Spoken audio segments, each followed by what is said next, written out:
for you to be like, oh yeah, go ahead. And it just doesn't. All right.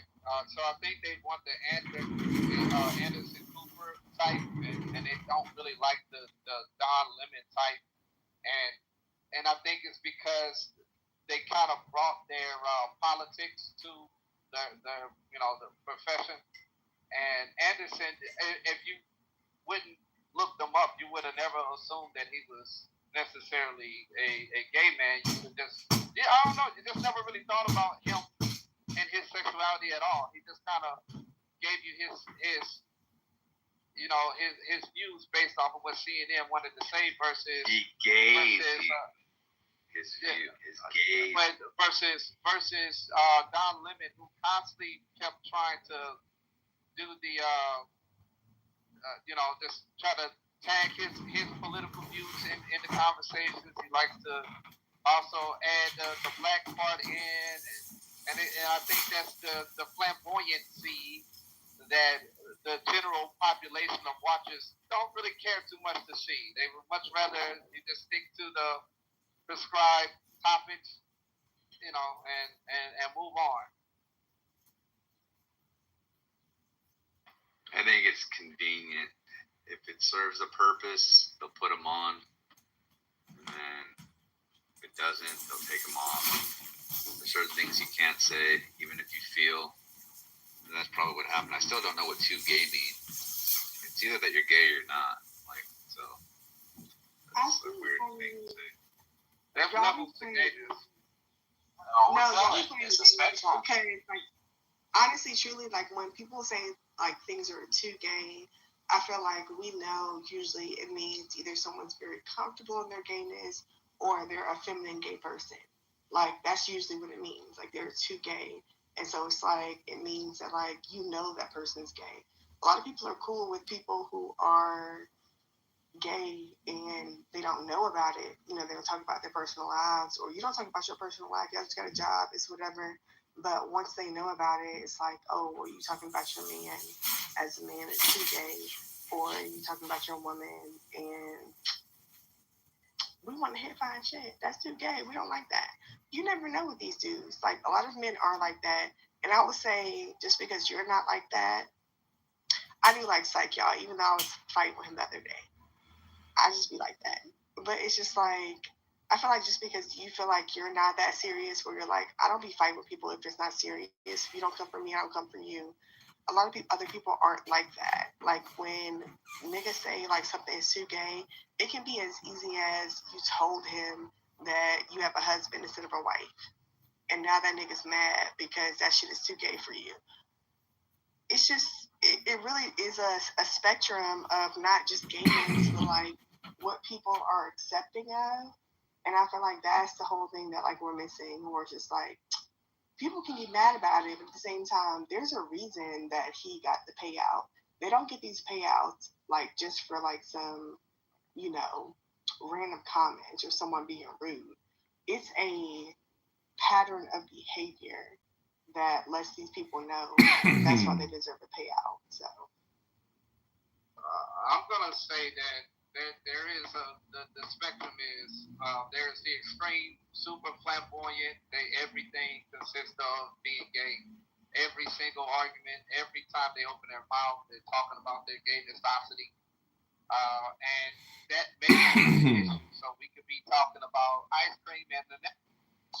And most of them can't afford their insurance. They've got children, they got families raised, they're working all kinds of overtime. As a matter of fact, when they get hurt and disabled, which happens far more frequently being killed, their pay is cut to about 66% of what they did before, and there's no overtime.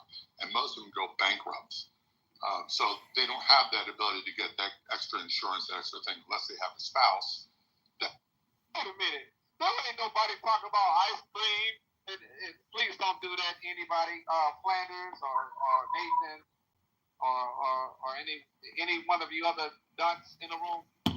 So I think what the issue is, people much rather deal with a more palatable individual like Rachel Maddow, who's also gay. She doesn't go around just screaming to the heels that she's gay and gay, and nobody cares, Or like I said, Anderson. Hey, I was done. Anderson. He also doesn't do the same thing. But when comes to the flamboyant side, it just always seems to be the raunchy black gay that wants to scream high and low into anybody who hears them and wants to yell it in your face and bring their boyfriend to the stage and kiss on stage and all that other shit. There's just a bunch of unnecessary shit that's not really valued or wanted. They want to push it in everybody's face, and I think that's the reason why they get fired.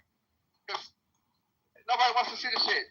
Nobody cares. You go be gay over there. Stop trying to force everybody to accept your lifestyle. Fuck you, nigga. Nobody cares. Ryan, I feel like the issue, like with what you were talking about, is because I feel like you don't feel like you're pushing your lifestyle on other people, while you do feel like other people are pushing your lifestyle on you, right? Like, for example, even when we talk about like, oh, the flamboyance of, gay black men, like I do be having that same issue. I'm like, oh my gosh, it's gotten to a point that we went from, yes, ladies, show your body, fuck these niggas, do your thing, to like, goddamn, you got your whole ass out. The fuck? Like, no, girl, put a little bit of that up. Put a little bit of ass up, girl. But it's just like, that is where the culture has pushed them based on like what we're talking about. So you're being like, why these niggas got their ass out? Why they doing this? Why they doing that? You was clapping hardcore when the girls are doing it. And like, when it really boils down to it, a lot of feminine gay black men are around black women. And it's actually not just the black men. Honestly, I will say it's very diverse. There's a lot of, it's diverse. Like, honestly, I know all my bottoms. Stop playing with me. I love them all. But it's just like, I feel like y'all act like y'all don't know where the culture came from when y'all were one of the biggest manifestors and the pushers of the culture. Like, y'all push this type of culture. Like, honestly, truly, if you really think about it, like 30 years ago, people was not thinking about ass. They was thinking about titties. But because of how y'all pushed it, yeah, now we got niggas out here being ass. I got white girls, competing with me. I'm like, girl, no, I don't even want to compete with you. They're like, nah, I got a bigger ass. I remember back in the day when I used to be like, my skin's darker than yours because I got a tan. They don't even say that shit no more. Now they be like, I got a bigger ass than you. And I'm like, oh my gosh, girl, okay. I don't be in the gym. It's going to be okay. But it's just like, y'all have to act like y'all are the pushers of that culture. It's not like they're doing this out of nowhere. It's not like these gay black men who have like gone up and like now they're like, some of them are like, making motion off of supporting black women, but also some of them are making motion off of being themselves. But like, the whole thing comes from y'all niggas. Like, what are you talking about? The BBL culture, like the culture of getting BBLs, being thick as shit, making sure your thighs match, all of that shit. You're mad that gay people are taking this on, but being realistic, a lot of gay people have like taken up and been there for black women, but they also see black women as something that they like want to see in themselves. And then you have these standards for black women. And then you are confused why these men want to be out here with fat asses. Like, Saucy Santana is out here. Literally, there are so many like people on TikTok doing like the same like little things he does, where it's like, period, this and that. Why do you think they want to look up to black gay men instead of black straight men? Well, I'm saying that now that gender and sexuality are on a spectrum, meaning they are fluid, that we should not have to consider sexuality an immutable characteristic. I don't think it ever was. So take those right. All right, so if man could be woman and woman can be man, then you know what? Fuck it. I think gay men can be straight and straight men could be gay. And I personally may have a vagina and be a bad bitch. Shut up. But I am a big nigga. I know for sure if I was trans, I would be 6'5" with a big dick. It's just stupid shit that I'm hearing. Shut up, Lion. Go ahead, Monica. I'm sorry, baby. All you Shut up, Lion. Monica was speaking. I don't want to hear you. Let her go. I don't care what you want to hear or not. You shut up. I actually use the conversation. The overall point is. Shut up and let her go. I'm never going to listen to you. I don't respect you. I don't respect you and I don't care. Minutes, because I wanted to ask Nolan a question. This is the stupidest shit ever. I don't want to listen to him. Okay, shut up. Go somewhere else. I want to listen to her. I don't care what you want to listen to. This you're just talking. I'm not going to answer you. Lions are respected member of the community. So he's a coon. He's a coon. What's wrong with this crazy ass woman? Look, here's the point. Well, we don't necessarily know that anymore. The overall point is you think that they're your allies, and in fact they're your replacements, and you're an idiot for siding with these people who all they do is copy you, trying to beat you so they can take what's left of the heterosexual men if they can. That's the ultimate point. They're here to deceive and trick niggas, and you help them. They never actually was on your side about anything. Let's look at the political standing that they have with you. What are they actually fighting for? For you, black woman. What are you getting? You want me to answer you, Lion? Wait. The right Lion, to abort no, not yet. No, not yet. The right to abort your children is what they stand for you. And what else? What other political statement are they making for you, dumbass woman? Okay, is it my turn? No, I do. Let's be very clear. What they fought for was our fucking freedom.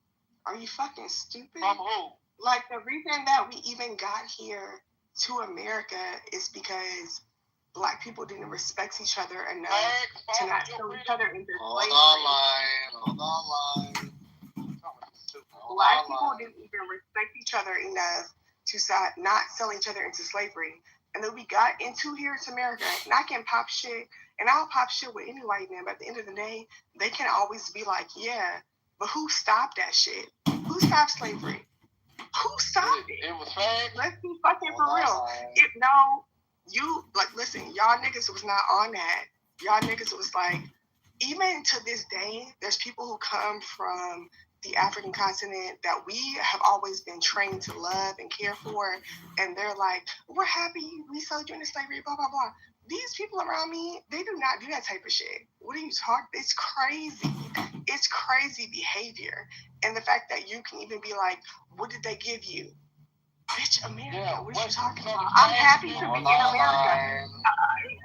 What are you talking about? I literally don't have to work hard at all. Like, even when they have all these, like, they, put people out the country, and they're like, who's going to work these farm jobs? Not me. I work a cute little job. I do my little thing. I don't do too much work. Like, honestly, I'm happy to be where I am, and I feel like y'all feel like they never gave a shit. But to be honest, like, that's why I do take up for my homegirls, because I definitely understand where sometimes, okay, people be talking shit on you, you're going to have to move on. I'm not saying that being black in America means that we're, like, being treated like the nicest ever, but honestly, it's better being treated nicely in America than somewhere else. Like, what the fuck is you talking about? Like, we have cute little work from home jobs. I don't even have to get dressed to go to work. I be talking to people, like, what are you talking about? Like, it's not the same. Like, the whole idea of, like, these people are fucking us over and it's the worst thing ever. Even me personally, that's why I came into the room and I apologized. Like, because I was drunk that day and I was like, I'm sorry for being mean to you. I apologize as well. I didn't hear you apologize. I apologize as well. But it's all just letting you know, a new day is a new day. I don't hold anything against you, but I appreciate it. Thank you. I reciprocate back. Can you make y'all what she's I could be popping my shit sometimes. Shut up, nigga. Knowledge, did you hear what happened? I got it covered, idiot. That's my whole thing. Hold on. Someone with a plus sign spoke to me. What's up, Monica? Hey, yeah, plus community right here. So, Knowledge, did you hear what happened? I learned something really valuable on Clubhouse recently. Yeah, I heard that calling someone weird is actually worse than calling them the N-word or an atheist. I did not know that. Yeah, that is unfortunately true. And I don't understand it because I'm just saying you're weird, like you're being strange, like you're not being normal. I feel like the niggas is taking it too hard. Yeah. I feel like it's a lot of more than for the record, in this room, there's a list. So from worst to bad, the worst word.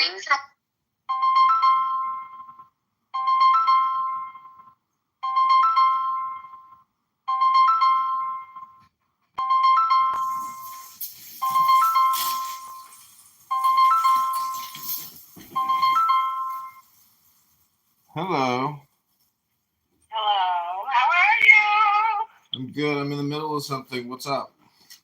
Oh, I was just looking through a 2017 Kiplinger magazine I used to subscribe to, and that's when Trump was in office. Uh-huh. And the like CD ratings, they're all very low at that time. Yeah. And I remember I just sat on money, not investing it, waiting for this shit to turn around, but it took till 2024 to turn it around. Yeah. What are you doing? Oh, you know what else? There's an article. There's a number of articles back when you got caught up in that 2019 deal. Mm-hmm. It's still being talked about as one of the worst times that ever happened, or of the era where people like your age range did get caught up in that shit. Really makes me mad every time I see it. Anyway, what are you doing? I'm about to go work on the coach house. Oh yeah, do what? Tape it all up and lay plastic all around so I can. I don't really want to do 2 cans or even 1 can today, but I have to get this painting done because I just had 2 new cans shaken up. So. They do say it holds for a couple of days. I sure as hell wouldn't trust that. What do those guys know? They're only selling this shit. Doesn't mean they know shit. What do you mean? You think I should bring it back and have them shake it again? No, I think you should stir it. Don't you always take stir sticks when you have paint? I also bought like a metal mixer that I can put on my electric screwdriver to. Ooh. That'll spit all over the place. That you didn't need. You just use a paint stick. Kind of like dig it up from the bottom carefully. I wish I was there. I'd paint that little beauty for you. What color is it? It's just white. But you got to paint it again. Only time I ever saw it. You know, because in good shape. it flooded, so there was all this staining on the walls from all the moisture. Oh, I don't know if the paint's gonna cover that without a primer. No, I can wipe down most of the stains. Well, you sure should first. They got a product called TSP. I know. Trisodium phosphate. I know.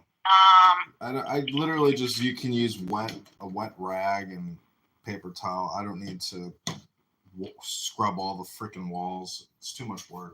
And that chemicals, you know, you're dealing with all that chemicals. It's like, this is the thing I hate about painting is you're literally exposing yourself to all these chemicals. It gets all over your skin. It's such a pain. There's a real prep period. That's what painters get high bucks for, is that prep work. Yeah. Tarping everything down, taping it. But it's still not worth it to me because I can invest in a $5 roll of tape and do the baseboards. I'm glad I'm done painting. It is. I painted this whole damn place myself. Every wall, ceiling, it's over. Now don't paint during the heat of the day. Start getting that. Get out there in the morning while it's still nice and cool. Have the doors and windows up, and roll it out. Do you have a Harbor Freight near you? I don't think so. No. Nah? No. That's where you get the best prices on that paint stuff. I bought myself a Sawzall yesterday. I'll leave it in my will for you.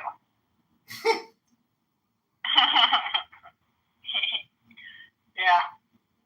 So everything else okay? You okay? Yeah, things are going fine. I just gotta keep moving. That's it, and everything will be okay. Yeah.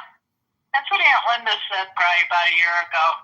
She said, you gotta keep moving. Because when you get older, I don't really like doing paperwork anymore. I don't really like housekeeping, cleaning anymore. I'm even slowing down on cooking. It's like all of a sudden, bam-o. Yeah, cooking. It's hitting me. I'm slowing down. Did you or Samantha ever get that thyroid treatment surgery where they cut into your neck? No, but Aunt Linda had that when she was a kid. Really? As a kid she had it? Yeah. Wow. I guess they wanted one of the 5 daughters to get caught up in some kind of surgery so they can make some money. What I don't understand is how you're the baby of the family, right? Yeah. So how the hell how is Nancy doesn't have the same father as you? But what, did your mom get back together with your dad after? My mother went outside her marriage. And Nancy was created, and I believe that's why I was created, to cover her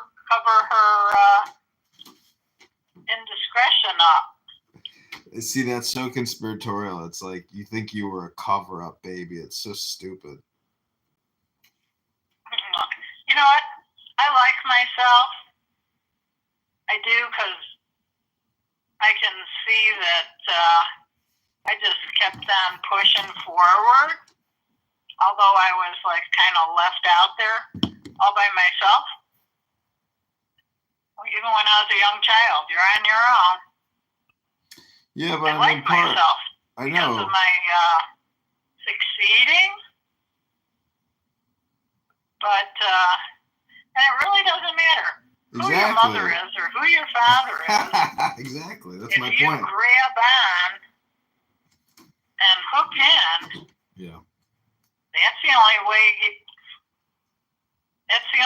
it happens for you. Yeah, exactly.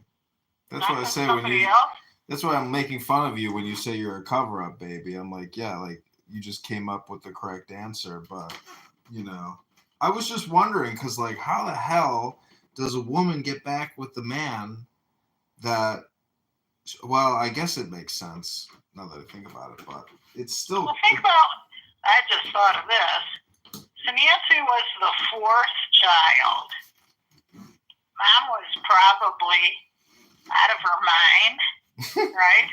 She's got 3 kids already. Now she's got a 4th one. So just having those 3 tipped her over the edge to having an indiscretion moment. Uh-huh.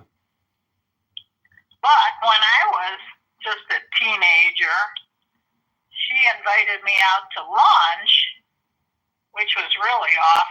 That was out of the norm. And we go to meet this guy in a restaurant. His name was Mike.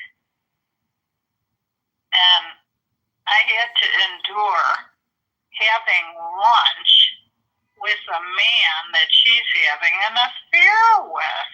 Mm-hmm. And Nancy finds a love letter in my mom's purse, and she shows it to me, and she says, show it to Dad.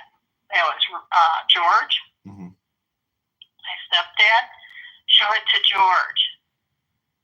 So I did. I just handed it to him. And I don't know the discussion that he and my mom had. But this guy was flowering my mother with gifts. And I think that's when she started those babysittings out of the house. So that she could have him come over to her babysittings. Because don't you find that odd? That she's babysitting other families' children, leaving her own kids. Nancy and I were left in the house. Mm-hmm. She would come over to our house and make a sandwich and Nancy and I would let ourselves in the door. We had a key because we'd walk home from school and have our lunch and then lock the house back up and walk back to school. Mm-hmm. While my mom's at the other person's house.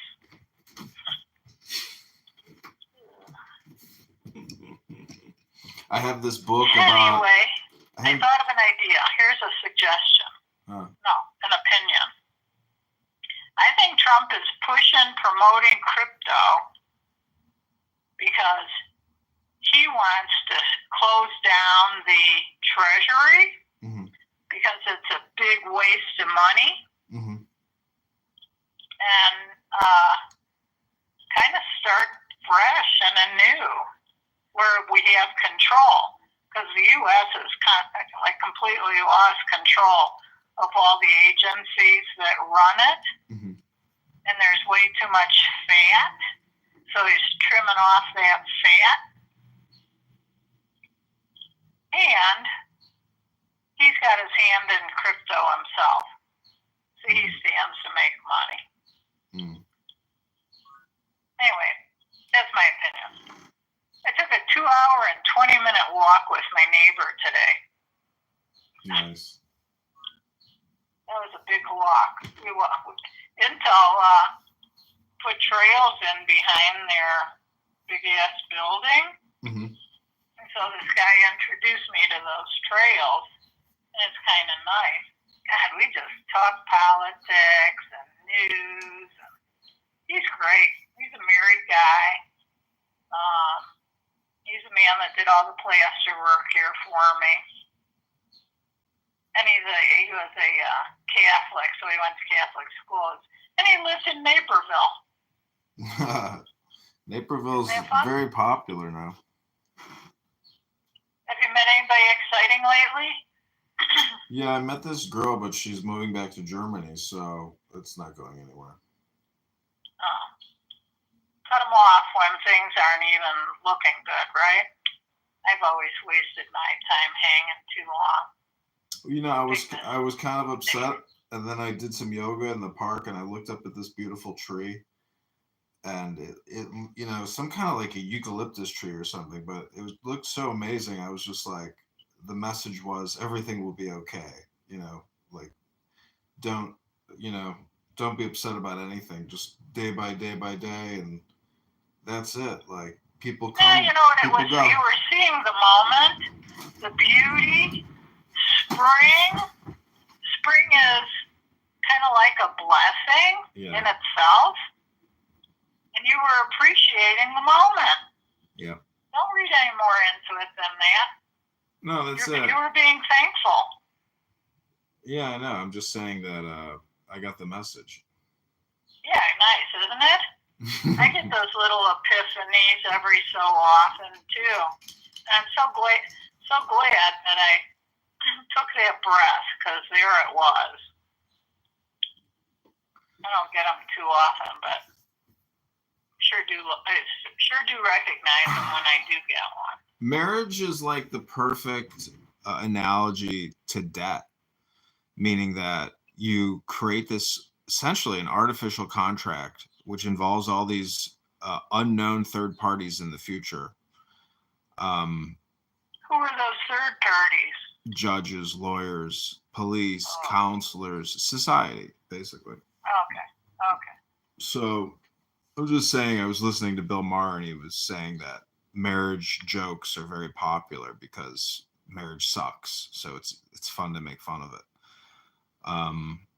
But yeah, I mean, if you find somebody you really like and everything is going well, you know, it's a beautiful blessing. So that's where I want to be. But unfortunately, because I have this lawyer and a judge up my ass, you know, it adds another layer of penetration to all my relationships. And that's where a girl's gonna take a hike.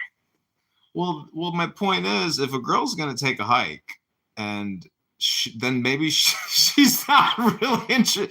Well, the point is, she's not interested in me. So it's like, I guess I need to unfuck my situation to get a girl interested again.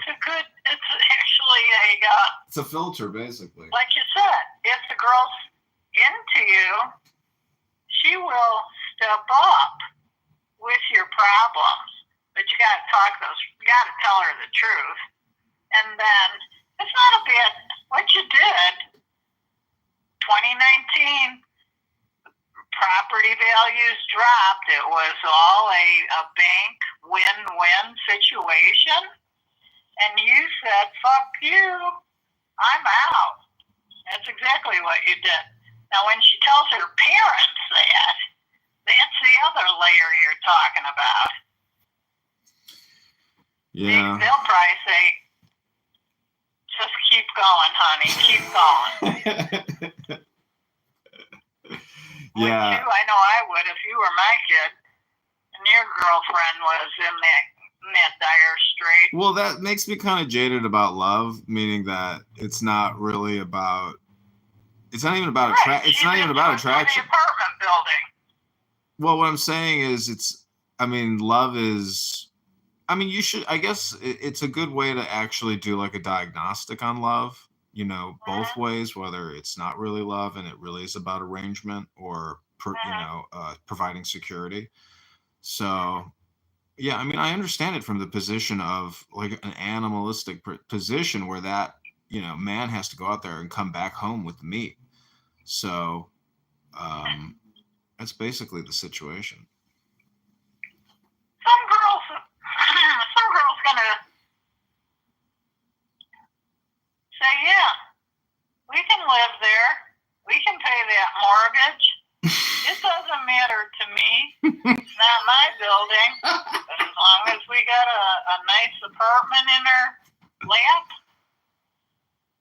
we'll live there. Yeah, see, that's the thing is there's always levels, meaning somebody who's living in a Roach Motel studio, in a shitty part of the town, if you can fall in love with somebody who has something significantly better than you, you've just improved your situation. But then, but that person is usually like a low quality tenant, somebody you don't even want to rent to begin with. So we're not talking about renters. We're talking about girlfriends. Well, what I'm saying is, I'm already living with people in this building. It's like ridiculous. It's like a big house. I live with 2 people, 3 people. If somebody else moves in, the whole thing is, if you don't have a kid, Mom, there's like no reason to live with somebody. To tell you the truth, it's kind of ridiculous. Like. Because what's the point of living with you if we're not like creating a baby and raising a child? Like, I just find it to be kind of, you can enjoy your boundaries. I'll enjoy my boundaries, but I prefer my peace and quiet by myself. I think it it's is nice to have somebody like once a week committed to having dinner over at their house, or they come over to your house, you split it. Mm-hmm. And then you go dancing with them when there's music to go out. That was pretty nice. I'm really missing that with that guy. Well, that's but dating. That guy. That's going out on a date. There's lots of people who want to go out on dates, but there's a lot of people who also don't want to pay for dates. And thus, they're just looking for sex. And, those are like sociopath or just basically drug addicts. They're sex addicts. Or maybe they're looking to hook a guy with qualifications. A lot of it is spam too. A lot of people are just talking on these apps, and like it's all just spam, So I don't know. What a waste of time. It is a huge waste of time. Seen anybody? My health club's full of girls that have their camel toe hanging out with these skinny spandex panties on. I know. I went to the gym today, and there's just so many beautiful women that I'm like, all you have to do is have confidence and communicate and ask if they're interested in going out on a date. That's all. It's not, I'm past the shyness aspect, but it's also, I just want to work out. But it's in the summertime, I'm going to be asking, beautiful girls if I can get their number and take them out on dates. I don't have a problem, trying to talk to people. A lot of it is just the motivation. If they don't like a date that you're not paying for anything, and you just take a walk and talk, that's the only way you can really see what. Let's say they see a dime on the ground. Mom, I They went. bend over to pick up the dime and they're excited. Look, I found a dime. Mom, a lot of women, unfortunately, they just don't like to drink $1.50 Miller High Life. You know, I don't see any difference between that and a $20 cocktail. But a lot of girls, they just, you know, they want.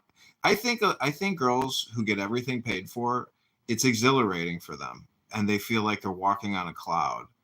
And you can, if you buy somebody $100, $200 dinner, $300 dinner, the joy that immediately comes out of them at that exact moment. It's because they feel like, you know, God's grace is pouring down riches to them at every moment, you know, and you're just that guy on a Tuesday. And then there's somebody else on a Wednesday and a Thursday. I mean, I don't know. There's some girls that live like that, you know. It's the Marilyn Monroe dream, I suppose, if you're really beautiful and you work it, because again, it's all spam, and there are girls talking to hundreds of people on their phones. So it's a crazy way to live your life, because it's spam, you know. You have no real peace of mind. You're kind of a And let me tell you, when I was having that guy come over to my house for dinner, it would take me a couple of days to grind up walnuts and put cocoa with it and make these like dessert balls and marinate my meat. And it gave me a chance to shave my legs, you know, paint my eyebrows, look good, look sexy, feel good, cook my ass off, had him come over. It felt so damn good.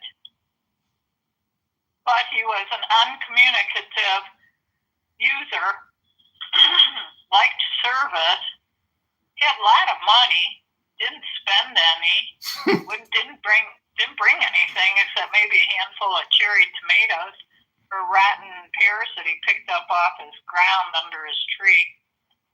But I felt, until I finally said to myself, why are you spending your money making these appetizers, main encore, and dessert for this jerk? But it was exciting. It was a way to show off my culinary skill.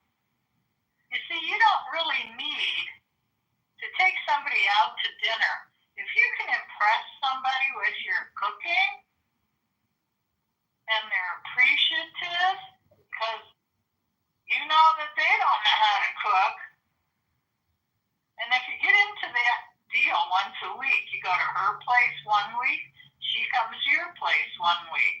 And if she can't come up with a menu because she's, you know, not a cook, then the two of you put your heads together and you come up with the diet menu. Don't you find that engaging? mm-hmm. That would help you push you forward too into figuring out food. Oh, I got a story to tell you. I went to a barbecue across the street, a graduation party for the autistic son, graduated high school. So this lady sitting at the table I was at, she says, I know you. I said, you do? I said, I don't know you. She says, yeah, we work together at La Peep in Park Ridge. She says, I was only 18, and you were about 30, 31. I said, yeah, that is the age I was when I was working over there. And she says, I remember what a hard worker you were. She says, I asked you to hold the dustpan while I swept it into the pan, and you said to me, here's how you do it. Put your left hand on the dustpan, you put your right hand on the broom, and you sweep your own dustpan full. And she says, I remember how physically fit you were. I really was enamored by you. And then she talked to me about, remember that place you wanted to work at, the Edison Park Inn? Uh-huh. Remember that along the railroad track? Yeah. She says it's even expanded more. And she said Trader Joe's and Whole Foods went in Park Ridge. She said La Peep is gone. But what an interesting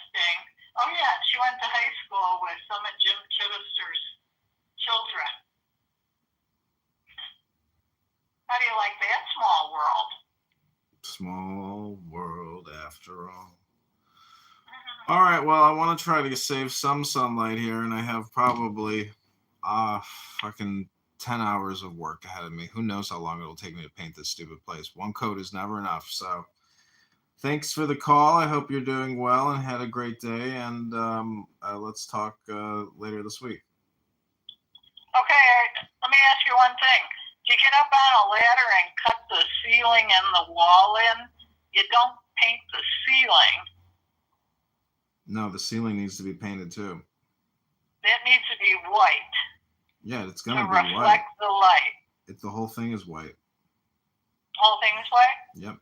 And what shine did you get? The satin, the flat, or the... Satin. I think satin. You got satin? That's what you should have got. You did that right. Did you take all the wall plates off the light switches and the plugs? I'm gonna tape them with painter's No, tape. no. Take them off so that you could just roll right Yeah. around them, and you won't get that buildup next to the plate. Yeah, some of I'll them. fly in tomorrow. No, you can stay right where you're at. If you'd like to come here, I mean, I don't know. I mean, we're going to your house in October apparently for the big 100. Can you imagine what it'll be like when you turn 100? I hope I die when I'm 84. 82. Make it 80. Why? You could That still. means I only got 9 years left. Why your That's enough for me. Your 80s can still be very, lived very well. I mean, you can really enjoy life in your 80s if you take care of yourself. I don't enjoy life. Oh, you don't enjoy life? But what's the difference? I mean, whether you're 80 or how old are you now? 71. 71. Well, 9 more years, you'll be 80. I'm sure you're going to make it to 80. At least. And then maybe 89. And then when you're like 94, I'll be like, wow, do you think you'll make it to 100? And you'll be like, I don't know and I don't care. We'll find out. And then when you get to 100, you'll be like, you'll still be talking about, who knows what you'll be talking about when you're 100. But I hope I get hit by a car. You want to get hit by a car? That'd be the easiest way out. Getting hit by a car sounds horrible. It's not an easy death. Who cares as long as it does the job? Well, I'm less interested in continuing to live. There's nothing left to live for. Yeah, I think I've that's... done it all. I've done it all. Yeah, but then that should be a good place to be when you've done it all, because then it's literally just about every day. See, you know that movie with Bill Murray, Groundhog Day? Yeah. He was trapped in a time loop. He couldn't get out of, the same Groundhog Day every day until he finally became happy. And he realized that he was getting angry over everything. And then he fell in love with the girl, and then the movie ended. It's an interesting movie to watch. You should rewatch it because it's really all about anger management. I mean, here's a challenge. I'll give you a challenge. Try not to be angry for 5 days, 10 days, 20 days, 30 days. Imagine if you could go 30 days without getting angry about anything. That would be, it's a challenge. It's very difficult because there's so many things that happen all the time where you're just like, motherfucker, this is fucking unbelievable. So, I mean, I went to the gym the other day and, the light turned orange as I'm through the intersection and the camera goes off and boom, I got another $100 ticket. And so you're just like, even when you go to an intersection and you see that timer counting down, 10, 9, 8, if you don't have enough time, and plus basically that means you can't even be going fast. So I'm saying like the speed limit here is 30, 35 now everywhere. You can't go over 35 anywhere. So I'm just saying you just have to drive very slowly here. And anyways, so my point is it's the same thing in life. People are road raging all the time in the real world, at work, in their car, on the phone, on the internet. They're road raging. So the revolutionary or the enlightenment way to live your life, if you want to change your life, Mom, is to try to go 30 days without getting angry over a single thing. And you'll be like, well, I don't have the obsession of the telephone or the email or that stuff. I'm chill. People like a chill. They like being around me. And I'm really easy going. It's you guys, your age range. Yeah, but you just said twice as fast. You just said you want to die at 84 and get killed by a car. Like, that doesn't sound to me like somebody who's chill. That sounds to me. That's one way. I could probably come up with a few other ways, but and you if it happens, and you just said you've I'll already. be lucky. See, my point is, you just said I've already experienced everything, and everything is boring. So I'm just trying to point out that, like, you know, if a dad has told me this too about being bored, about not having a job. You know, this is the thing about Aunt Pat, at least, like the artistic, the manufacturing of art, you know, and creating art, you'll never be bored because there's infinite possibilities. But people who are bored are essentially lazy. That's kind of what happens. They no longer want to create shit, and they just want shit to be automated for them. So that's just my opinion. You know, you just have to eat again. It's like life amounts to eating. You have to go get the shit to eat it. Or you can pay for shit food in a restaurant and be angry about it. Well, this is what I like about living here, at least in northwest side of Chicago, is that I have 50 different good food options that I rotate, you know, amongst. So my food intake is always high quality and always varied. I never get sick of what I'm eating, and then I try to find the most high quality food for the best price, and then I mix and match. I mean, you know, it's and it gives you, you know, and food is so amazing. It just tastes, you know, some food is just so good. You're just like, wow, I'm in heaven right now, and it's fatty and delicious. But I just worked out, so I earned it. Fatty and delicious. When's the last time you had a physical? Last night. But yeah. You should have a physical and probably a prostate check. Oh yeah, I want some Indian guy from Hyderabad sticking his finger up my butt saying, "Oh, Mr. Kitover, your prostate feels very nice. It feels so good. How does it feel when I push here?" Have you ever had one yet? No. How about you don't have colon checkups yet, right? Nah, no colon checkups yet. Nah, I'm good on the colon and the prostate for right now. I got bigger things to worry about, like paying my gas bill, paying my electric bill. Oh my God, the fucking utility prices are driving me crazy. Okay, just checking to see if you're taking care of yourself. Yeah. Free healthcare. I just went to the gym today. I'm doing more pull-ups than I've ever done in years. I know, but you gotta check the cholesterol, thyroid, you know, all those checkups. That's what they do when they do a checkup. Well, do a blood draw and tell them everything you're lacking. How many boosters have you gotten? 2. And you got 2 vaccines? Yeah. So, I mean, there's so much information out there that I'm sure you don't even care about or have ever read about. But, you know, I mean, you do know that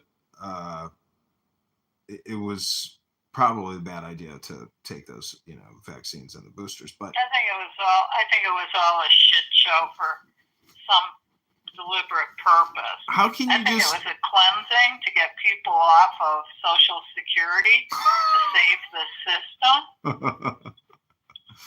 It was a purge. I think there was a number of reasons to do it. Yeah, it was a huge purge. And when all those people that did die, and they had large estates. Oh yeah. So when those estates got cashed in, that's when the tax revenue came in. Well, the thing is, they spent trillions of dollars on loans, on borrowing. Heroes Act, 1.5 trillion. So the country's now at 40 trillion in debt. So that was the biggest scam, is all the COVID relief funding and buying 30 fucking million vaccines every month. I mean, the government and masks, everything. Yeah, masks, the rotisserie chickens, the incubators. I mean, you know, this is the thing that I really dislike about life, is that it's like lawyers and doctors, and that's it.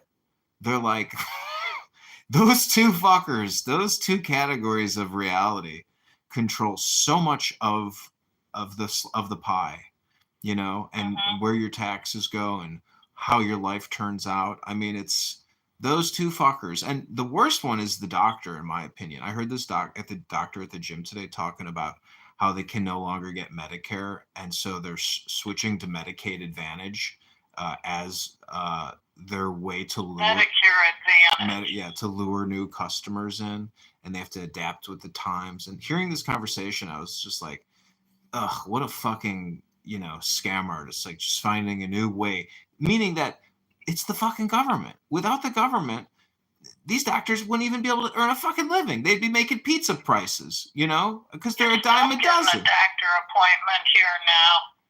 These doctors are leaving. They've already left. I was getting a colonoscopy, and the guy had like an Israeli accent. I said, "Oh, where are you from?" He says, "I'm from Israel, and I'm here." Jordan. He was from Jordan, and he said he was here for 5 years, and then he leaves. He was a young man. Yeah. So they're doing maybe what they would call a residency, maybe. Yeah. But that's who they're bringing in here, because all the doctors are leaving. Well, it's a shit show here. Oh, that's just another reason I want to say, how do you fucking knows? Whatever's happening has nothing to do with my doing, but it affects me. Try to get a dermatology appointment. Yeah, crazy. It's like they're letting you just die here. No, and yet you get to pay them $180 a month for that Medicare Advantage plan. That's coming out of my Social Security. Exactly. That gives me less to live on, and I get less protection.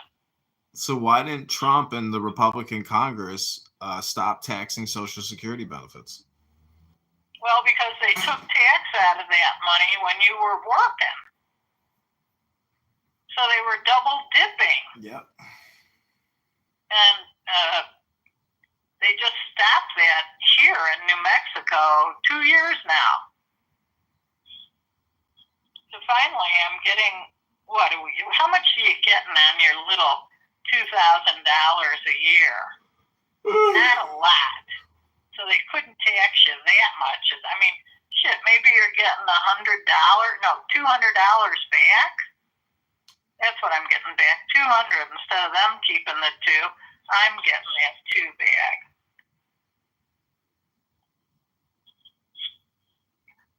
Wait till it's your turn. Well, any other positive, optimistic, joyful advice or thoughts or comments? No, counters are full of shit, paperwork. I've been living like this for so long, I overlook it now, and I say, I'll get it done when I get it done.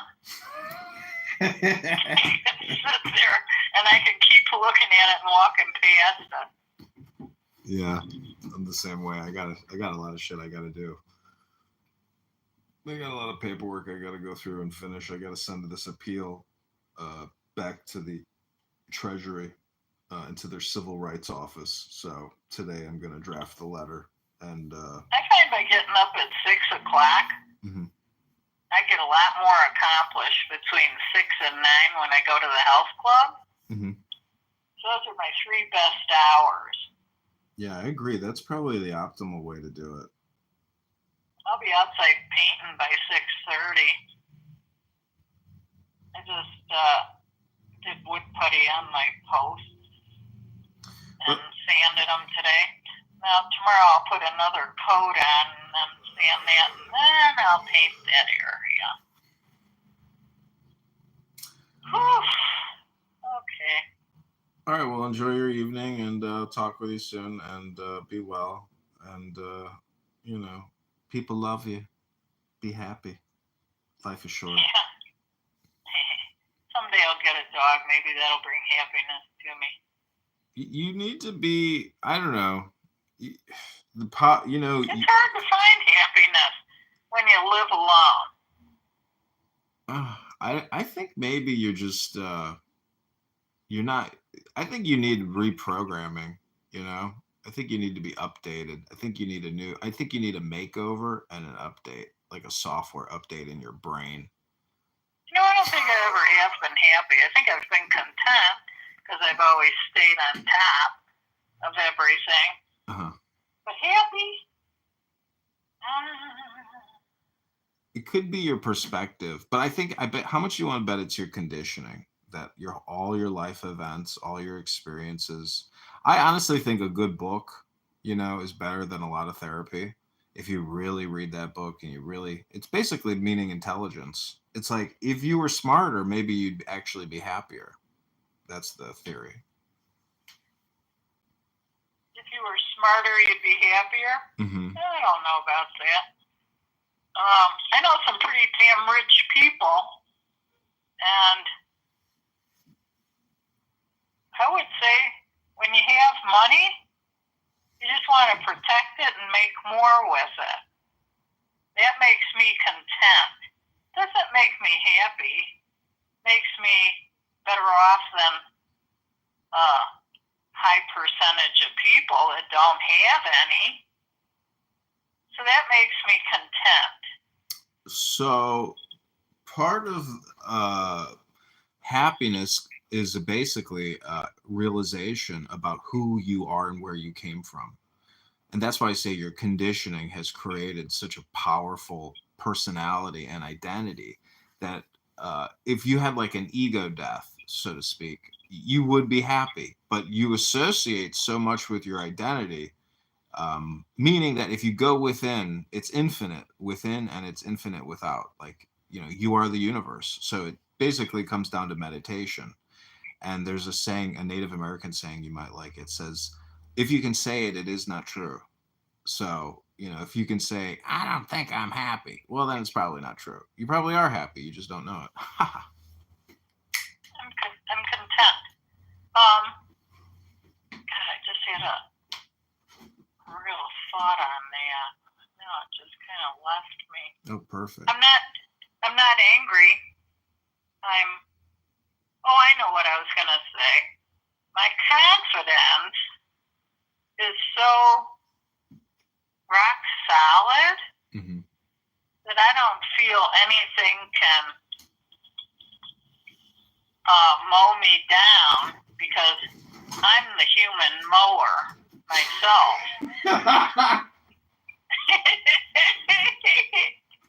Yeah. People think that because I'm gray-haired and because I'm in a house like this and I can have them come in and ask them for quotes, they don't know you. So they always go off the charts thinking they can, you know, rape you for money. And I just go, thank you very much for coming over. I will take your consideration. And I go, next. I've gone through so many people for this house. I hate people. I hate them. But what I do have over them is I've got the money because I have made it in this business. And they don't know that. And they think they got the upper hand. And they don't know that I've got the upper hand, you dumbass. So it's been a good field for me. But now I got to find something else. And I don't know what that other thing is.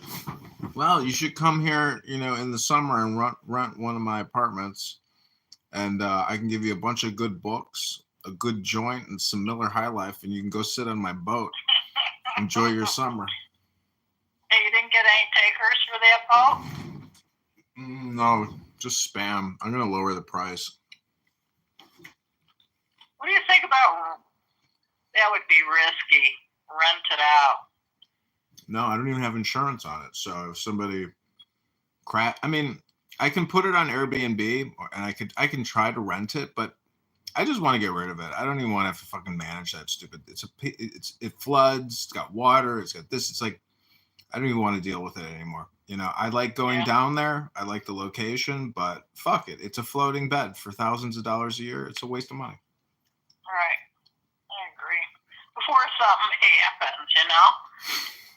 I told my friend Ryan, I sent him a picture. I was like, dude, check out the boat I got. He goes, congratulations, you got the shittiest boat in the entire harbor. That's funny. That's funny. I'm going to go sit in the bathtub and pour water on him like Dusty Batty. Okay, have a good evening. Thanks for the call. Love you. Talk to you soon. Okay, you're welcome. Okay. Call me sometime, huh? Okay, talk to you about it. To being, oh, these are my kids. Now this is my life. We have seen that and understood it. I feel like just because y'all niggas don't have that doesn't mean that we can't understand that. Yeah, y'all have all these niggas rapping about the same thing. You didn't understand when I said if. Oh, okay, I'm still talking. You see how they told me to be quiet? Spam. Yeah, thank you. You see how the same thing of like these niggas be rapping about the same shit, and you can be on that. You can be like, oh, I don't understand why things don't stay the same. But if you actually look into women, not just black women, Southern women in general, like we will listen, Big Dolly, we will guide you throughout the whole fucking thing. There is a thing where Beyonce was that bad bitch, and we was like, yeah, we twerking with Beyonce, to being like, yes, big mother, big auntie, big Solange. It's a movement that y'all are still doing the basic things of and not understanding how people grow. I feel like you think you're on this stage being like, oh, I'm that big nigga. All you're really showing us is that you a little nigga that don't grow. What do you mean? What do you mean? So you think growing? So I said if. I was talking to Finley, but if you try to you said y'all nigga, y'all niggas. So I said if. Person. So you wasn't. So I said. Talking to two. So I said if. Go after. I led with the if. Your mic is so big right now. Why? I'm sorry. So I led with if. I said if, right? Which means if. So if it ain't true, what is it? It ain't. Let it fly.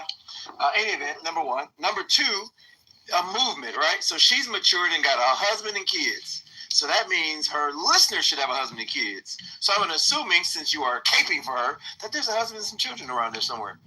That's what I'm assuming. I just wanted to add also specifically about the Monica Lewinsky lyric. I'm doubting when you compare her lyrically to other artists in her landscape, saying that is like imagery, but there are the girlies who are out there saying the thing with no veil, just throwing it out there, being very explicit with their words. And I don't think she's doing that. Right, so there's Cardi B and Megan Thee Stallion who want to talk about WAP. But then you got Beyonce who's doing it in a much more sophisticated way, which to me, I appreciate someone like telling you like it is more. Then you can just kind of throw them in the trash where they belong. But someone like Beyonce, she takes the good, this wholesome, beautiful image that she's created over the course of 25 plus years, and then she mixes it with this poisonous message that, you know, she makes the bad look glossy and glamorous. And that's almost a little bit more pernicious. So I agree. She's definitely not as gratuitous and as explicit as a Megan Thee Stallion or the Cardi B or whatever y'all want to tell, Sexy Red with the booty hole color, right? That very graphic approach. Then you got Beyonce who pretties it up. And to me, there's an argument to be made that that's even more gratuitous because she's putting gloss on a piece of shit. This message is not good. And trust me, if I know it, sitting here, I'm a nobody, and she definitely knows it. And I believe that she's compromising on her values. She was raised in the church. Listen to her second Destiny's Child album. They're doing a whole commemoration. You're singing Amazing Grace beautifully. Okay, listen to when she got on with Michelle Williams, and they talking about when Jesus can't say no, whatever that. They're doing it. So she knows, she has the awareness, which makes it even more of a sin to be so aware of the truth and to be so, being prophetess, being so profiting. You're profiting off of selling people a poisonous message, especially young little impressionable girls. Especially, it's just sickening. So I don't. Beyonce right now. Like, how young is her fan base? Her fan base extends from people in their 40s all the way down to the teen girls who look at Beyonce as a beautiful image of what it means to be a woman. And I would be cool with that if she just. But here's the thing, dude.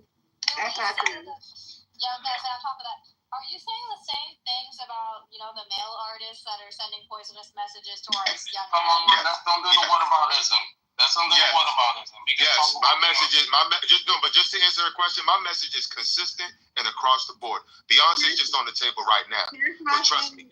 About the whole thing. It's like I definitely feel like you feel like you're coming from a point, but I feel like you're really not coming. Okay, I'll be completely honest with you.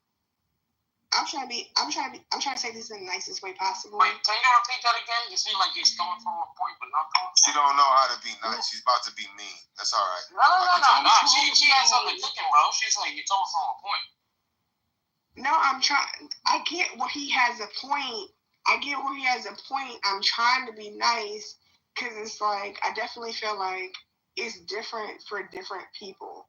I definitely feel like I've seen conversations where I'm like, okay, y'all doing too much in black men. They feel this type of way. I feel like you feel that type of way heavy. Me personally, I don't feel that type of way heavy. Like, I don't. I feel like, that I don't type of way heavy. Which way do I feel? No, hey, listen, don't interrupt. No, but I don't understand what you say. I feel some type of way heavy. Which side? It's gonna make sense once she lands, brother. I feel like. Well, just know she feels your way real heavy. Go ahead. I feel like you feel the type of way heavy, where it's just like, okay, and I'm gonna be honest with me, for example, right? I'm a Black American. I'm from Memphis. People know this. Like, my grandfather was a sharecropper. My dad went into the Navy. He made his money. My mom's always spent that money. Like, it's, so me personally, I have been privileged, but that's what y'all niggas have worked for. Y'all worked for us to be privileged in the way that we are. But I feel like sometimes y'all still want us to step back into something that we've never experienced. And so that's what I'm saying, where I get where you're coming from, but I feel like me personally, like, heavy is not something I've experienced. So I'm not like putting you down being like what you're talking about isn't true.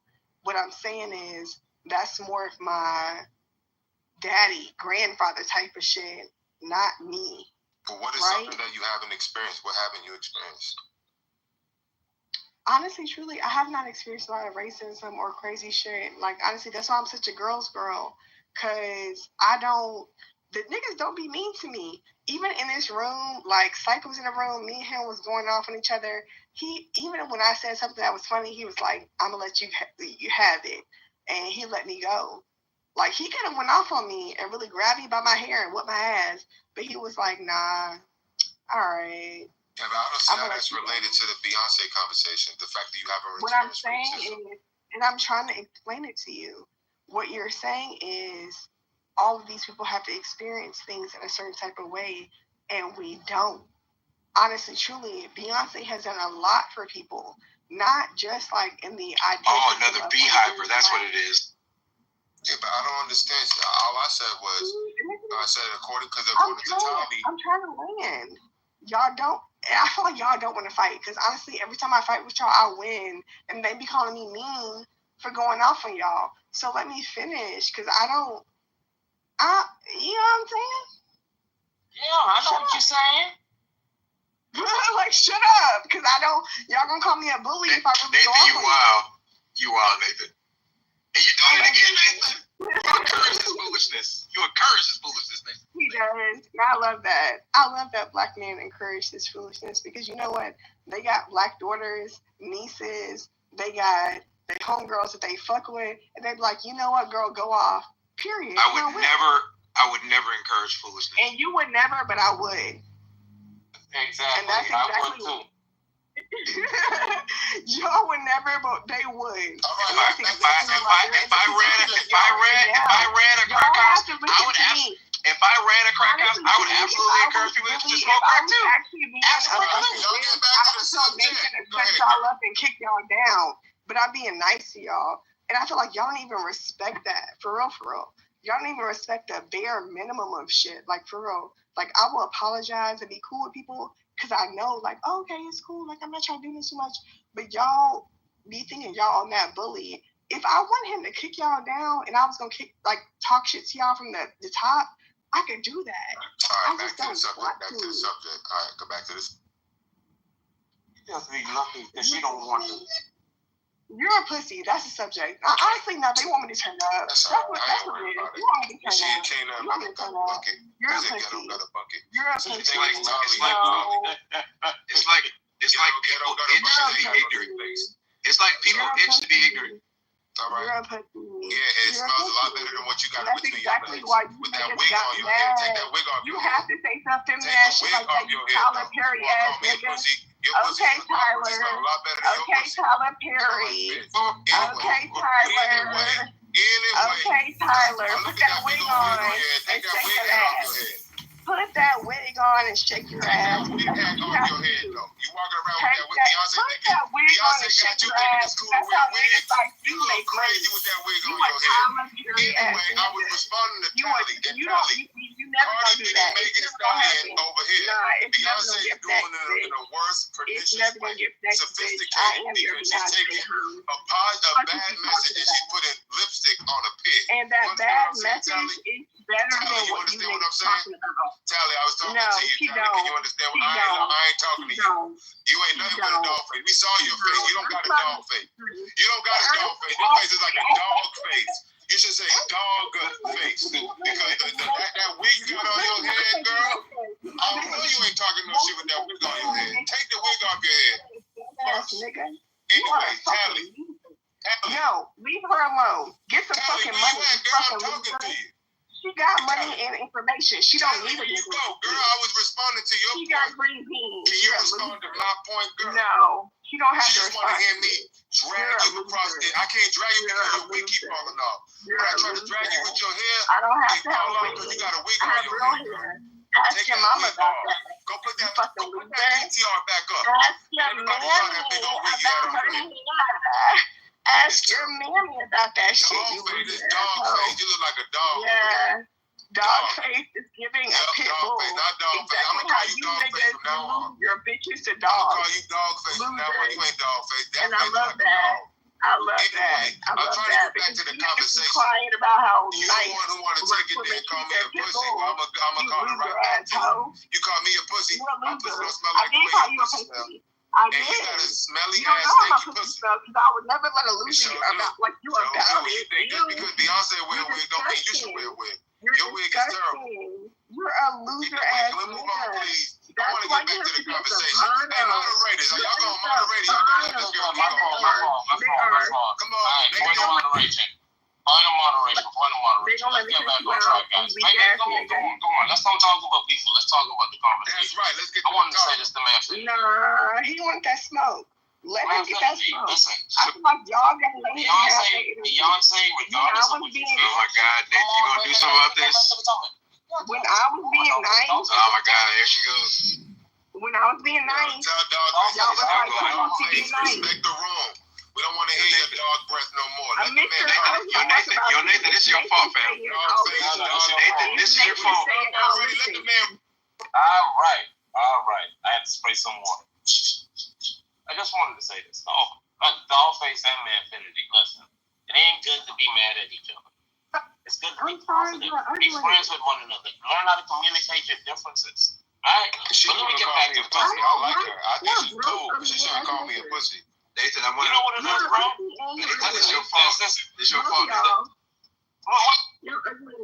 Y'all ugly and y'all poor. All right, cool.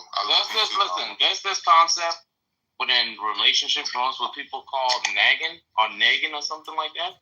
It's like when you be mean with someone that you're attracted to. Take it a step, man. I'm not attracted to that face. I'm sorry. When she put her real face up, okay. Exactly. Call me ugly. I love that. I love when But anyways, let's get back to what you were talking about. You had a big wig on your head. I just made it all Y'all two get your hands off each other. Stop it. Stay away from me. But y'all two need a room. Y'all two all sexually frustrated. I'm Team Nathan. I'm Team Nathan. Come on, man. I'm sorry, baby. Keep these Don't niggas need to be away from having that me. wig on. You too young. You got your own Keep head. these niggas away from me. They're being aggressive. Give me a badge, friend. I don't know why these niggas. She got her own hair. Why she got to wear a wig? I don't understand it. You should be forced to wear your real hair. I have a lot of hair. You catfishing people. Nobody wants to. Listen, you can't be Team Nathan, man. You can't be Team Nathan. Let's get back to the conversation. You can't do push-ups, but you want to talk about real hair. I saw your PTR, mama. Your PTR is terrible. I'm gorgeous. I know I'm gorgeous. Dog face. I am. D-O-G face. Listen, that's why I give D-O-L-L and the whole No, thing. not at all. It's D-O-G. You got to spell it the right way. D-O-G. And you're mad about it because I would never want somebody like you. Oh, my God. You like prostitutes, and you're mad. Nathan, give me a badge. I'll take care of this. Give me a badge. I'll take care of this, Nathan. I don't like women. I don't want to move anyone down, man. Come on, don't make me use moderation. I don't like modern people. Please, I look at it as my weapon. I don't want to put anyone down. Anyway, let me just go back to what I was saying. Infinity, you gotta remember this, right? Beyonce is an entertainer. She started off with every black music. Let me not say every. The majority of all black musicians in the church. That's their stomping grounds. That's how they developed their talents, and from there, she used it, but she still paid homage. But she was never a gospel singer. No, I know she wasn't a black girl from the South. But she's mixing the good with the bad. She's mixing the good with the bad. She's putting lipstick on the pig. That pig lifestyle of promiscuity and jumping and want to go ball, balling out. All of these horrible messages she's been talking about. Horrible messages going back to 2001, man. She shouldn't be pushing two messages. You can't be singing about Jesus on one end and then going over there, getting on the set with Michelle and Kelly, talking about when Jesus can't say yes, Jesus says no, whatever the lyric is. And then over here, she wants to talk about drop it like it's hot, Monica Lewinsky all on my blouse, drunken in love, all of these horrible languages. You can't mix it. That's what's bitter to me. When you make to be fair, drunken love. She's talking about being a married woman. Just to be fair. If you listen to the lyrics, what she's talking about, go pull up the lyrics and read. She's talking about being her husband though. She's talking about her husband. You shouldn't be getting drunk. I'm no Beyonce fan. I'm no Beyonce fan. Listen, my wife. Baby, I'm no Beyonce fan. Anyway, shape, or form, I'm not going to pretend that I am. That's why I said if she is not mature. This is my opinion, right? I'm giving my opinion of her music because I don't listen to her music like that.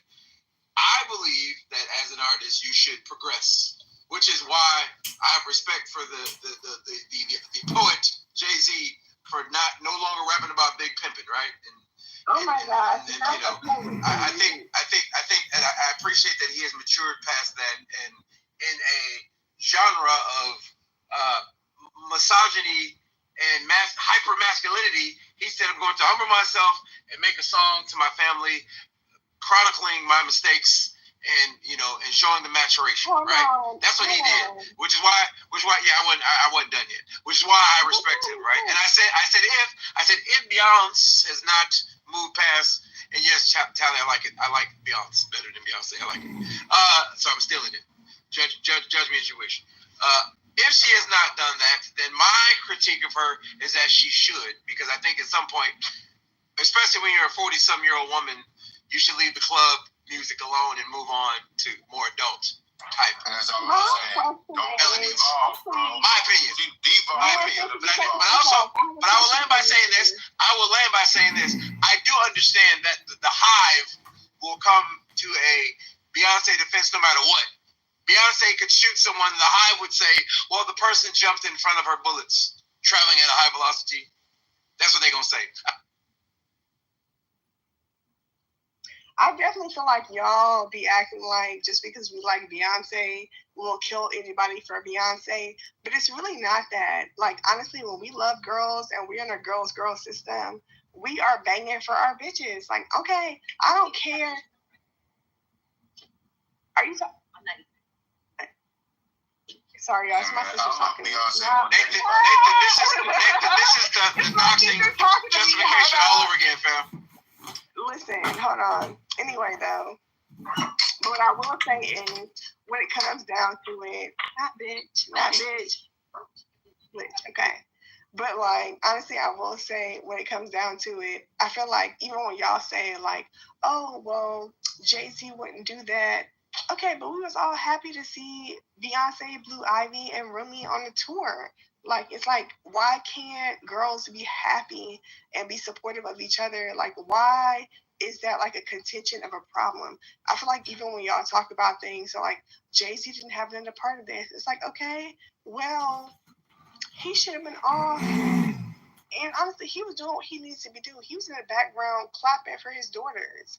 He should be happy that all of his girls are on stage. His wife, his daughter, like that. You should be happy about that. Like, I feel like y'all niggas is acting like, oh, it's a problem. So even if it's a question of manure, even if it's equestrian manure, the girls are going to support it just because it's the girls, right? That's the It's not even a question of manure. Like, I feel like y'all sometimes act like, this is why I can't stand, is because y'all be mad at like black people for like being great in certain things and like not. I'm a black person. I love it when black people are great. No, okay, and we're all black. We're all black. I don't think Okay, she's understanding me.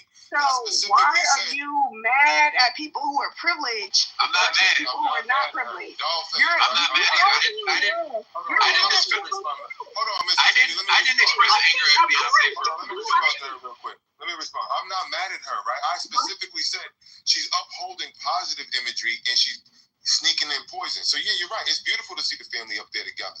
So I can offer criticism and at the same time say, you know what? There's some good things about this image. I like the fact that they're representing a wholesome family. But on the other end, they're pushing poison at the same time, which makes it a problem. So I'm agreeing with you. There's certain aspects of her image that are things we should reach for, that we should put out there for girls. But when she ruins it by saying, drop it like a thotty and whatever else she's talking about, that's what I'm trying to say. It's a duplicitous message that is not healthy for society. I have a question. Why is all critique looked at as anger? Because she don't know the difference. No, she wants to know specifically. My sister has a question. Jealousy. Because I'm with her now. What is the poison specifically? Let us know what Beyonce is doing that is actually. No, but tell her. No, I couldn't see it. Man, Penny, you know the sister can't hear that, right? They don't even hear it. I can't hear. I come in peace. You hear me? I come in peace. Kumbaya. I was just wondering when you said she sneaks in the poison. What's the poison? I'm not in disagreement. I'm only listening. Okay. So I'm gonna give you Sister Fran. Let me just tell you. So I said, Sister Fran, that's my sister Fran right there. I like her. So the thing is, when she says something like a song like Church Girl on her Renaissance album, she's basically talking about dropping like a thotty. Yeah, you a church girl. Yeah, you go to church, but I want you to go to the club, let it all out, drop it like a thotty. We know thotty stands for that hoe over there. Why is she pushing this message, glamorizing behavior that leads people to being baby mamas and baby daddies? Let's promote messaging that's going to bring husbands and wives together so that they can have a family in the way that she does. She wouldn't push that message on Rumi and Blue Ivy and other. Hold on, y'all. My sister don't be on the app that much, but she want to answer. Go ahead, baby. Let me tell you, I agree with you. I'm sorry. No, I agree with you. I agree with you. However, that's just not her mission. You got to go look for the people who actually do want to uplift us, encourage us. So all I'm doing is offering a critique. That's not her. That's not who she is. That's not Beyonce's MO. I agree with you. So she don't have to do what I'm saying. I'm just offering a critique to Beyonce. Answer me why you feel that way. There's nothing we can do about it. People are going to do what they want to do. And that's the choice that she's made. We can get mad about it, but we can't do nothing about it. You have to look for the role models who want to be role models. And she's not it. She's not it. So talk about I agree with you. But the thing that we can do about it, wait a minute. If there's enough people like... Hold on. But you also said that, like, oh, I look up as Holly and it's this and that, but I do have a big sister. And you said, what is your big sister? My big sister does feel that way because she feels like I can be better. So why is that a problem? The woman that was just talking is your older sister or your younger sister? I'm my older sister, but we just got different personalities. That's okay. Everybody different. Anybody who wants to do something that's not in their best interest, that's their choice. You can't change nobody. You only can change yourself. You get mad about it, only upset yourself. You only upset yourself when you concern yourself with stuff you can't do nothing about. But I understand this is stuff that y'all talking about, and I agree with you. However, nothing's gonna change. Like that's their job. That's just their job. I agree with you. I'm not telling her she needs to change. I'm merely offering a social critique. I'm offering a criticism, and you can take it or leave it. I'm not saying Beyonce got to do what I tell her to do. She can do whatever else she want to do. I'm outlining and observing that what she's doing is she's portraying a wholesome image while selling a message of poison. That's all my point is. And she don't got to change because I said it. And all I want to do is wake people up to that fact, and maybe if enough people stand up and say, you know what, Beyonce's doing the wrong thing, maybe she'll change. Maybe she will, and maybe she won't. It's not about Beyonce. That's right. I understand that's a high bar, but at least I'm gonna be the one to tell the truth. I also want to point out. Let me speak for a moment. The reason that y'all smell like me, and that's why I did let my sister get her shit off, because like honestly, truly, y'all not like her for real. Like y'all not growing plants. Y'all not out here trying to grow mushrooms. Y'all not out here trying to like really do what's good for Black people. Like honestly, truly, anytime my sister is like, let me cook up another concoction, I gotta go get my mama. I gotta tell my grandparents. I gotta tell this. I gotta get that. She's getting us on like the healthiest shit possible. She out here making like little gummy worms and shit for us to get like the healthiest food. She growing mushrooms and shit so everybody can have like the best food possible. Y'all niggas not like that. How do you y'all know? want us to be in a position to How be do you like, know? I don't know you. You're not giving that energy though. Because honestly, truly, if you was giving that energy, I feel like you'd be a better person. Like my sister's a better person. Wait, I'm not a better person. Nobody's better than nobody else. How do you know this? You're not giving nice. You're not a nice person. I'm not a nice person based on what? That's how you talk. You really talking like your people are better than me? She didn't call me out my name at all. I ain't better than her, and she ain't better than me. Hold on. He didn't call me out my name at all. He's not been mean to me or like yelled at me or called me anything crazy. Neither has Infinity. I'm spoiled. And he was not doing nothing to me like I okay, just ignore her. Just ignore her. He was being nice like I like it. Okay. How old are you, Dollface? Sounds like you're pretty young. I'm old as fuck. I'm 32. And so why did you call me a pussy? Why can't you speak at a higher level? When did I call you a pussy? 32 is a big age. 32 is, are you the sister or are you Dollface? I'm Dollface. Okay, Dollface called Manfinity a pussy. Oh. So I don't know why you lying. You're 32 years. That's a big age to be acting like that, girl. I do be saying stuff like that. That's my bad. Come on, you better than that. Are you drunk or high? What's going on?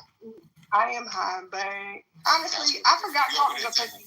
Honestly, you said something mean to me first. I feel like you said something mean to me first. I never throw the first punch, but I punch low. When I punch, if you go low, I go to the earth's crust.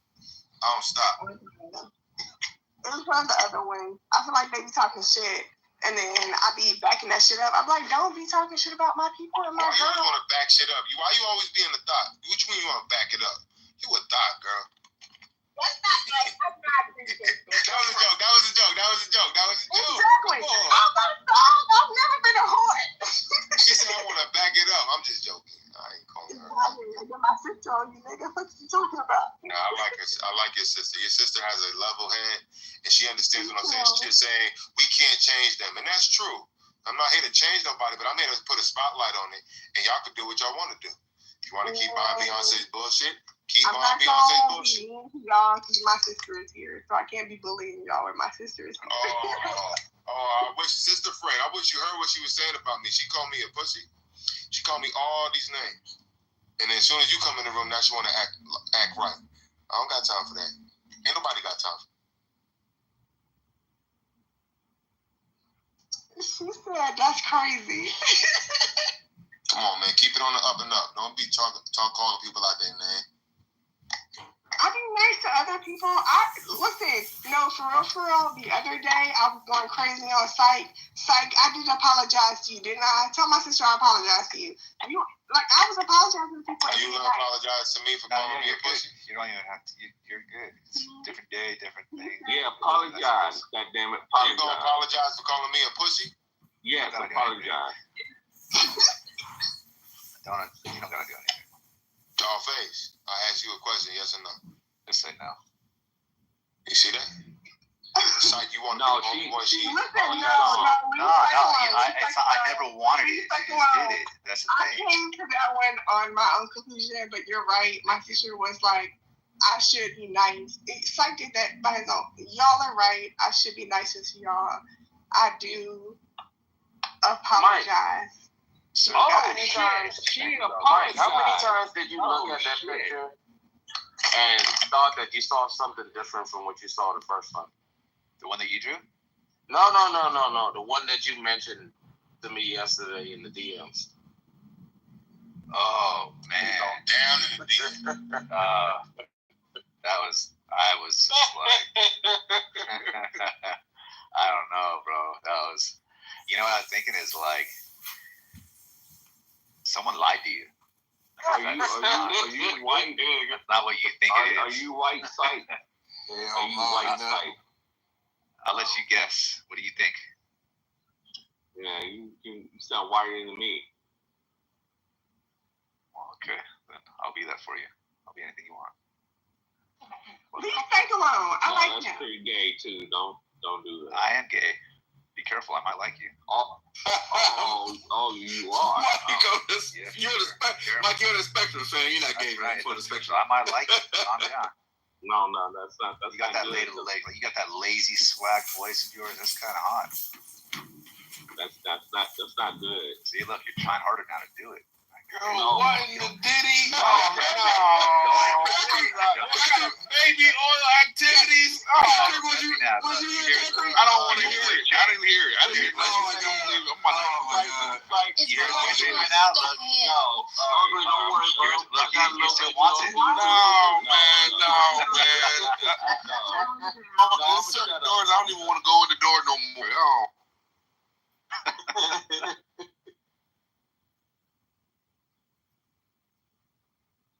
You good though. That's a good one.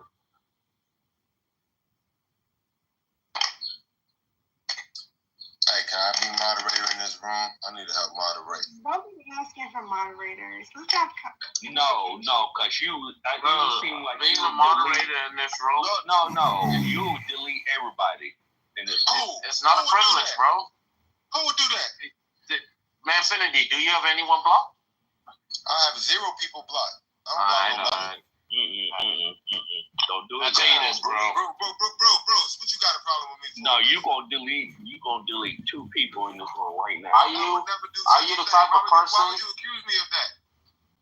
Are you the type of person who is not willing to abuse his mod powers? Meaning that if someone's cursing at you and all that other.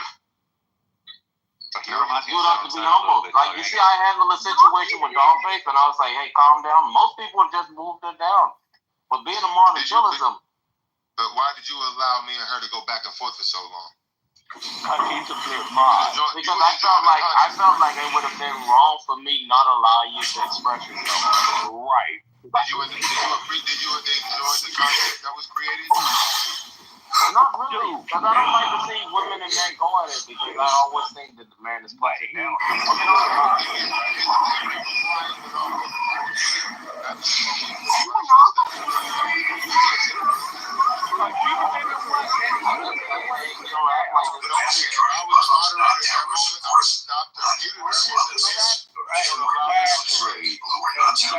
He's a dictator, not a moderator.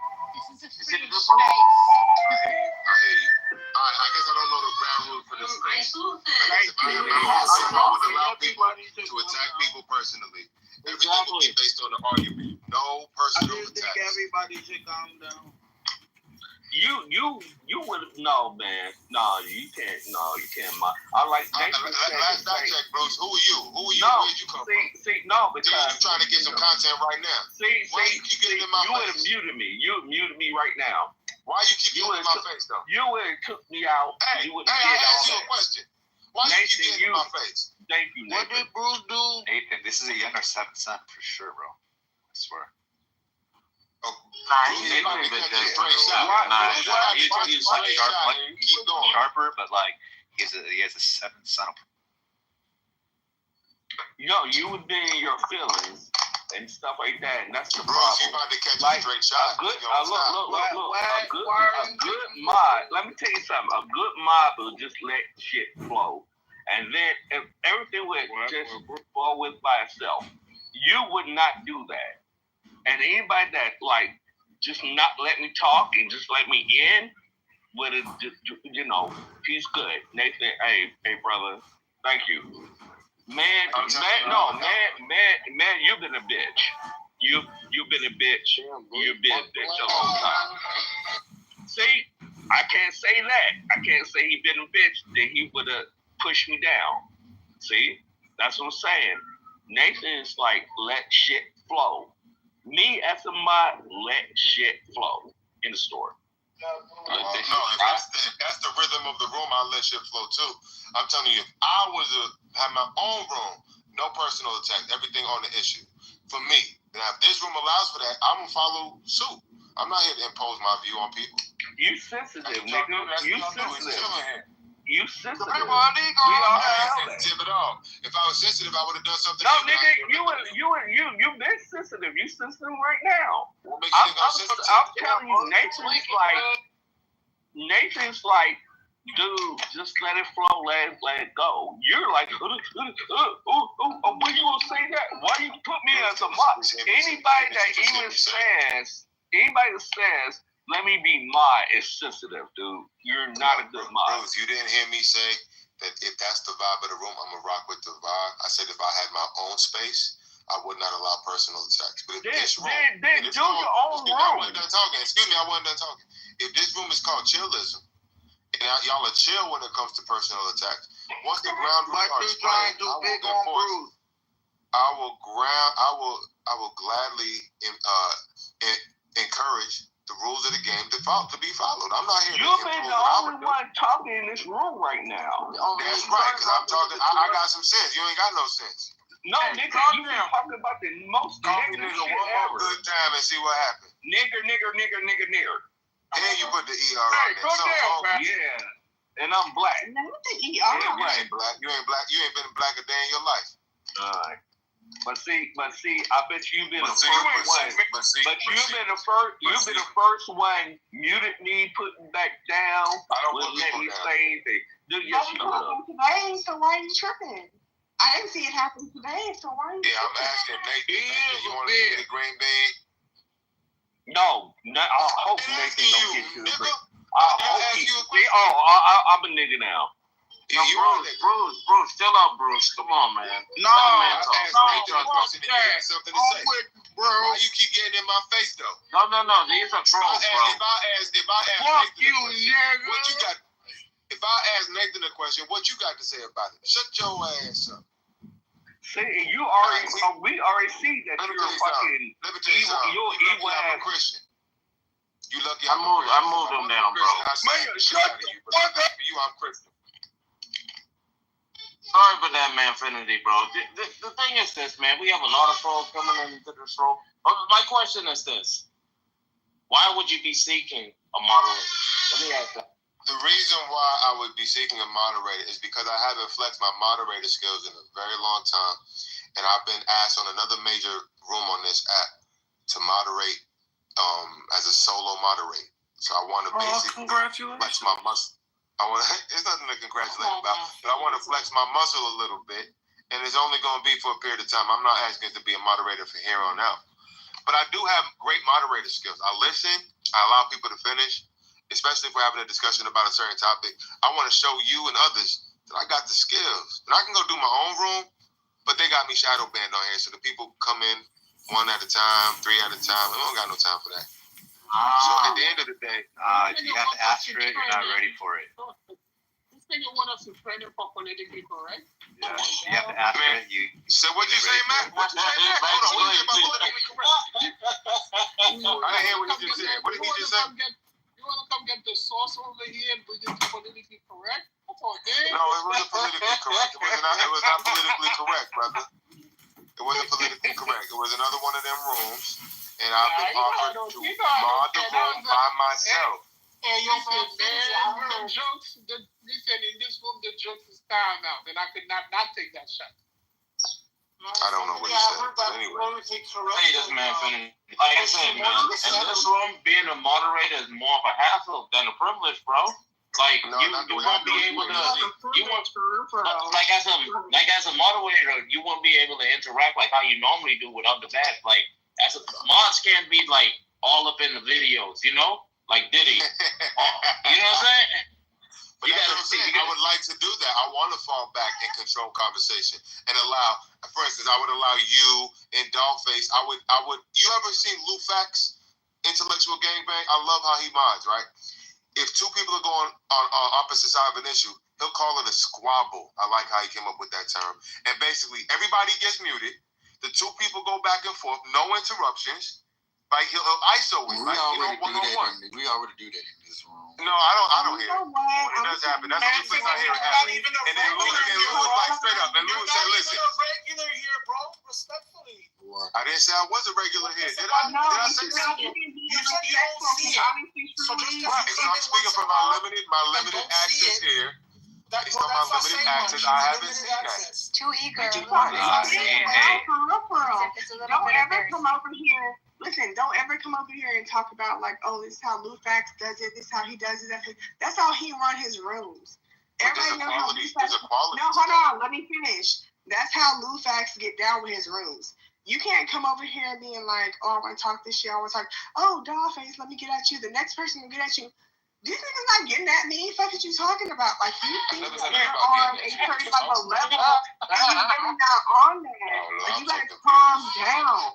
If you want to be a nigga like Lou Fax, you gotta get on your Lou Fax shit. Start your own room. Have your own conversation. You can't be okay. Well, don't want to be that type of person in the background either.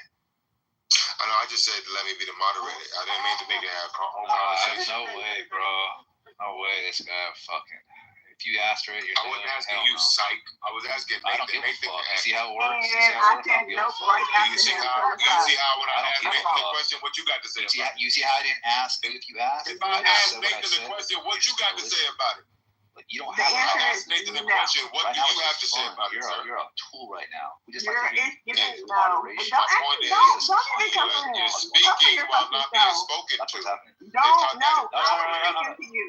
I was speaking to you, and I said no. So don't speak to him. I said it. Now he said it. Right. But then Psych is booty clapping for you in the background. I don't give a fuck. Okay, he can booty clap all he want. I got a fat ass. I clap it. So what's up? I said no. I was asking Nathan the question, and Psych came up off the mic. Last I checked, Psych ain't got shit to say about it. Oh my gosh. Hold on. Shut up. Shut up. Is that Pocket? That's how I go. If I ask Nathan the question, he got two lips. He can talk for himself. He don't need you to respond. Yeah, two lips. Shut up. I know he does. Pocket. But he also has pawn. I'm a pawn. Hey, I'm a fucking pawn. How about that? I'm a pawn. No, listen. You can say what he wants. Nathan, you got something to say or what? No, man? What's going on with it?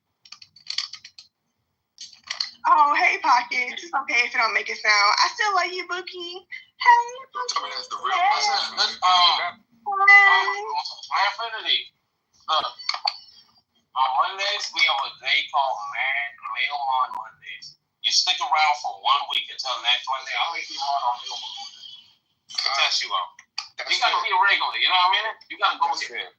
That's fair. But I've been in here. First of all, that's a lie. That is a lie, Nathan. Nope, you mod random mediocre white women every fucking time they show their raggedy, saggy ass faces. That's different. Damn. Listen, Tali dislikes the fact that white women or women in general are more privileged than men in the world. Wait. So and then hold on, Pockets. You can't be mad. You can't be mad of them enlisting white women because they also be enlisting dark-skinned black women. We also be. Stop playing like you don't do the same thing. Don't play like you don't do the same thing. So don't come to people. No. Just be here. But he's here like off and on. What I need him to be inside here for a week to see how the shoulders really run. What if he identifies as a white woman? What then? Well, you're gonna give him the green bean? Well, and I don't think he would identify as a white woman. He's a God-fearing man. You know what I mean? And no. Ask me a question. Nah, they're trying to say, hey, what if you identify as a white woman? Like, yeah, I do. You do? In order to be a moderator, if I gotta say that to become a moderator, let's do it. Okay. Let's go on. We'll have to go through the questionnaire. You willing to go through the questionnaire? Let's do it. All right. As a white woman, do you spit or swallow? Yes. Neither. Now you gotta pick one, buddy. I gotta pick one? Yes. I spit. Okay. As a white woman, do you prefer the BBCs or the WCs? I don't understand what a WC is.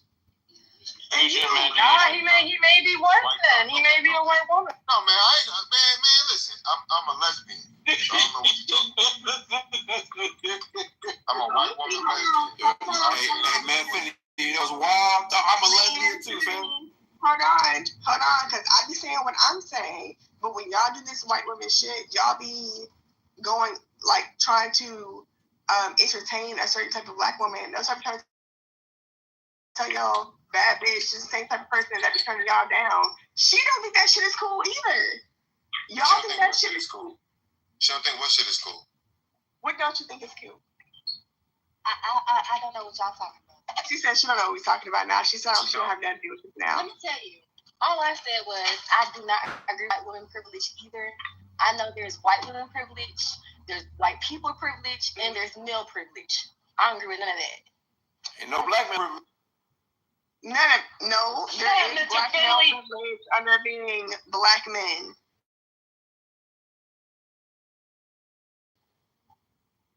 That's male privilege. And we have no privilege. Mr. Finley got my high club privilege. Yo, that's Pockets from way back. Your Pockets. Pockets, I keep telling you, airplane bathrooms are disgusting. I will never be in a Mile High Club unless it's on. I was in there. It wasn't that. They discuss. Yo, man, Finity. I'm telling you, they discuss. Here's my thing. Honestly, you talk about bathrooms. Here's my thing, Mr. You and Anthony. The crazy thing that you don't know is I love Pockets down. Honestly, the fact that y'all as niggas think that like, oh, we gonna put you in your place. We got the white girls here. Who said they were gonna put you in your place? I have to look around and realize what's happening. Who said they were gonna put you in your place? Let me get my flowers, Mr. Finley. Our Pockets, my fault. Okay, and then it's double hands. Like y'all be trying to do certain things and being like you're on that shit, you're popping, but like the same white girls that you want a platform are the same white girls. I'm like, yeah, that's my bitch. What are you talking about? She whoop your ass before I even know you're coming. Hey, you Pockets, doesn't she sound like MG? Yo, I forgot to some. My fault, Pockets. I forgot that some black women is a perpetual victim narrative when it comes to us men. My fault. Go ahead. Yep.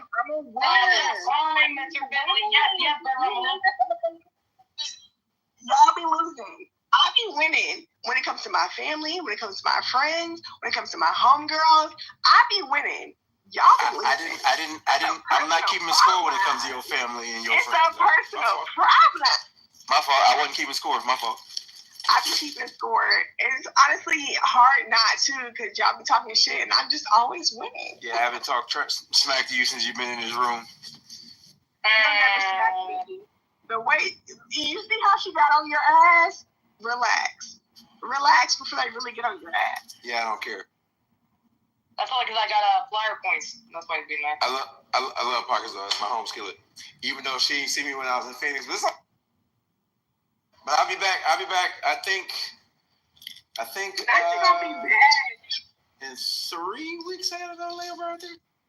Oh yeah, he's buying me drinks and I'm whooping his ass in pool.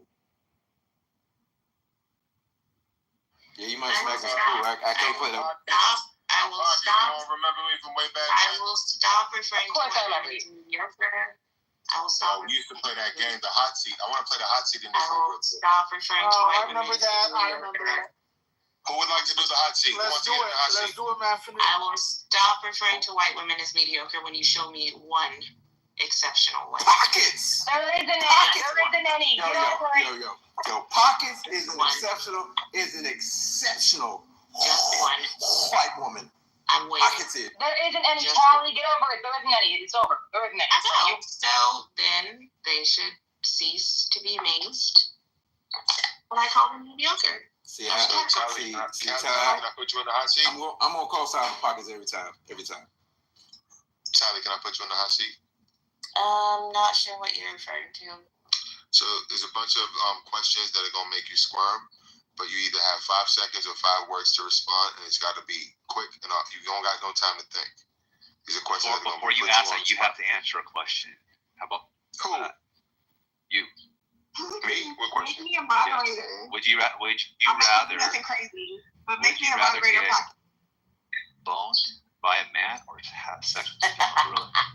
Until you answer that question, we don't. What was the question? Owned by a gorilla or what? No. Go ahead, Mike. I'll let you ask me. Would you rather get boned by a man or sleep with a female gorilla? I sleep with a female gorilla. Bam! Told you, Mike. All I gotta do is lay down. All I gotta do is lay down and go to sleep. That's it. Anyway, Tally, can I answer your question? Tally. Sure. Tally, they're gonna make you squirm. If you squeeze out of more than one question, you lose. You gotta answer every question I throw at you. You don't know me at all. Wow. What you said? Why are y'all asking her to answer questions? What did she get it wrong? I think you would be a funnier test case. You want to do it? Go ahead. Who want to do it? Is it Tally or you want? Mom thinks she's on my big tits. Leave her alone. Why are you so powerful? Who y'all want? Y'all can't just back up for a second. Okay, I'll back up. What's going on? Who's gonna be in the hot seat? Who's in the hot seat? Why can't we be in the hot seat together?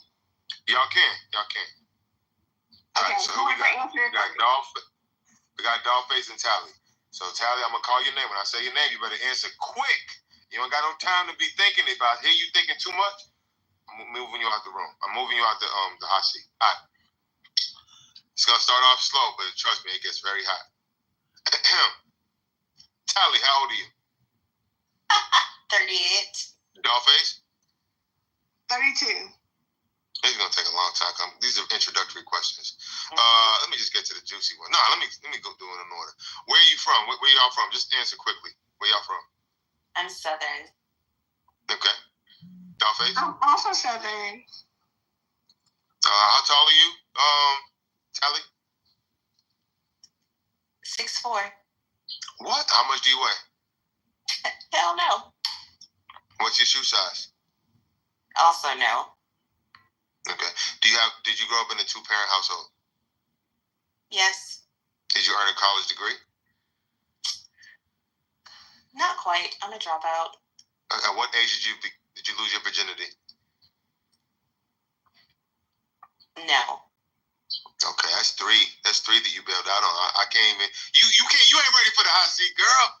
You ain't ready. Who wants to take the hot seat? Because the hot seat gets bad, very hot. You need to. Who wants the hot seat? You need to put yourself on the hot seat. Sounds like I'll do that after. I already done like that. You can skip. I got questions for you. I have a bunch of questions though. I didn't even get to nothing. She didn't even answer. She didn't even answer the basic questions. Those weren't basic. Yo. I didn't know you didn't finish the collect. Oh my God. Those questions were very insensitive. 12 fucking credits. Those are introductions. People that you do not know personally. That was very deep. That's what it's all about. We're on an anonymous app. Those are questions that you need to ask someone that you want to be in a relationship with. This is an anonymous app. Yeah, it was my last. It was my last. Oh fuck. My last 12 credits, but some courses you have to retake after a certain amount of time. Okay, when was the last time you had sex?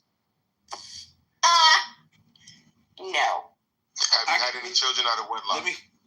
No. I'll take the hot seat, man. Infinity. Who wants the hot seat? I'll take the hot seat, man. Infinity. Hold on. Man, Mr. Finley, my man, Mr. Finley. Here we go. Mr. Finley, you ready? Let's go. All right. Welcome to the hot seat. How old are you? 38. You gotta be quick. Where you from? I'm from High Springs, Florida. How tall are you? 6'1". How much you weigh? 177 pounds, 178 pounds. Shoe size? 12. Did you have two parents in the home while growing up? Yes. Did you earn a college degree? I have 3 of them. What are your pronouns? My pronouns is Mr. and Finley. Do you think it is good for people to wait until after marriage to have sex for the first time? I do, even though I did not. That's a yes or no, sir? Yes. Are you a virgin? No. At what age did you lose your virginity? 20. At what age did you decide to become a sinner? 14. When was the last time you had sex? Last night.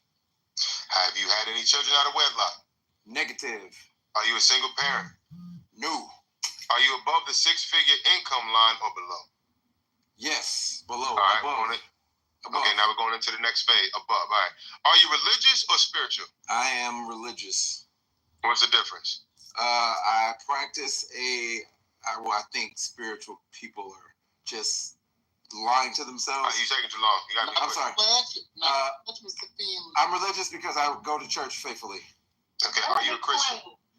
I am a follower of Christ, no. No explanations. We can do explanations after. Yes. We got to get I'm not a Christian. I'm not a Christian. You're not a Christian. All right. Is Jesus the Son of God or God himself? Jesus is both the Son of God and God. He's part of the Trinity, but he's the Son of God. All right. What is a woman? A woman is a person born with the XX chromosomes and has the ovaries and the vajayjay. Thank you. Are women the weaker vessel compared to men? Yes. Are women equal to men? No. Is a legally yes? Otherwise, excuse me. Is a woman's mind naturally more illogical and emotional than a man's mind? Yes. Is a woman's nature especially wicked? No. How do you deal with the woman who directs vicious anger towards you? 5 seconds. I ignore her. Do highly educated, career-driven women make for good wives and mothers? Yes or no? No. Should women obey their wives? Should wives obey their husbands? Yes. Sorry. All right. Should men obey their wives? No. Should women have the right to vote? Yes. Is it in a woman's nature to lead? No. What is a man? A man is the XY chromosomes, testes, and penis. Okay. You're not married. Okay. What is the greatest evil? I am married. Oh, you are. Are you the head of your wife? Yes. Okay. What is the greatest evil? Broken families. Is it okay to hate? Yes. What does it mean to love your enemy? Pray for them and wish them well. Who is the biggest enemy of all time? The enemy, also known as Satan. Okay, so do you love your enemy? No, I don't love the enemy. The enemy and the enemy are two different people. Two different. Think about that. All right. Do you have anger? Yes. Do you recognize anger as a tool of the devil to cause overreaction? No. Okay. Okay, these are some good ones now. All right. What country is the freest, most opportunistic country on the face of the planet? Yeah, what is this fucking? I actually don't know that answer that question. All right. Is America God's gift to mankind? No. Is climate change real? Yes. Was Kamala Harris a good role model for women? No. Will Kanye West become president one day? Never. Did you vote for the Great White Hope? I don't know who that is. I will be the greatest president that God ever created. Okay, thank you. Do you believe that there was election fraud in the 2020 presidential election? No. Is Joe Biden a good president, or was he a good president? Time will tell, but early returns, no. Okay, is the world overpopulated? No. In general, what is a red flag when getting to know someone? Lack of emotional control. Excuse me, who's interrupting? That's yeah, I am, because it sounds retarded, bro. Like, so then why'd you leave quietly? We're almost done. I want you with my sister. So let him. So double up on the retard. Okay. If heaven exists, will you go there when you die? Preferably, yes. Is the angry black woman a myth or reality? The angry black woman is a reality. Should schools be pushing the LGBTQ STD agenda? No. Is it wrong to cancel people? I had to throw that in there. I'm sorry. Is it wrong to cancel people for expressing free speech? Can we have yes, it is wrong. Excuse me. Hey, what's going on? How long is this question in real talk? Just real question. I got a good amount of more questions. Y'all want me to? To be fair to the stage, I'll jump down to the end. I'll jump down to a few more. No, man, these are some good questions. Man, hold on. You're asking him a lot of questions, and you're putting him on the spot. I would like some of the questions. I would like to answer the questions for my. I want to do that. I tried to do that earlier, but you said no. No, I said yes. I think it was taking too long because Tali wouldn't answer those questions, and then it messed everything. Okay, can we not do like the 20 questions thing? Like, how should we have debate something? How y'all want me to finish? There's some good questions left, man. Can I tell you? I would absolutely answer questions about my political alignment and. Okay, let me get to that, Tali. But what I won't do is that other shit. So Tali, Mr. Finley, and Dollface are now in the hot seat. The remaining questions will be asked of all three of you guys. All of you go in order, all right? Yo, I will kill myself. Yo, Nathan, can we like have some fun or something? If Tali doesn't you can leave quietly. No, you can actually defend your beliefs though. That'd be interesting, right? But we can do that after we get through the hot seat questions. We can't do it while we're doing the hot seat. Yeah, if so who's the one who keeps asking me about? I'll answer. That's A-Walk. Excuse me. I want to get on the hot seat. Dominique is one of my favorite people ever on this app. Dominique is my main man, bro. I love Dominique. Dominique, where you been, bro? How you don't come on here no more? Man, you doing this, but let's be very honest. You was vibing with my sister. My sister wants to ask you questions. All right, we could do that too, but let me try to figure out what Dominique is. You ask our questions first, and then my sister want to ask you questions. She got her own questions? Why is this clown nigga taking the stage? For the record, I just want to say, nobody was eager to get in the hot seat, so Philly got up there and held the throne. Just saying. Yo, Mr. Finley, did you watch that new season of Nathan or that rehearsal? You might find it interesting because it goes into like island culture and stuff. What, Nathan? Nathan? You ever seen that show Nathan For You? Nope. Okay, look up the show called Rehearsal. It goes into like pilot culture and stuff. You probably find it interesting actually. All right, so you pilot culture as in my profession? Yeah. Yeah, as in your profession. It's called Nathan? Yeah, no, it's called Rehearsal, season 2. Rehearsal? Can I finish what is it on? Hello? I'm sorry, man. Real quick. What is it? HBO. Okay, I'll check it out. Yo, can we finish with the questions? Go ahead, man, 50. All right. Thank you. All right. Is Jesus a socialist? Yes. All right. Should we defund the police? No. Should it be criminal to give sex change hormones to children? Yes. At what age should children be taught about racism? Ooh, that's a hard one to answer. 10. I need 5 seconds or 5 words. 10. Come on, man.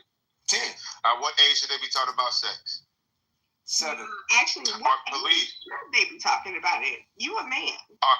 Are police hunting down black men? No. Can you be moral without God? No. Is sex this love? is like retarded. All right, can you tell this dude to leave? He's an atheist. No. Remove him from the room. No, okay, ask us this question. I can't deal with this dude. He's like a mosquito buzzing in my ear. Come on, man. Let's have an argument, bro. Let's actually do some reasoning. We'll get to it. Can y'all tell this dude to do something? Yeah, bro, it's been fucking. I like that time. don't feel bad about it. Like, don't feel bad about like the position you're taking. Fight for your position. If you can't feel like you can't fight for your position and you feel a certain type of way, you feel that way. Just say you don't want to. I'm saying I'd like to continue to ask Mr. Philly the question without You shouldn't hold that position if you get defended. I mean, you that's can just tell like obvious. if you could tell this dude A-hole, I think his name is A-hole. Oh, yo, you can nigga, tell him shut to up. stop No one wants to hear you, buzzing bro. in my ear, bro. He keeps buzzing in my ear and I can't deal with it. Oh, no.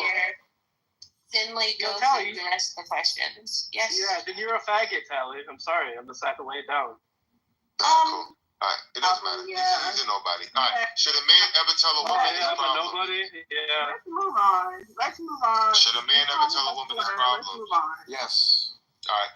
Have you ever been a slut maker? No. All right. Are you in favor of same-sex marriage? Yes. Fucking Andrew Tate fucking questionnaire. Oh my God! Can you remove him or move him down, please? Basically, yes. Can you move him down? I can't.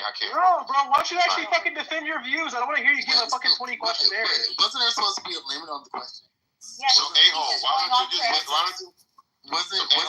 leave quiet? How many questions?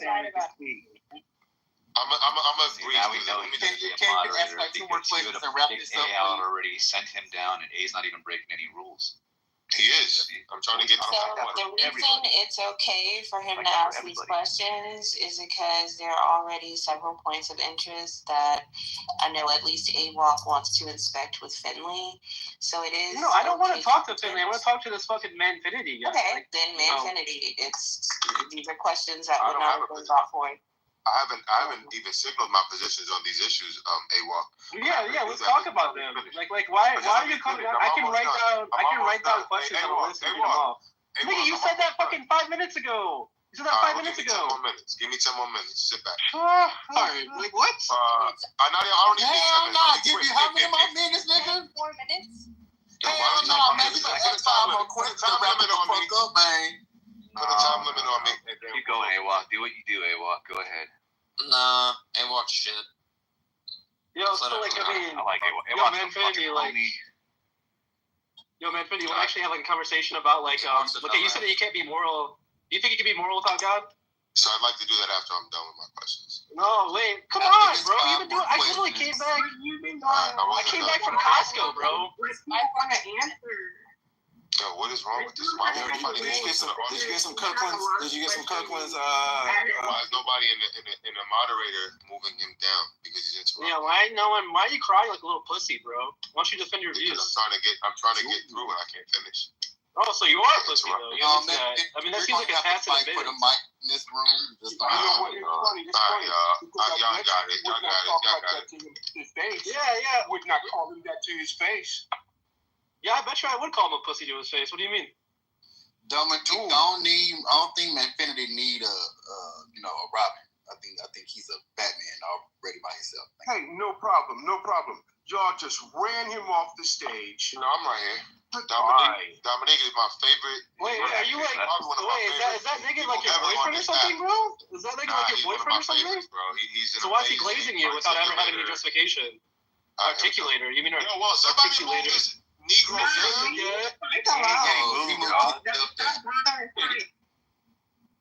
Stop bothering sight. Mind your business and ask.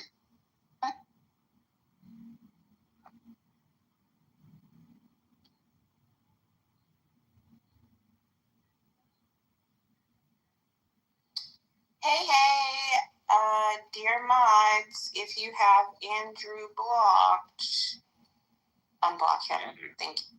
No, I'm not doing it. Alright. So,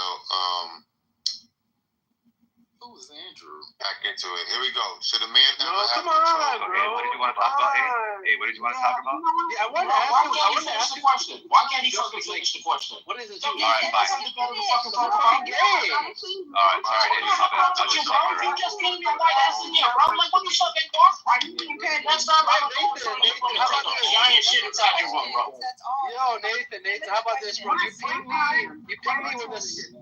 No, you ping me when this faggot's done. How about that? I'll come blow him out. Somebody meet me in my own room. I'll go down my own room. Bro, I can't stand none of y'all, bro. Go ahead and I can't fucking stand y'all. No. Let's move on. Let's move the fuck on. Let's talk about what A-Wall want to fucking talk about. And it better be fucking good, bro. Okay, before talk like dumb shit. You got 5 minutes, bro. Oh, I got 5 minutes. Okay, Manfinity. Oh my god. I just put Andrew's profile in the chat. Just click his profile. If you haven't blocked, unblock him. Yeah, so Manfinity, like, do you think you can be... No, talk about no, fucking talk about no. Make up your own shit. Don't use, no. Make up your own shit, nigga. Make up your own shit. Don't use them. Okay, cool. Okay, so I have to talk to someone else? Is that what you want? No, make up your shit that you want to talk about. It ain't the, hey, I'm going to question people hour, bro. You better have something fucking good to talk about. Because you just read something that I thought was good. Go ahead. That doesn't make any sense. Okay, cool. You just let Get out of it. Okay, cool. So, like, I guess we can talk about, like, do you guys think that, like, reasoning involves coming to a conclusion about data? Do you have to pay for this upgrade trip that y'all have? No, I don't think Who is that? Who are you? You get a free trial. I mean, like, what do you think you can reason without having like an output or something? Yeah, you can reason like just like purely logically. No, I'm sorry. I'm Harley. I'm not sure what's going on because they switch it. Shut the fuck up then. You hear two men talking? Shut up. Don't make me shut you up. Shut up. I'm just gonna move you down there. I'm gonna move you the fuck down. Go ahead, A-Walk. It gotta be fucking good, bro. You got the whole fucking stage. You got 3 minutes and 30 seconds left. Shut up then, bro. Stop talking then, bro. Hold me the fuck up then. Nigga, shut up, bro. I'm gonna block you on Instagram if you keep talking to me like that, nigga. Fuck. Bro, what's up with you, nigga? You come in your room in the fucking atmosphere. Go ahead. Well, I had a better question, bro. If they had to go off the topic, then that's kind of rude, right? Like, don't you think the idea that's like, let's say I have data, right, and I come to a conclusion about that, you think it necessarily is reasoning? Like, it has to be reasoning? If you have data and you come to a conclusion about it? Yeah, like, let's say, like, I'm a historian. Okay, cool. So, like, what fucking Matt said is just, like, irrational, right? Because, like, like, if I'm, like, some type of historian or some type of, like, scientist, right, and I have data and I come to like a view on that, right, like it seems as though that implies I'm reasoning necessarily. So like then it comes to the question of like, well then how do you deny reasoning and then like be a rational agent or something, It just seems like obtuse to me or something.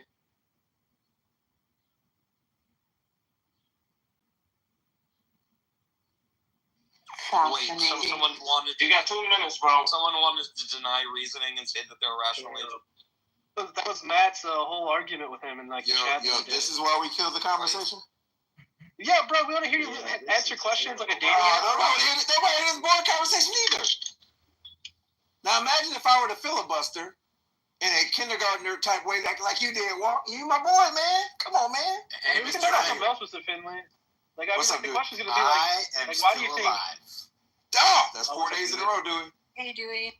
Yeah, but like Mr. Finley, why do you think you can't be moral? I should be okay as goddaddy, Dewey, for this. If you pay for some 1 minute college, I'll let you do that. Y'all interrupting A-Walk. Y'all interrupting A-Walk. Go ahead, A-Walk. Oh, thank you, bro. Mr. Finley, why do you think you can't be moral without God? Like, what's your view on that? Like, what's your justification? Because I believe that God determines morality. Otherwise, morality is subjective, and I don't believe it's subjective. Yeah, but do you think you can act in accordance with God's morality without believing in Him? Yes. So then you're a moral person, then, right? I believe I'm a moral person. Yeah.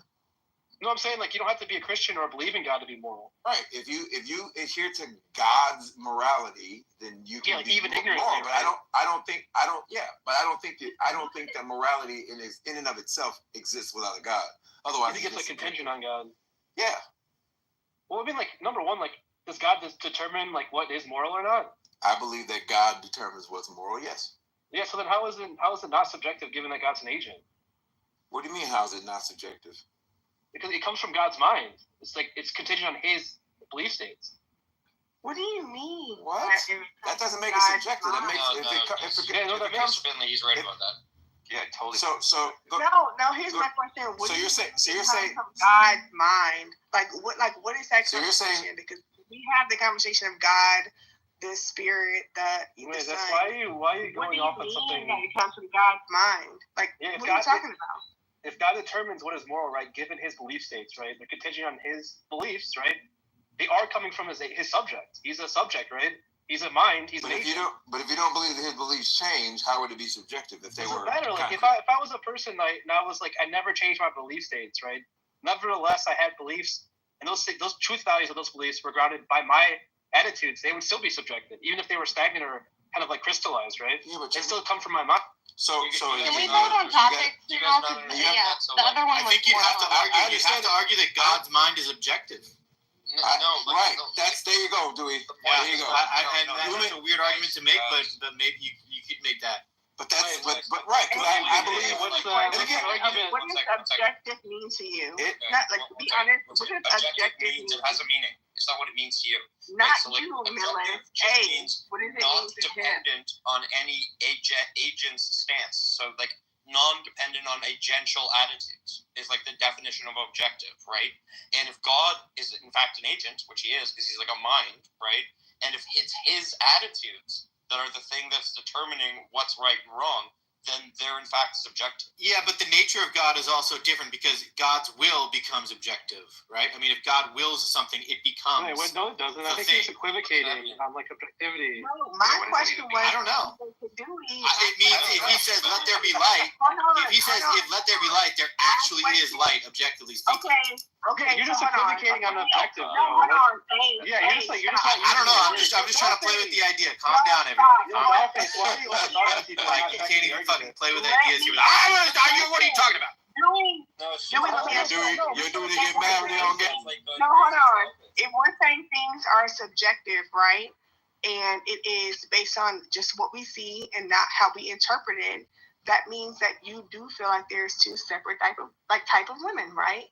Because in the beginning, God made man and woman, and then later he made Adam and Eve, like Eve also that. So like if we're gonna do subjective things based on just randomness, yeah, I agree with all that. That was great.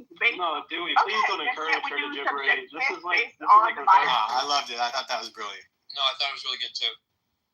Maybe we can move on though, because there was such a good point. I don't think anyone's agreed. I agree. Everybody agrees. So that was good. Finley, now that we know that objective is not mind dependent, right? And God is a mind, it would be subjective, right? Well, I don't look at. I don't. The reason I think it's objective is because I think that subjective means that it's subject to change, right? This is my very oversimplified explanation. That's wrong. And I don't think that God. This is Millith. Relax, man. Jesus Christ. What is? I don't know what it is with you, Millith. No, because you always no. So relax, man. We're having a thought experiment. Relax, bro. I literally just said it's my oversimplified definition. It could be totally wrong, but it's mine. Don't take from me. But that's just how I look at it. I also don't look at God as a simple agent. If you found out the definition of how you're using it is wrong, then that's fair. Your belief. Then that's fair. But I don't. It wouldn't change my belief though.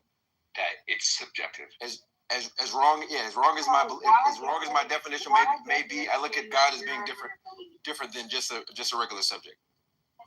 So or agent. Okay, and we can talk about it, but why do you feel like it changes your belief? Why is it that when people say certain things about the Bible, it's like, okay, we can move on from that, or like, okay, I get what you're coming from, but I still move on from my belief? Because you're probably not addressing their points. It seems as though you're like an incompetent reasoner, given your attitudes in this conversation. I was being nice to you, and I see you don't like that. That's me being honest. Like, I'm not trying to be rude. I'm saying, like, that's probably an account. I feel like, honestly, my whole thing is just like, y'all are saying like, oh, these things are true, when I'm being like, oh, this is why I stand up for my girlies, and like, this is it, and you're like, okay, move past it, and then you're being like, okay, well, this is the thing, and I'm like, if we're gonna talk about Christ, I know why Jesus loves me. Like, we can always have that conversation. I don't like when other people. Anything that was said here? No, when they were talking about earlier, like when it's just like, oh, well, this isn't Christ-like, this isn't this and that, and I'm like, as soon as I said something, they was like, we gonna move past it. I don't like that.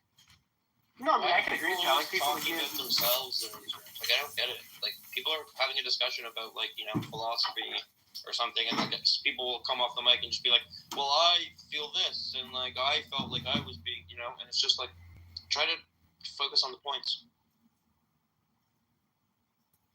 Oh, so I'm making general statements about dumb people, bro.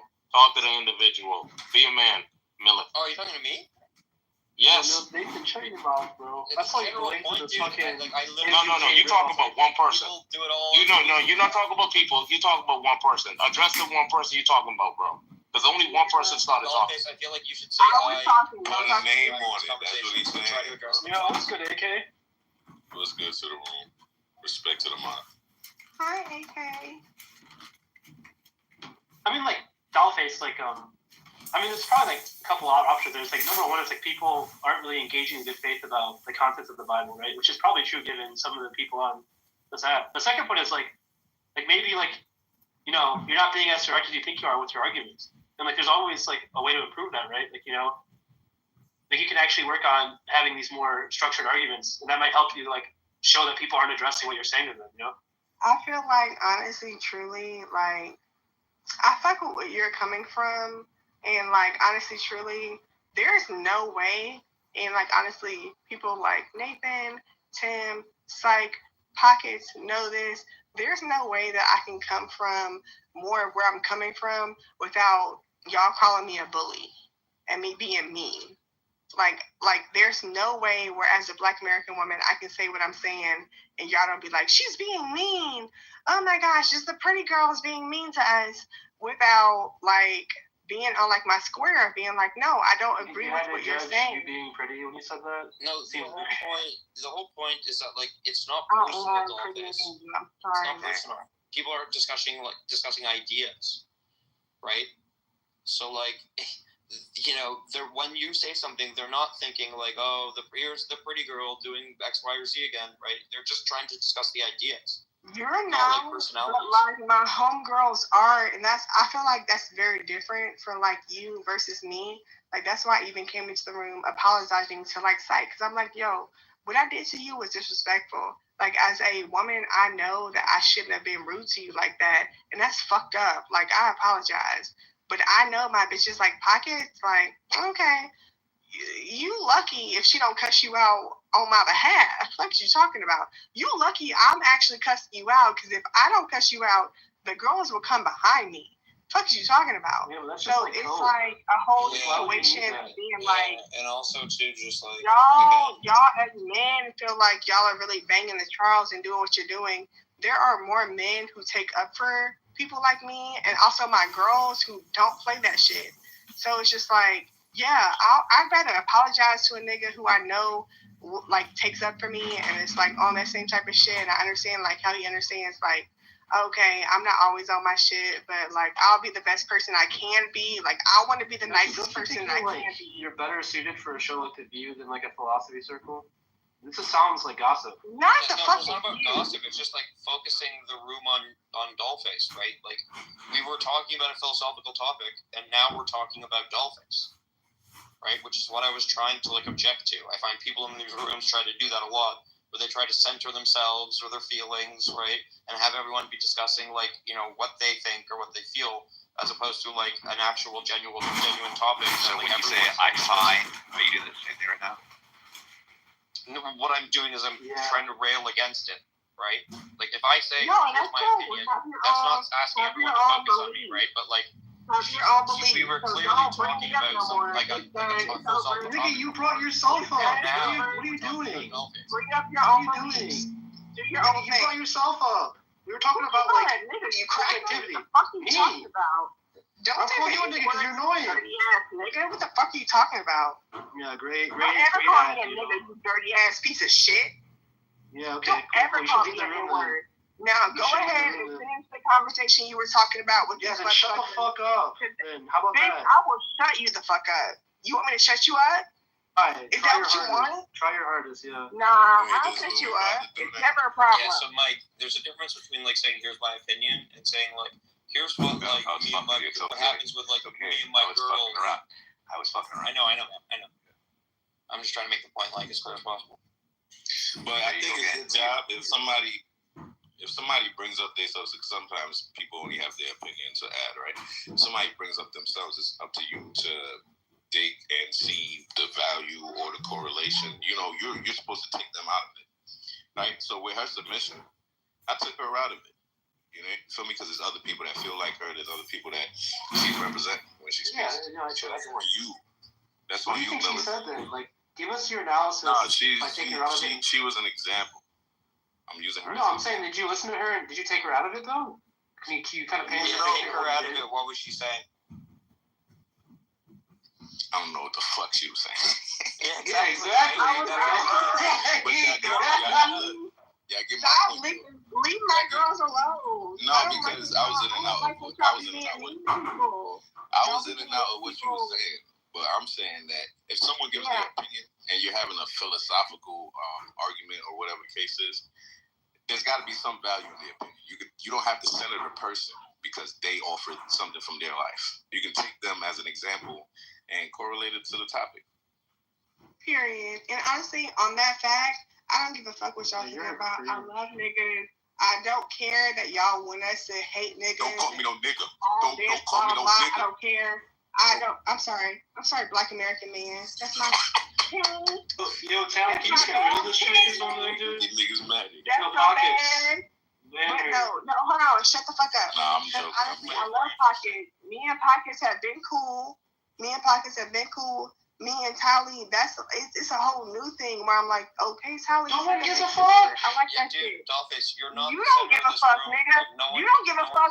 But I be hoeing you niggas every single fucking time. No, I hoe you niggas every single fucking time. You are a hoe ass nigga. I hoe you every single time. A big Black American woman, I hoe you. Like, it's not a problem. Like, yes, that's my girl. I don't have to shut up because I hoe you niggas. It's not about you. I hoe both you niggas. I'm not gonna shut up. Both you niggas shut the fuck up so we can get back to the topic. Okay, great. Yeah, shut up so we can get back to the topic. Yeah, cool. Both you niggas. Shut up. You never gonna shut me up. Get up and shut the fuck up so we can get back to the topic, nigga. What is the topic? What is the topic? Shut up. What is the topic? Yeah, what's the topic? You not my big sis. You not my big sis. What's the topic? What's the topic? Tally, what's the topic? Tim, what's the topic? Spike, what's the topic? You hoes is nothing to me. No, shut the fuck up. Before you interrupt shut up. I don't care. Everybody else can talk. You niggas shut the fuck up. Bro. Shut up. Someone centers shut up, you ugly ass niggas. Come on, niggas. Yo, Nathan. Hey, Monica. Yo. Hey, Monica. Can you get rid of this fucking monkey? Honestly, listen, you man, niggas y'all ain't ran got away, no man, wit. Finity. That's why you're I was monkey. enjoying that conversation you're he had, man, with Mr. Finity. You niggas ain't got no motherfucking lips. Yeah, damn, come on, man. What do you mean? My lips are voluptuous. Lipless. I have delicious lips. Yo, Big Tally. monkey, nigga. You ain't got no lips. We got you in cages, and it's okay. It's okay. We got you in cages, and it's okay. Why do you people Big Black American will never lose. No, don't do that. We'll Put never a name lose. on it. You're talking to one person, not people. Why does Dollface come on here and behave like this? A-A-A-V-E, because you speak of us. Dollface is what we might call a coon. Yeah, she's a coon. A coon. Nothing wrong with coon. Fucking porch monkey. Nah, I really am y'all niggas' big brother. I be thinking about that. Are you drinking right now? Are you like drinking? No, I don't have to. So you just like naturally hey, are the shut retarded. the fuck up. Hey, don't using words like the R word and this and that. Like, honestly, you have to use all these bad words because you don't. Okay. Listen. Trash, you're white Pockets. trash. Wow. I can't do it, Pockets. I can't do it. Help me out. No, okay, so I'm begging you, love. Let's just like. Right.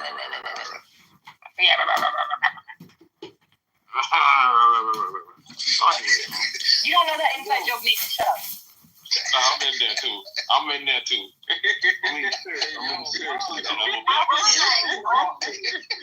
Honestly, I feel like the girls aren't saying nothing. Pockets, you know I'm being nice. Pockets, you know I'm being nice. Oh my God. Be nice and stop talking, please, Dollface. Please let the conversation continue. No, but Pockets, dude, don't do that, Pockets. Don't do it. I'm being nice. Don't do that, bro. You just got here. No. She actually has been. She's been nice, dude. Can we talk about the new Plus features and how even more careful? Thank you, Monica. and nice Monica is sometimes when she is a big friend. Monica do be being nice. I like Monica. Come on, guys. Don't try to take a life from her. Go ahead, shine, baby. Monica's on that shit. Yeah, Monica. Dollface, let Monica do her thing. No. I think Dollface should talk more. No, Monica, go do your shit. Come on. No, Dollface. Why do you want let Monica speak. Monica is the OG. Let Monica be an OG. Shut up. Monica, speak. Y'all making a shy. Go ahead, Monica. No, let Monica. You're all insane. There are 4 features that come with the Plus package. You can pay by the month or pay by the year. Go ahead, sister. The first one is it'll tell you who's snooping on your profile. That's not a huge factor for me. In the translation, that's who's peeking in your window. Go ahead. Yeah, it'll also allow you up to 7 or 8 links on your bio. Apparently, if you're advertising or you have different websites you want to. You can drop those links, like the addies and all that, in your profile. Can you let her speak, please? Third one is you can snoop on rooms. There's one in the audience right now. We don't know who they are. We don't know what they're hearing and what they're recording, and we can't get rid of them. So for the people that has like wires, that's for you guys. That's for y'all. Can you let her speak? Wait, Monica. Hey, Monica. Really quick. Hey, Monica. A question to Monica. Really. Why the fuck did you talk? Why the fuck I'm talking? I'm trying to ask Monica a question. Hey, Monica, real quick. Can you repeat what you just said? Because you went in the Matrix. When you were explaining the third point, I do apologize. I'm sorry. That's all I wanted to say. You can snoop in rooms. Yo, shut up, Millie. You cannot join the stage. You cannot write in chat and know who you are. There's a one in the audience right now. You see Anon with the plus. That's somebody random that we don't know, or it could be someone that we hate and is here listening to us. We don't know. Or it could be someone recording you. You just don't know. It could be admin.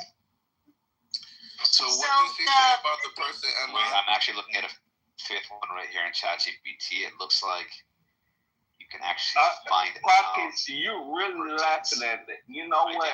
Talking dumb about this. No, what? Yeah, why did you just like receive?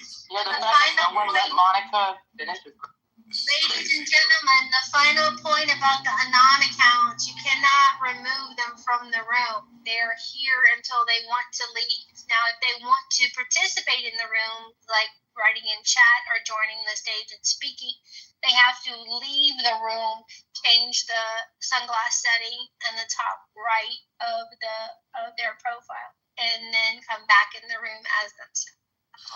So you can spy on a room anonymously. That's what somebody's doing down there. Now, last question, Monica. How much is the premium? It's $5 a month. You pay monthly or annually. And also, if a moderator has you blocked, you can't get in, even if you're in anonymous mode. It will block you from the room. That's interesting. Get out your blocking buttons, everybody. It's getting real. Is this on Clubhouse or So what? we should all block it. So they can't come on Clubhouse anonymously? No, hold on. If this is just on Clubhouse, Pockets, add me. I guess we gotta be for the bitches now. Oh my gosh, we can't even be nice to the niggas now. This is crazy. No, but for real, if we get blocked by somebody in a room, that means we can't come in there no more. That means we have to. Oh my God. Please. Dollface. Deal with it, Nathan. You're giving too much information, man. This is like information overload. I'm sorry. Nigga, what do you expect that Dollface should be doing? Alright. You try again next time. No, leave Nathan alone. Nathan is big daddy. Bruce came off mic and said, daddy energy. So why don't be knowing. I didn't know they were that serious. Red Bulls, bro. They got no, nigga, it's not Red Bulls, it's Hurricane. He said, it is Hurricane Harley. Stop playing. But no, Nathan is correct. Alcohol. Okay, so we don't listen to these people no more. Honestly, basically, if we're not cool with people, we don't like these niggas no more. Bruce, is a hurricane a beer or a malt? Fuck the niggas. Shut your white ass up. No, hold on. Y'all, why can't y'all answer? So is it fuck them niggas? Is it fuck them niggas? If you don't know that no more on the app, that's why no one's answering. Is that not what we're hearing? Nigga, go ask ChatGPT. People don't understand the NASCAR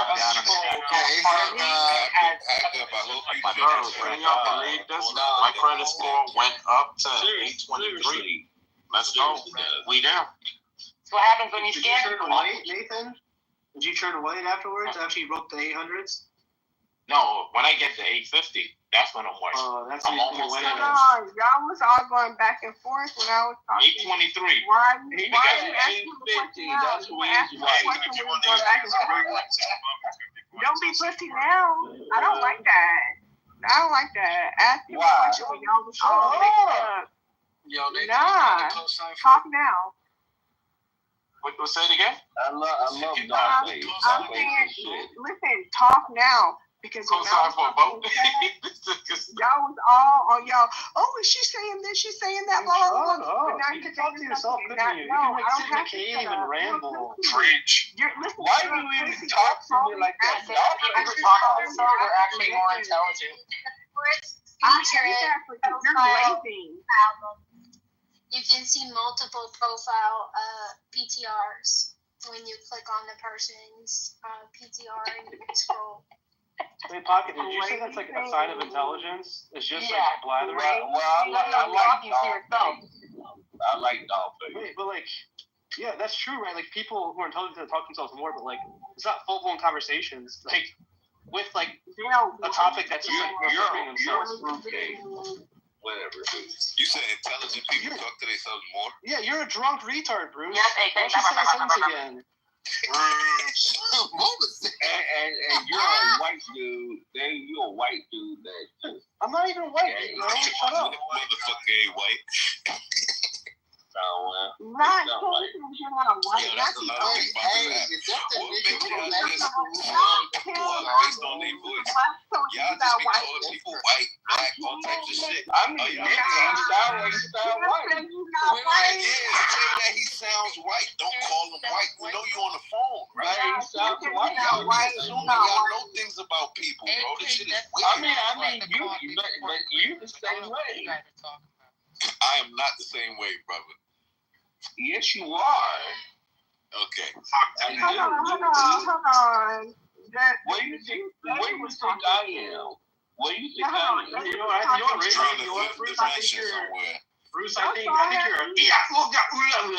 whatever you said last time. Hey, don't give Somali. Yo, mods, this is a great way to run a room. Just have a bunch of drunk people ramble at each other.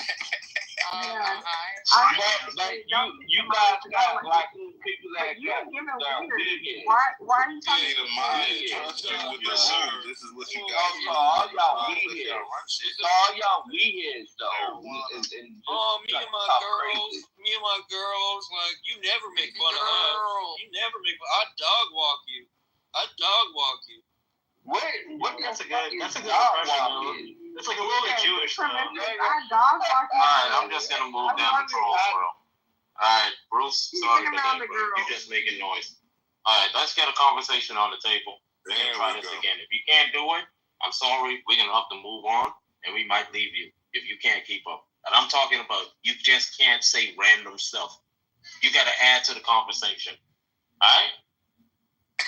That's crazy. You gotta get that statement. You can't just. Moving on. Yo, you cannot just say random stuff. Alright, Miller. Yo. God doesn't exist because.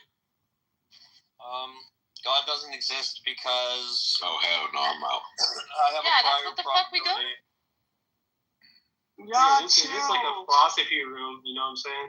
Like, Nah, chill. Let him go. Let him go. Go ahead, boo. Yeah, Why don't you think it exists? God doesn't exist because there's like a prior probability of like God of any particular thing existing, right? And the more features that a thing has, the less likely it is to actually like, you know, the less likely it becomes like as a prior, right? So like, if I say there's something that, you know, was at the beginning of the universe, but it like I can't say anything about it, right? That has a certain amount of likeliness attached to it, right? And then if I say like there's something at the beginning of the universe, but it also is like a person kind of and has a mind, right? And it cares for you. Every time I add a predicate there, I make the prior probability of the thing, right, decrease significantly. So I think God has a lot of predicates attached, right? So I give God a specifically low, like a really low prior, right? And then I don't think any of the posterior evidence, like in any way, justifies the belief given the low prior. Okay, and can I say something to you?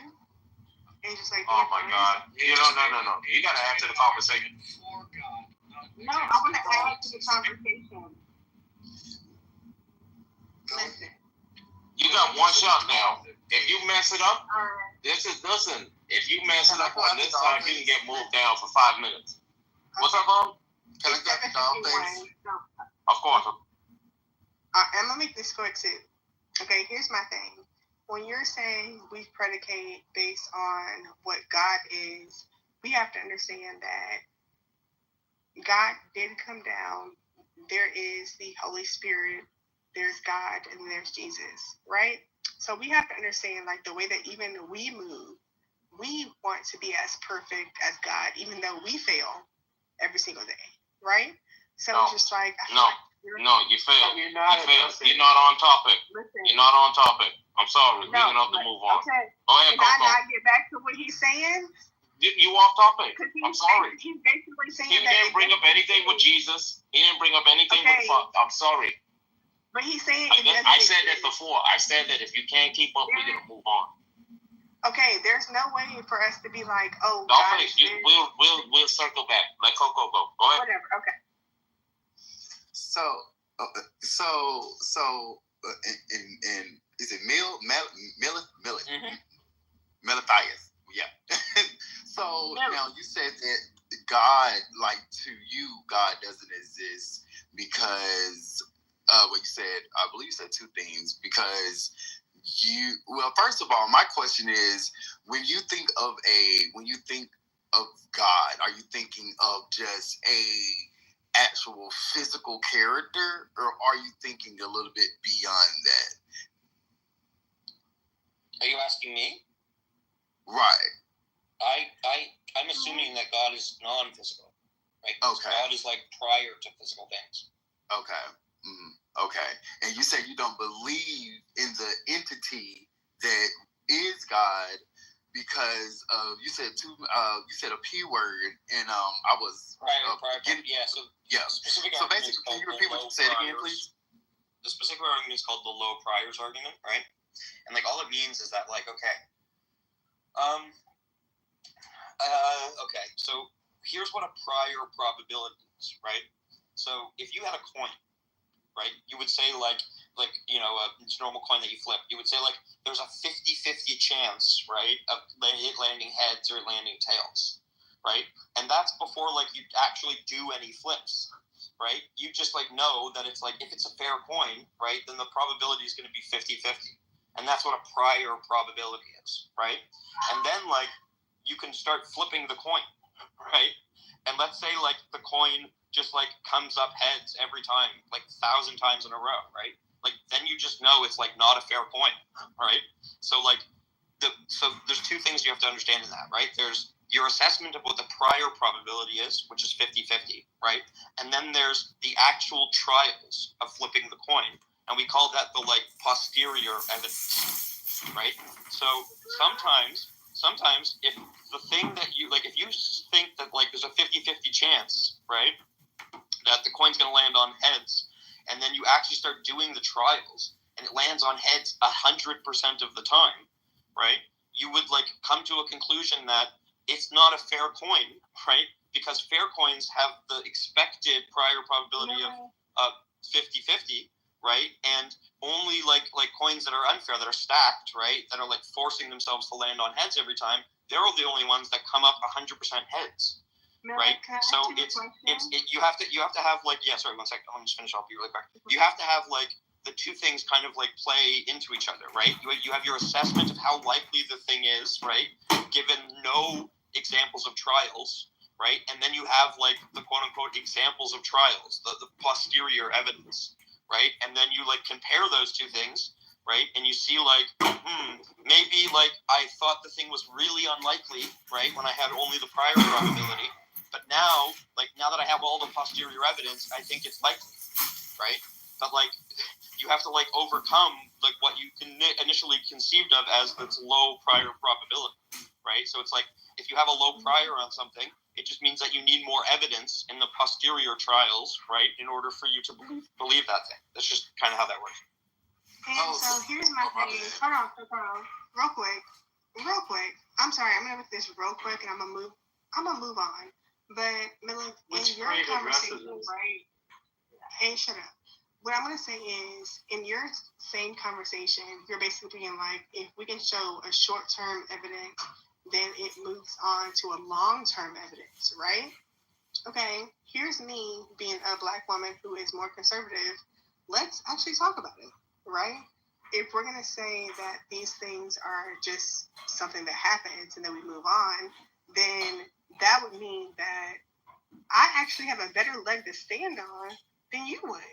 Because yes, you may have these conversations that can, move past and have people to take up for you, but at the same time, it's just like, I know for a fact I've been around people who do things and we fuck with each other, not because we are doing just shit. We are long-term evidence. Yo, Nathan, right? Based on you. Hold on. Hey, shut the fuck up. We're long-term evidence, right? If you're going to say that, oh, well, this is a problem and let's resolve it. He's talking about probabilities. Hey, hold on. Like, I'm trying to be, like, cool here. Like, you know what, like, a probability is? Like, he's talking about, like, given the concepts. Okay, cool. So think about it this way. Given the concepts at hand, right? There's going to be an assigned probability before you even examine the evidence on the table, right? Like, like an overly complex object has a lower probability of existing because all of these things about the object have to be true, right? And as you add those things that have to be true, the probability of it being true is less likely overall. Like, I think about like a math equation. The more premises it has, right, the more complex it is. Okay, cool. So, like honestly, I feel like you want to pop your pussy, and that's cool. I love that for you. But like, if we're gonna actually talk about math, honestly, truly, I can actually talk about people in this room. Right? Like I can. No, that's your issue. You talk about people. You talk about people in your show. I can be like, it's honestly truly that. One second. Doesn't that sound nice, dude? What the fuck was that? That sounds good. I don't know if that pockets. Yeah, that was just a huge relief. Y'all never had one of those? Like a relief? I don't know what I'm talking about, so I just want to stop them talking. Yeah, that was just, that was beautiful. So, Mills, I have a question for Mills. Sure. When it comes to, like, the probability. Now, I'm not a fucking genius. I'm going to just put that out there. I don't know shit about math when it comes to I don't know what the fuck you guys are talking about. But don't come from my bed. Yeah, I'm just going to say, like, when it comes to stepping outside and seeing how nature works and how we work with nature and how just the whole world works, do you think that could be accident or if that's on purpose? How we all, you know what I mean? I don't know if I'm explaining it correct. Like, I think you're making some sort of, like, I don't know, like, inference, like design inference or something. Right, like, yeah. Like, do you believe that the design of this... Like, everything works so well together. Exactly, yeah. Do you think it could be accident or that's actual design, something greater than ourselves create?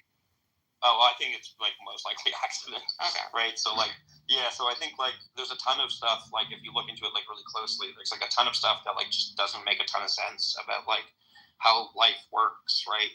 Like, there's a ton of things that are just, like, just good enough to get by, right? Where they could have been like a lot better. There's a ton of things that like what's a good example? Oh, so there's a certain part of a giraffe, like in the giraffe's neck, right? That like because like of the way evolution worked, right? It was like easier for evolution to like create like this like I don't know part in the neck like by like slowly adding like inches or whatever onto it. But like what it should have done, like if you were to design a giraffe from the beginning, right? So what ends up happening is like because of the way evolution works, right? You end up having this like piece in a giraffe's neck that goes like all the way from the top, like where their brain is, and like goes down through the neck and then like loops all the way back up again, right? And it's like the most inefficient design you could ever imagine. Like no one who was designing a giraffe. Sorry? No, where are the giraffes from? I'm just asking. I'm sorry. Oh, yeah. So they just evolved from like common ancestors. And what? Right. So there was something that was like a giraffe. Giraffe, like giraffe. I always wondered about certain like coincidences, right? When we breathe CO2 and the trees around us. Hold on. Like we breathe CO2 and the trees around us need that CO2 to carbon dioxide to thrive, to build. Certain things I've always thought can't just be happenstance or accidents, like to the fact where, the entire creation needs each other to survive in a way. It just seems too divine to really question. Most people use it wrong, right? So when someone says things came together randomly, it's not exactly how it works, because two hydrogens and oxygen make water. There is no other random chemicals that can mix together to create water, so it's not a random thing. I don't think it's not by accident. They're not talking about that. Like they're not talking about the actual like. No, we are talking about that because Black Americans think. Yo, Dollface. Yo. I'm trying to help you, ho. I'm trying to help you. They're not talking about the fact that those things happen. They're talking about the laws that play. Like how did they come from? Holy fuck. They're talking about like why is it the case that the kind of what do you call it? The force of electron overpowers the kind of force of gravity, right? Like those things have to be true for you even to have chemistry function, right? And they're saying something like, well, it's not just the fact that those molecules make water. It's like, why do those molecules even have the relations they do? What grounds the kind of the labor for the actual laws? Hold on, because also AWOC, what's crazy is that these things would be here even without our knowledge of it. That's what's amazing, is that even before we put the actual label of this is hydrogen, this is oxygen, this is it was already there before we even had that or put names on it or whatever. So that's like an epistemic fact, right? But why are it's the case that it's the case that I will go to work tomorrow, right? Even though I don't even need to think about it. I don't even have to know that for it to be true. It's just, but that's how kind of how facts function. I think though, it's not a feature of intentionality or something. It's just how the subject works in regards to facts and its accessibility. So I'm not sure what you're saying there, So from what I'm seeing, they're not making the inference from the fundamental constants of the universe or such. Yeah, building. They're not making that inference. They're making a more watchmaker. You know what I mean? You see a watch on a beat. Like a fine tuning argument or something? Not a fine tuning. I think they're making the design right, and not a fine tuning. You're pulling them towards fine tuning. Whereas I think they're really trying to make the watchmaker. No, I think A was responding to the molecules or the water thing coming together being the hold on, using the lack of random. Using the lack of randomness is it was my point of correct. Yeah. So Mike, the only thing I'm saying is that he was responding specifically to that, right? But I think what Pockets was trying to say is that it's curious how we breathe everything in works oxygen. well together. Right, we breathe in oxygen. Right, it has nothing to do with covalent bonds between hydrogen and oxygen. No, it's more to do with we breathe in oxygen and trees breathe in carbon dioxide. We exhale carbon dioxide and trees. That would be the case regardless, right? So it's like that horrible analogy. Well, my point. Hold on, y'all. My point was to prove the existence of God, a higher power, something beyond our understanding. How do these things fit and work? So no, we're kind of arguing about what method you're doing that by, right? Like under my impression, I was finding Tim. It was like, I don't think you're specifically saying that hydrogen is hydrogen because of like whatever you're saying. I thought you were making a greater point about like all this stuff has this kind of functionality to it, and why are they functional? And Milt's just saying it's more so like an argument about like intentionality being found in like design, more so than just like. Exactly. Okay. Yeah. And so he was right. I think I was maybe more contextualizing myself towards Tim and not kind of focusing on the overall argument. I apologize. No, that's why I asked Millis if he believes in like accidents when it comes to science and nature and all that. Are there accidents or is everything designed? Well, so that's the interesting thing, right? So like it's kind of like both, right? So like the way people describe evolution, right, is like random mutation with non-random selection, right? So like how your genome mutates is completely random, right? You just get like random mutations like sometimes when people are being birthed, right? And that like changes their morphology in some way or their like ability to do X, Y, or Z in some way to their capacities, right? So the mutation part is completely random, right? But then what randomly changed organisms end up surviving in a given like ecosystem is completely non-random because it has to do with which organism is the most fit for that ecosystem, right? So that's why it's non-random selection. And Millis, one thing too, because I like that. I'm glad that you used that word because a big misunderstanding too is the difference of when we say like survival of the fittest, or when someone mistakenly says survival of the strongest. In the evolutionary science, word fit just simply means able to reproduce at like a high level. So a lot of times we look at humans as fit, but so are flies, and so are a ton of other insects. So I definitely feel like just means fit for the ecosystem.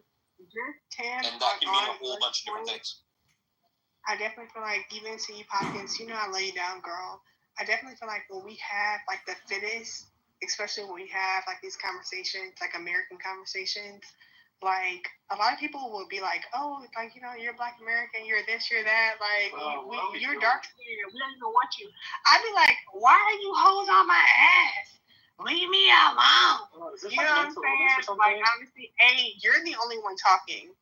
You see how everybody else I be cool with? I apologize. I have no beef with them. You want that drama. About that, girl. You see how he want that drama? I know, but chill. I'm trying to chill because I fuck with y'all. I fuck with the rest of y'all. Y'all be cool. It's just certain niggas. You say you don't fuck with me, and then I be making these white men beat you up. Is that what you want? And I hate to be that Black woman. Like, they be making me feel bad. Like, now I'm a dark Black skin woman making the white men beat this nigga up. Like, it makes me feel bad. Dollface, I need you to just mute up. Save it for the night. I'm a lock in. Yes, but I'm saving it up. Listen to the convo. All right. I just don't like how certain people say certain things. Baby girl. The night shift doesn't condone said behavior. Y'all are boring ugly. I'm so sorry. No, so was good because this is a good combo. Who was gonna? I think a couple people were trying to say something. Yeah, because I'm trying to learn because like I did not listen to Bill Nye back in the day. I was snoozing through the classes, so I'm trying to understand the science. Hold on. I was trying to understand the science aspect of proving whether or not God exists. Because I always thought it was a higher power, something we don't understand. There's some things we'll never understand, and that's what I always thought God was something beyond us. And I don't think we could ever put science to it. Can I ask you a question, Pocket? No, you're absolutely right about that. Science doesn't determine whether or not God exists. God is like a metaphysical, quote unquote, like postulate, right? And science has nothing to say about metaphysical postulates, right? It can only tell us about like quote unquote physical things and how they interact. It can't tell us about like whether or not a God exists. The other thing too is, sorry, on that. No. Even like why a law is true. I think, right. The purpose is not something science tells. Is like it doesn't give meaning or purpose. It's kind of it just tries to break down at the highest capacity of evidence to. Well, there's just certain things that are like outside the domain of science, right? So like, think about like whether or not it's right or just or moral to like kill someone, right? Like, there's no amount of science you can do there that's going to like actually decide that issue, right? That's an issue for like philosophy. And it's the same with like God, right? Science is just not the thing we're going to look to adjudicate whether or not a God exists. We're going to look to things like philosophical arguments. No, science can be that. I mean, when you talk about science, the first thing you do when you conceptualize God, you use reference points of what God may be. So even to think about like the concept of God, you are bringing it into like the reality of the situation where you are then using these reference points, how you describe God, like maybe what God may look like, what God may do. All this is conceptualized by your own mind. So therefore you can utilize science to just kind of like say, hey, God exists or not, right? So if you say you can't conceptualize God, then no one can actually know what God is, right? So how can you prove that at all? So therefore the end result, the conclusion is you are agnostic. You don't know if God exists or not. But if you say there is a God and you listen to scripture or whatever religion is out there, then it has been conceptualized. It's descriptive at that point. So therefore, it's now brought into the reality of like existence. So then you can look at science to kind of like, you know, determine whether it is there or not, or even philosophy. No, but that's like, that doesn't seem right to me because like, think about it. Like, God could exist and we could just be like not able to conceptualize it. Right? Like those two things come completely apart. So like our epistemic limits, right, as like, you know, biological beings that like aren't omniscient, aren't like, you know, omnipotent, omnibenevolent, right, don't have any of the omnis, right? It might just be like impossible for us to like fathom like a true like a concept that actually maps on to like what God really is, right? Like we might just be like we might not have those types of senses, kind of thing, right? Like we might just be like limited in that way. Why do people like? Because I don't. But it could still be true that God exists, even if we are limited in that way, right? But why do people use like? And I've heard this. Hold on. I've used this like. I've heard this like maybe once or twice. I don't know. But why do people use like the Big Bang Theory as a reason to prove? Because they don't know what it is. Well, no. I think so. Pockets like. You can use scientific evidence to like support premises in philosophical arguments, right? So like people will make arguments like if the universe began to exist, the universe has a cause. Everything that begins to exist has a cause. The universe began to exist. Therefore, the universe has a cause, right? And then the people will say like that cause is God. Right, so like it has to be on cause in order to support. Yeah, well, it has to be on cause as well, right? Yeah, I was just adding that point because that's a good point for the premise is that like the cause has to be on cause, and that's how you get like the necessary. Right. But to specifically touch upon what you're saying, like at least I just want to finish when they found out the Big Bang Theory I just want to like what it land was. it, so it's Yeah, like let them cook, bro. Yeah, so I just want to land it so it's very clear, and then I'll shut up, obviously. So like in that argument I just gave you, right? Everything that begins to exist has a cause. The universe began to exist, therefore the universe has a cause, and that cause is God, right? In the second premise, right, the universe began to exist, someone might bring up the Big Bang as evidence of that fact. Does God exist? Right? But it's so the conclusion is God exists for that argument, right? But it's still a philosophical argument. And even here's my thing, Mila. Even in that conversation, God does still exist, and I feel like that's why y'all I'm back. No. Well, Dollface, you just question begging. Like, think about the kind of argument we're having. No, let me finish the conversation. Let me explain. You're not engaging, and I'm trying to tell you why. Let me finish what he's saying. Let me answer either you let me explain it to like Nathan or just like. Listen, you were talking to the other You're not answering him. You was letting them be quiet. I want to answer him specifically. You're not answering him. I'm starting to and I don't have to do that. Honestly, look, I don't have to do that. I don't have to do that. I literally don't have to do that. Like, I'm thinking that's one of my favorite things about being around the whole ethnicity of the people. I don't have to What listen do to you mean, you. people? I'm black. I don't You fucking have to listen to idiot. you, nigga. I don't have to listen to you.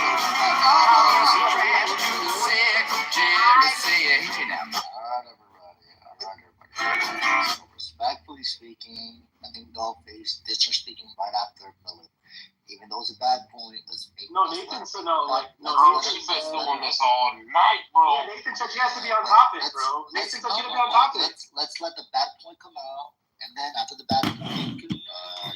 Oh my god, Nathan, this is why we have to deport all Mexicans, bro. I'm voting for Trump next year. And honestly, truly, honestly, I love y'all because honestly, I think it's so funny because you see why it's so crazy that. No, shut up. I'm only a little bit Mexican only because we used to be Blackfoot Indian, but they was yelling at us and they was like, y'all aren't Native American no more. You're Mexican. I was like, oh my gosh, what the fuck? I don't give a fuck. I don't give a fuck no more. Like, honestly, truly, I'm out here begging for time. All right. It is. Nathan, can I count? Can we count that as your submission? Someone just make a one I didn't finish my topic. So I want to real quick too, because this is a subject I generally enjoy and read a lot on and watch a lot of stuff on. So like a lot of times too, pockets, people misunderstand what science say what the Big Bang is. No, don't stop coming at pockets because he was coming at I'm just gonna move you down, Dollface. I'm just gonna move you down. There you go. To the discussion of what, see, scientists wouldn't say really what started it. They don't really talk like that. But so a lot of people take the Big Bang as like that's when space and time started. So they think a mind had to start it. And some people would say a God could even have performed the Big Bang, which scientists does not say is when the universe started, and have left it alone from there too. Wait, which is what do you think the Big Bang is, bro? It's the expansion. It's the early expansion of the universe. Oh my God, man! Like, your name is Tim, bro. No, that's what the answer is. Yeah. No, what? It's the expansion. It only talks about the expansion of the universe, meaning that it expanded, not that it is the beginning. Yeah, it's as far back as we can go to where time conceptually started. And then what happened is, so like this is when we get into like, can science prove it? Well, science can prove it because we can watch the radiation, we can watch the red light shifts. Yeah, we can watch the red light shifts. So, and then when you talk about science, here's what the problem is: when you talk about philosophy, it turns into, well, what started it, and science doesn't really claim that. But what a religious person will say, or maybe a philosopher will say, is that there had to be a first cause, and a lot of people attribute that to the Big Bang, like God, that was it. But so that's where it gets confusing for religious people and scientists. It's like that's not what science is saying. Is exactly what There are some like philosophers or some like especially religious people who think that like there's good arguments for there having to be a first cause, but like I don't think that's the case. Right. I think it's like silly. You don't think there's any good arguments for there being a first cause, Miller? Sorry, yeah, I think they're all really silly. The arguments for there like needing a first cause, like they all depend on like very, very, very philosophically dubious type of like assumptions or premises, right? So like the type of like regressive Aristotelian first cause that argument that Tim was pointing out, right? Relies on something called like the principle of sufficient reason, right? And what's wrong with that? Well, nothing. But like who dislikes it? Many people. There's arguments against that.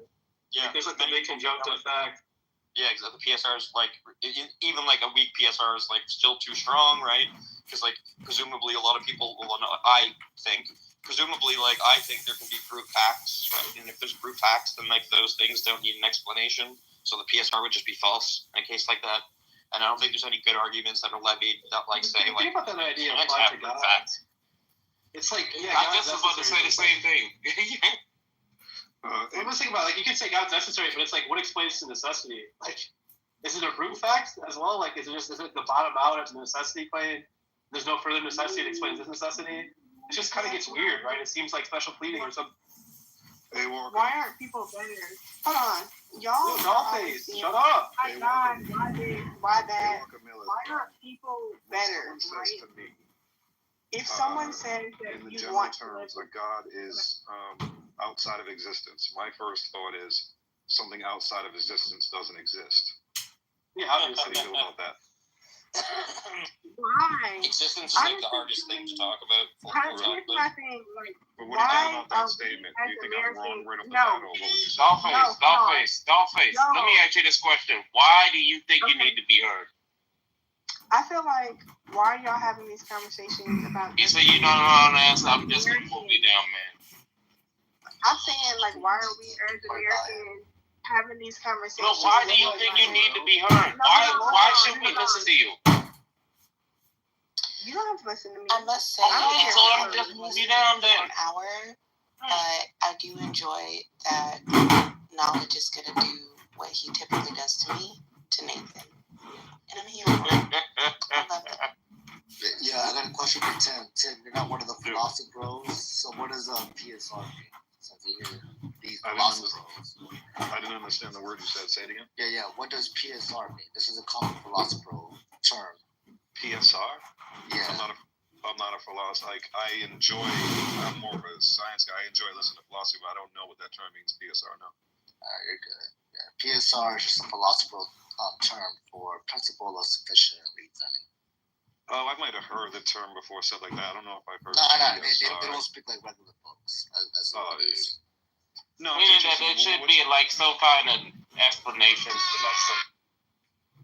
In the context of what we were talking about, Tim, it just means that like everything has every effect has a cause, right? That's what like the PSR in the sense that we were talking about it, which is like what you need to like run the type of Aristotelian argument you were pointing at before, right? The like sort of like, you know, whatever begins to exist has a cause. The universe begins to exist, so you know the universe has a cause. That causes cause. Whatever begins to exist. So the opposite is if someone says uncaused cause, is that a rebuttal to what PSR is? No, that would be like specific word that.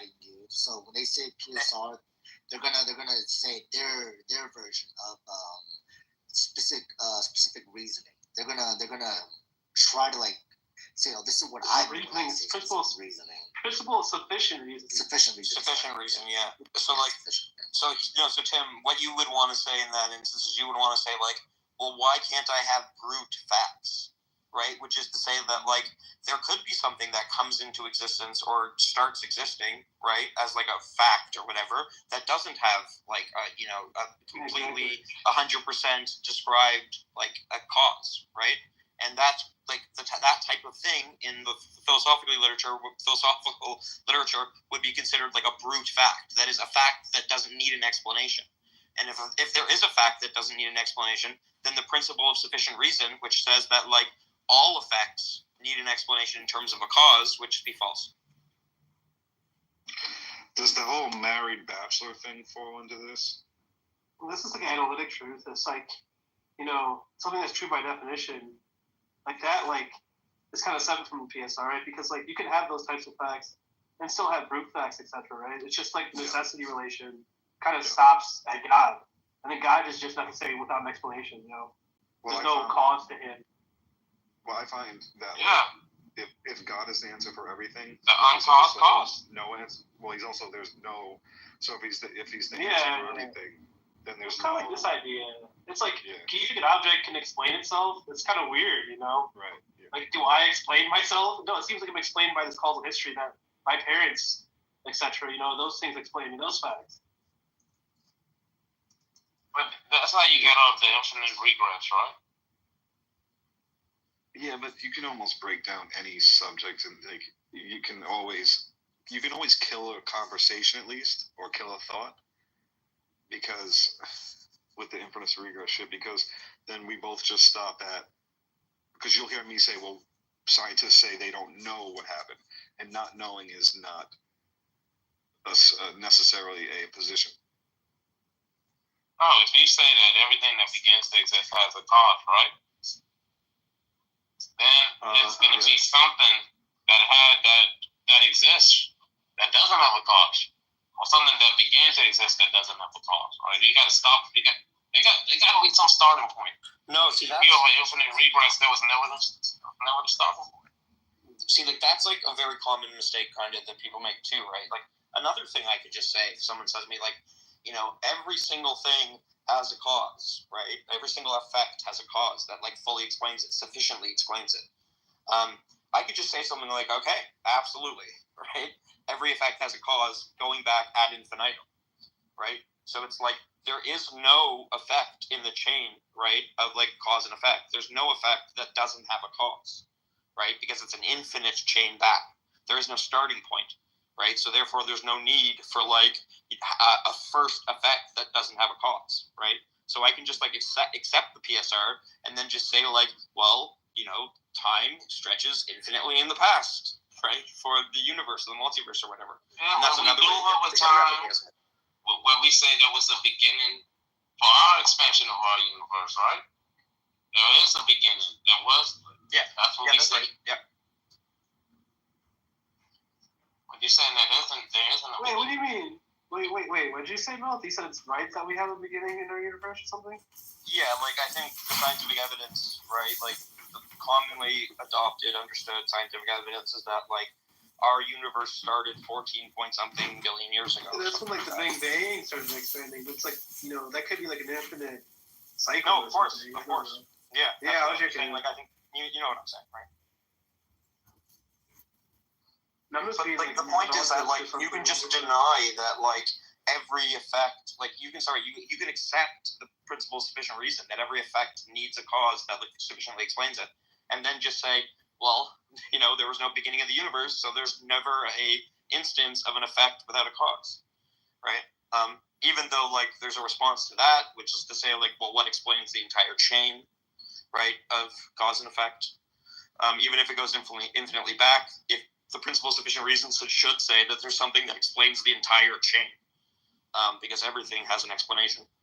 So like that's a response to. Why is that a problem? Everything does have an explanation. Everything does come from what explains God? What explains God? In which way? The way you just said everything has an explanation, that way. Mm-hmm. The way you said. So, for example, like me personally, as someone who doesn't, experience privilege, I definitely feel like even when people come at me and they're like, "Oh, no, I don't need that." Like, no, I'm asking about your account for like what explains God. Can I explain the situation to you? No, because you're not talking about what I asked you. Okay. You want me to explain it like raw, right? No, I want you to explain it in the way that you give an account. I can do it raw. As a Black American, I'm better than you. I'm prettier than you. That's not true. What is this like racism? I'm Black. You fucking idiot. You're a fucking hoe. You're a weird ass nigga. And honestly, truly, you have to fight for your stake in these rooms. Honestly, they kick me down, bring me back up. They know I be wildin', but they know I'm their nigga. So what do you mean? They like you more than you. Is that what you? That's false. Is that the answer you wanted? No, that's false. Is that the answer you wanted? Sure I'm more like. Is that the answer you wanted? Anything. I can hold you out. I can hold you out anyway. They're saving you. Oh my God, you're just like a retard. The whites save you. The whites save you and be like, calm down and come back. Okay, but when I came back, period, I still came down and talked shit. Like, it's no problem. It doesn't. It's fine. You're holding it.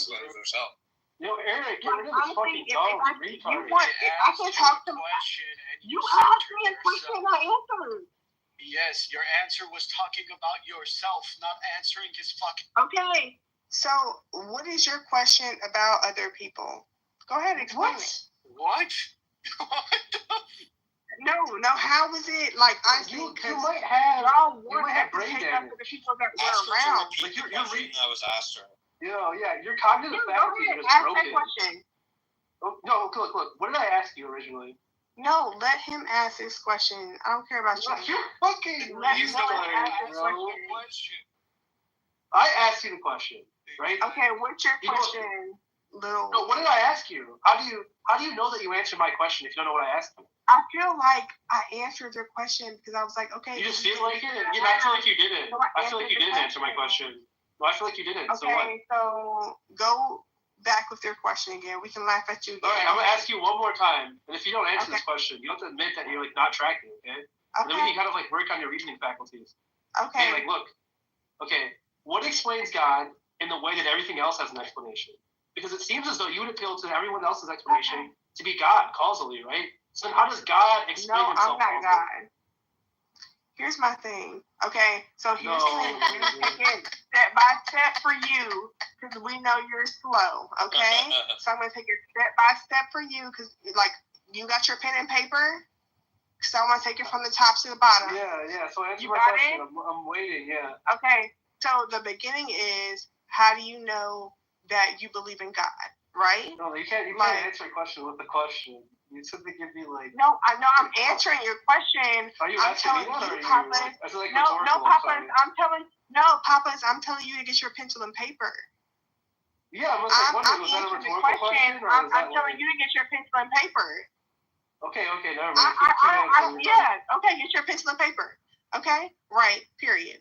So I know that I do support the God because honestly, truly, if I was really a type of person who y'all believed wants to be a victim or this and that, not answering the question. No, listen. Get your pencil and paper. No, Why are you talking? I'm done. Why are you talking?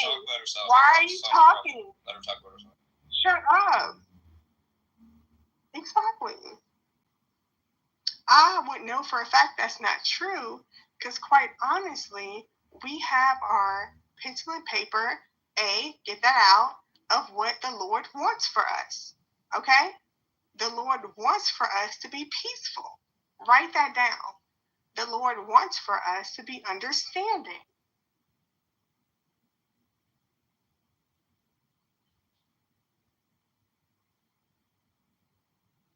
What happens?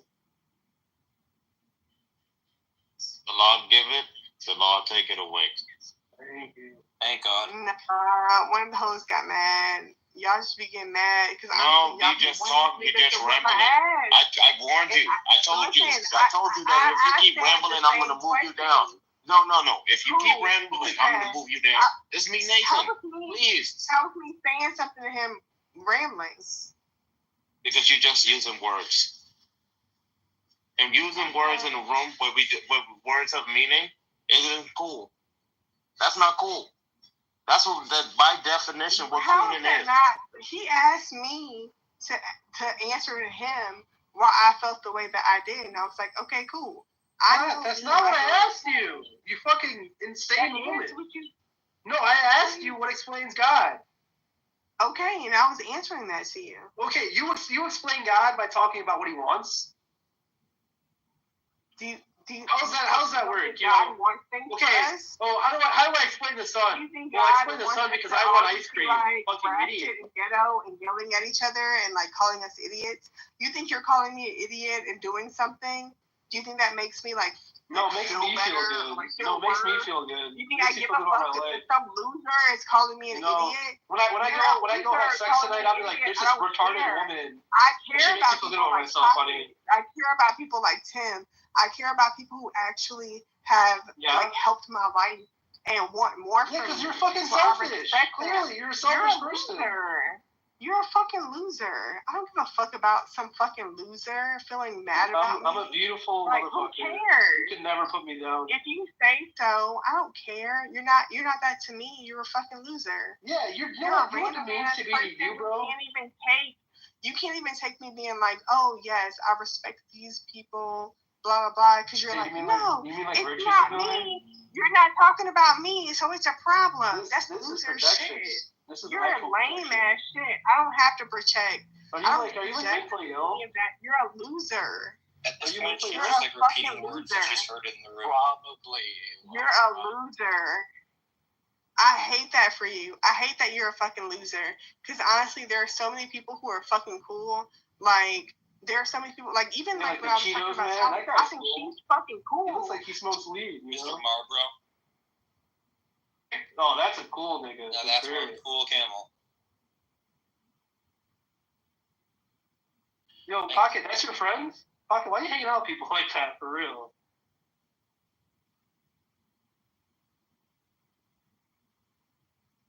She's either plastered out of her mind, or she's like quite possibly the dumbest person on the app. Let's not talk about people when they're not on the stage. Let's leave it be. Right. Listen, she's not usually like this. Right now, she's trolling. Let's don't troll. Anyways, Miller, I think you give 4 arguments for the non-existence of God, and that's okay. Okay. Well, what was poor about it?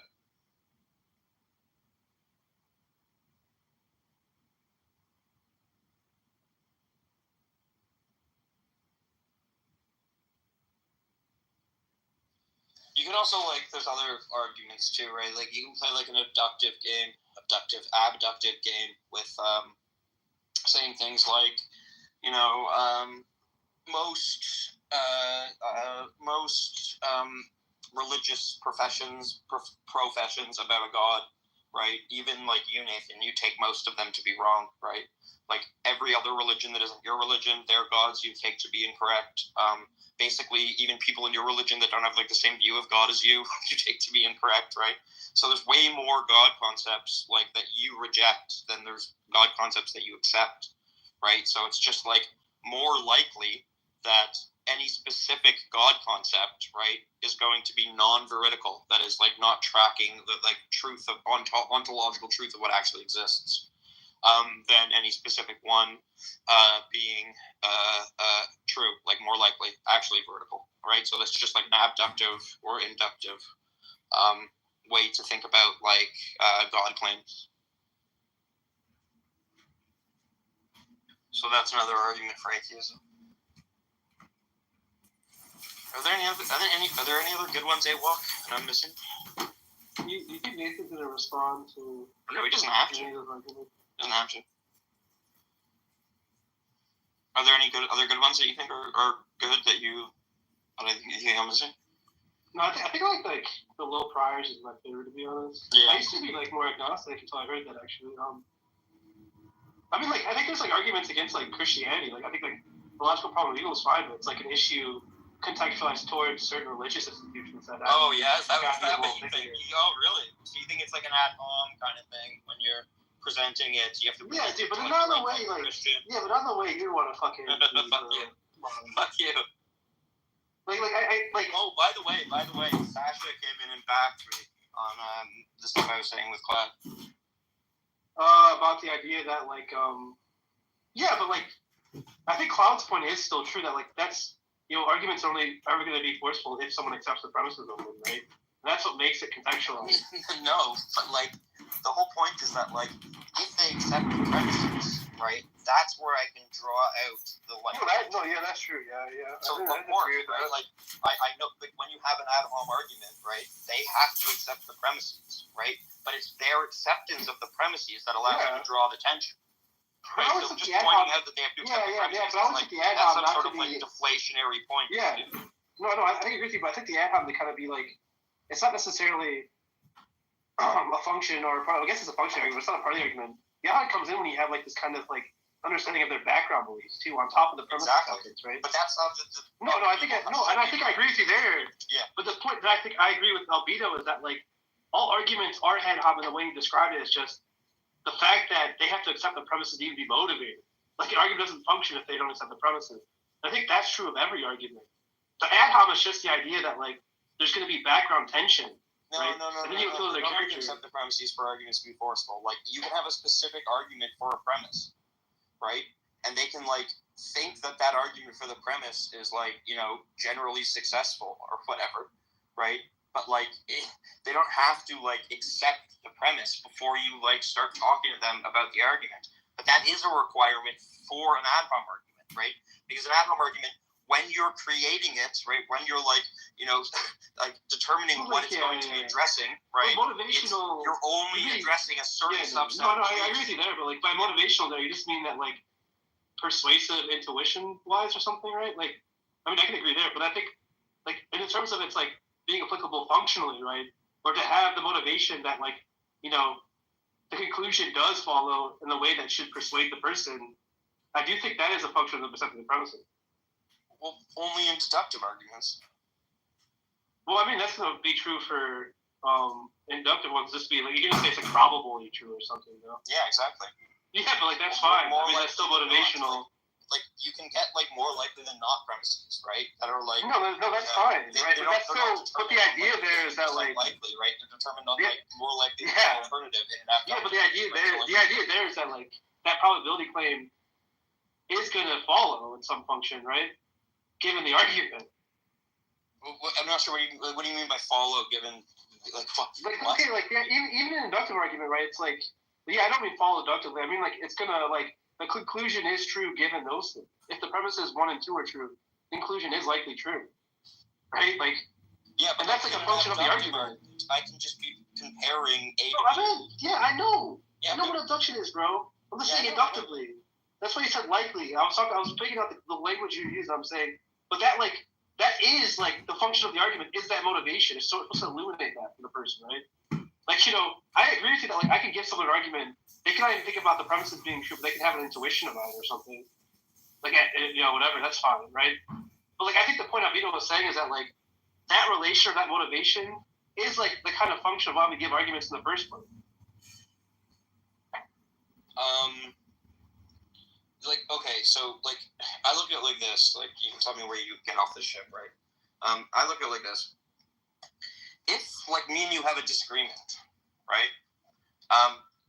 I can do like one of two things, right? Like I can give you an argument, right, that I think I have like support for the premises that you may or may not agree with, right? And we can discuss like what I tailor an argument to your specific professed beliefs, and I could show a contradiction. Yeah, and that's like an add-on, Yes, and they're two different. They're completely different. That's all I'm trying. We're trying to point out those are completely different, but I do think like in the sense that you're saying is that, especially the evidential problem of evil, that clearly isn't addressing the person's personal beliefs, right?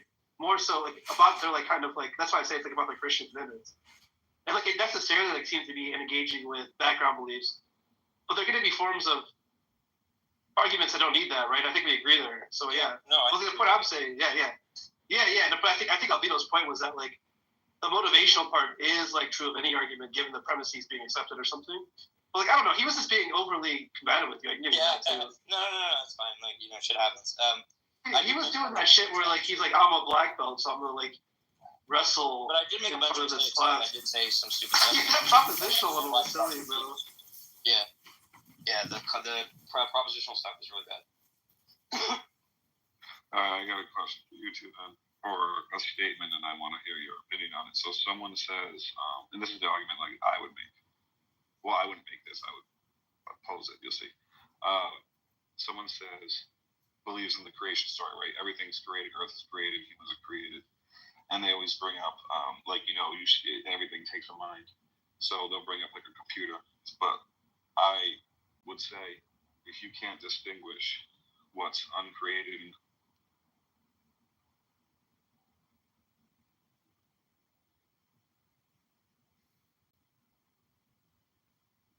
claiming. So for instance, they're claiming that the ice just showed up because okay, you were there and where are you saying occurred again? One more time. This happened in DC. We're literally on Capitol Hill. It's a whole block that has restaurants, and my bakery is amongst the businesses that's on that. All the businesses on the block, just one.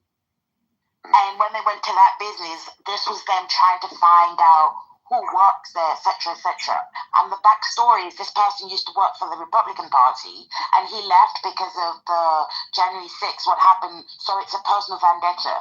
So it doesn't, and this is what's currently going on, because everybody is thinking, oh, you get the news from CNN. No, people have personal stories and personal encounters. Yeah, but you don't know for sure what lead they were operating on. You're not on the inside of But the lead is false, is what I'm trying to say. How do you know it's false? If you don't know what lead they're operating on, whatever brought them to that, but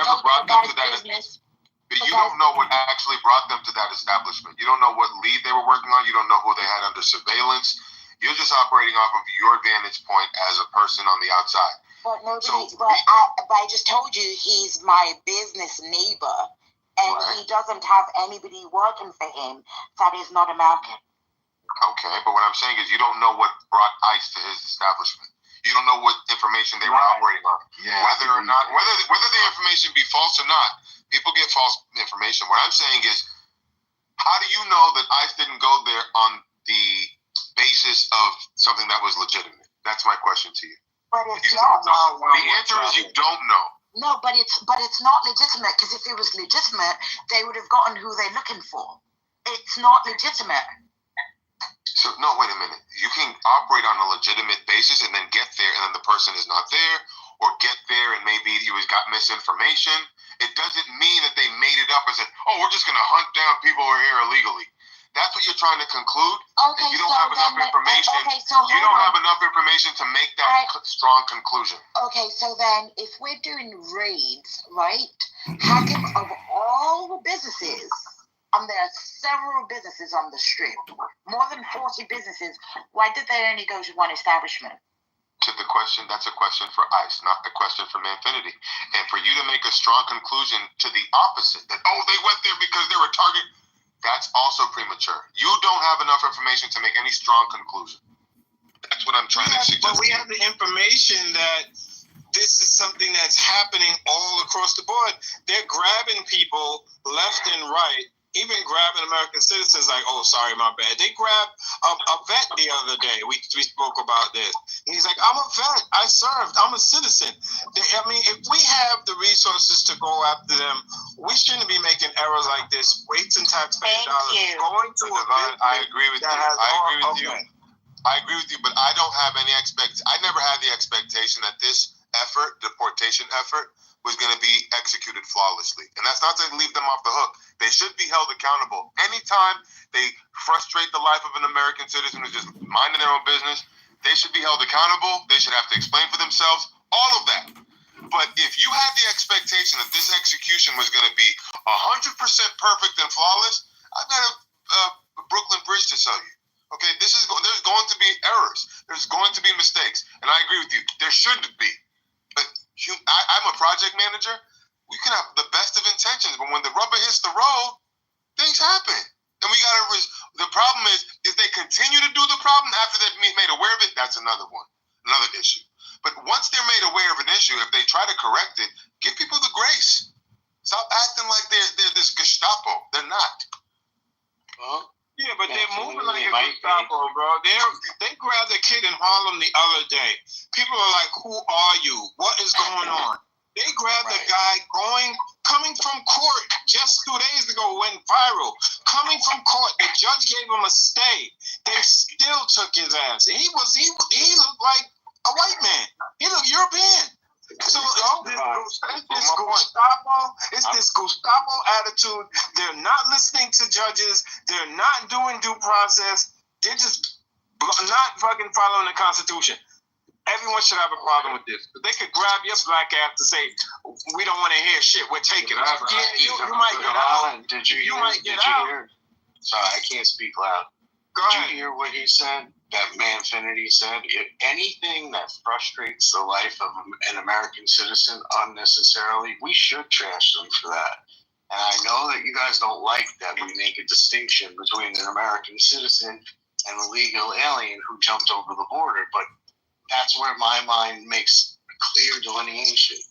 And as a project manager myself, a manager of project managers, we try and implement things to the best efforts that we can.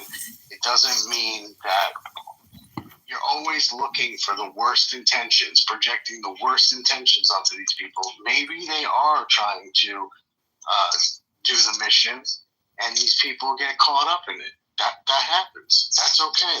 And you're going to have that, especially when, think about if you're working at the local Blockbuster Video in 2000 or 1999, and your manager has been letting you smoke weed and shoot smack in the basement of Blockbuster for the last 10 years, and all of a sudden you get a boss who actually cares and knows how to do his job. of course people are going to be mad. They're like, what the fuck? We used to be able to shoot dope between our toes at the register, and now you're telling me I got to show up to work on time? Like, a new boss is in town, a new sheriff is in town. That's going to be uncomfortable for people and make them upset. It's a great analogy. Horrible analogy. I think it makes it proves the point that people are upset that we're finally implementing a level of, we're just the law. I'm not upset. I'm not upset. The law on the book. What's wrong with that? No, I'm not upset about that. Enforce the laws on the book. But again, when people are afraid and people are getting caught up and people that were allowed to stay and all of a sudden like, no, your TPS is revolt. Why are we doing that? Why are we doing that? What does the T stand for in TPS? To admitting it's temporary, but it's temporary protection, but they still need something. They need, hang on, how does that, let me just I'm with you, Kat. I'll finish the statement again. You don't just throw your temporary protected status out the window and say get the fuck out of America. Give them due process, especially if they're individuals that are contributing to the economy, working their jobs, and they're not the people that cross the border illegally. Go after them. Why are you going after the people that are actually trying to live out the American dream, are getting up every day and following the law? Why go after them? Because we don't have infinite resources, and we don't have the luxury of just going after people who are here. We don't have the luxury.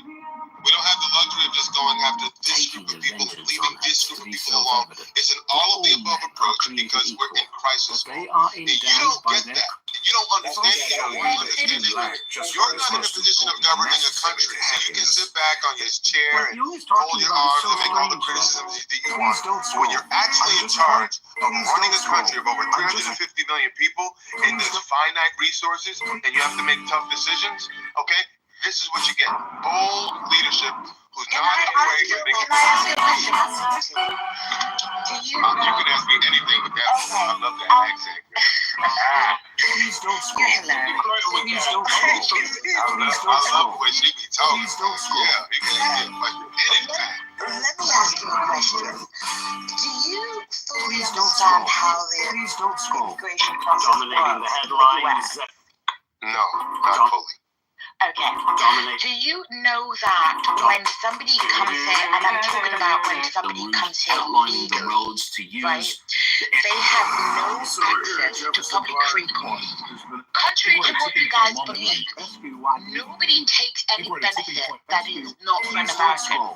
Under any circumstances. I understand that's what it says on paper. No, that's not how it actually really is. For instance, it's not true.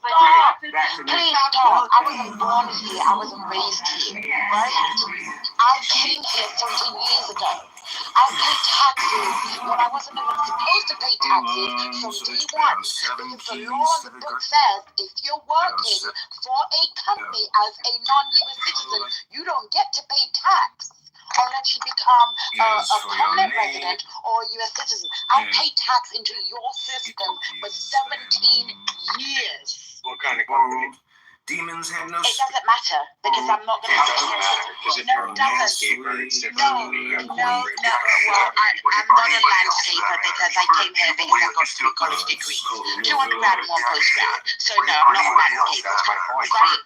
Okay, so you have a different experience than the vast majority of people who come across the southern border or any border. No, hold on 1 second. But the point that I'm trying to make is this, right? This is the point that I'm trying to make. You have to have an American citizen that is willing to tell the American government that they will sponsor you for 10 years of your life in these United States, including their families. So when you're saying when you're saying these people are relying on the system, that is not accurate. Because somebody who's American that already has their own family, let's say it's 2.4, right? Let's say it's a 2.4. for. Now they've got you and somebody else that they've got to show that they're above the poverty line to support you whilst you're here, because they don't. Like, guys, if there's anything, listen, I'm neither Republican nor Democrat. I'm for the right thing. Right? One way or the other. You can't just rely on people. I don't wake up in the morning saying, oh, you know, I've lived in America 17 years. I support what this. No, I support the right thing. That's how I live my life. Even when I lived in England, same situation. One thing you guys need to do is go really study your immigration laws and fully understand it before you have these conversations. Because a lot of Americans don't understand the system when it comes to immigration. I understand the system. The system's broken, guys. It's broken. It's been broken since I came here. And I've not made it a secret. I've never made it a secret. I've told you guys how much money I spent with getting to just a green card holder. It's a broken system. And you guys don't have an immigration system. You have a labor issue. It's a labor issue. Let's not get off the immigration system, because you just spent a few minutes talking about it. No, don't do that, Doctor. We believe you. No, we got to go with what you just said. We believe you. Right? I have family members who have gone through the legal immigration system. It is cumbersome. It doesn't make 100% total sense. And I believe the things that you're saying. What we're just trying to say, instead of just now lumping all these groups of people together, we're talking about delineating between somebody like you or even somebody else. We have Ukrainians that work for us. We have Polish that work for us. It's a different situation. Going through the legal immigration process is very difficult, and it doesn't make 100% sense to me. You do have to be sponsored, and it is for 10 years. And there's a lot of other requirements that you have to go through in order to do that. What we're talking about is not you. You are a legal immigrant to this country, and it's harder to do it that way. A lot harder to do it your way. Rather than hope that you get some sort of presidential decree that says you're now a citizen. It's a lot harder to go through the system. So we need to change the legal immigration system to be less cumbersome, number one. And number two, we need to not try and lump you in with the 8 million people, 8 to 12 million people that crossed the border, southern border, and overstayed their visas in the last 5 years.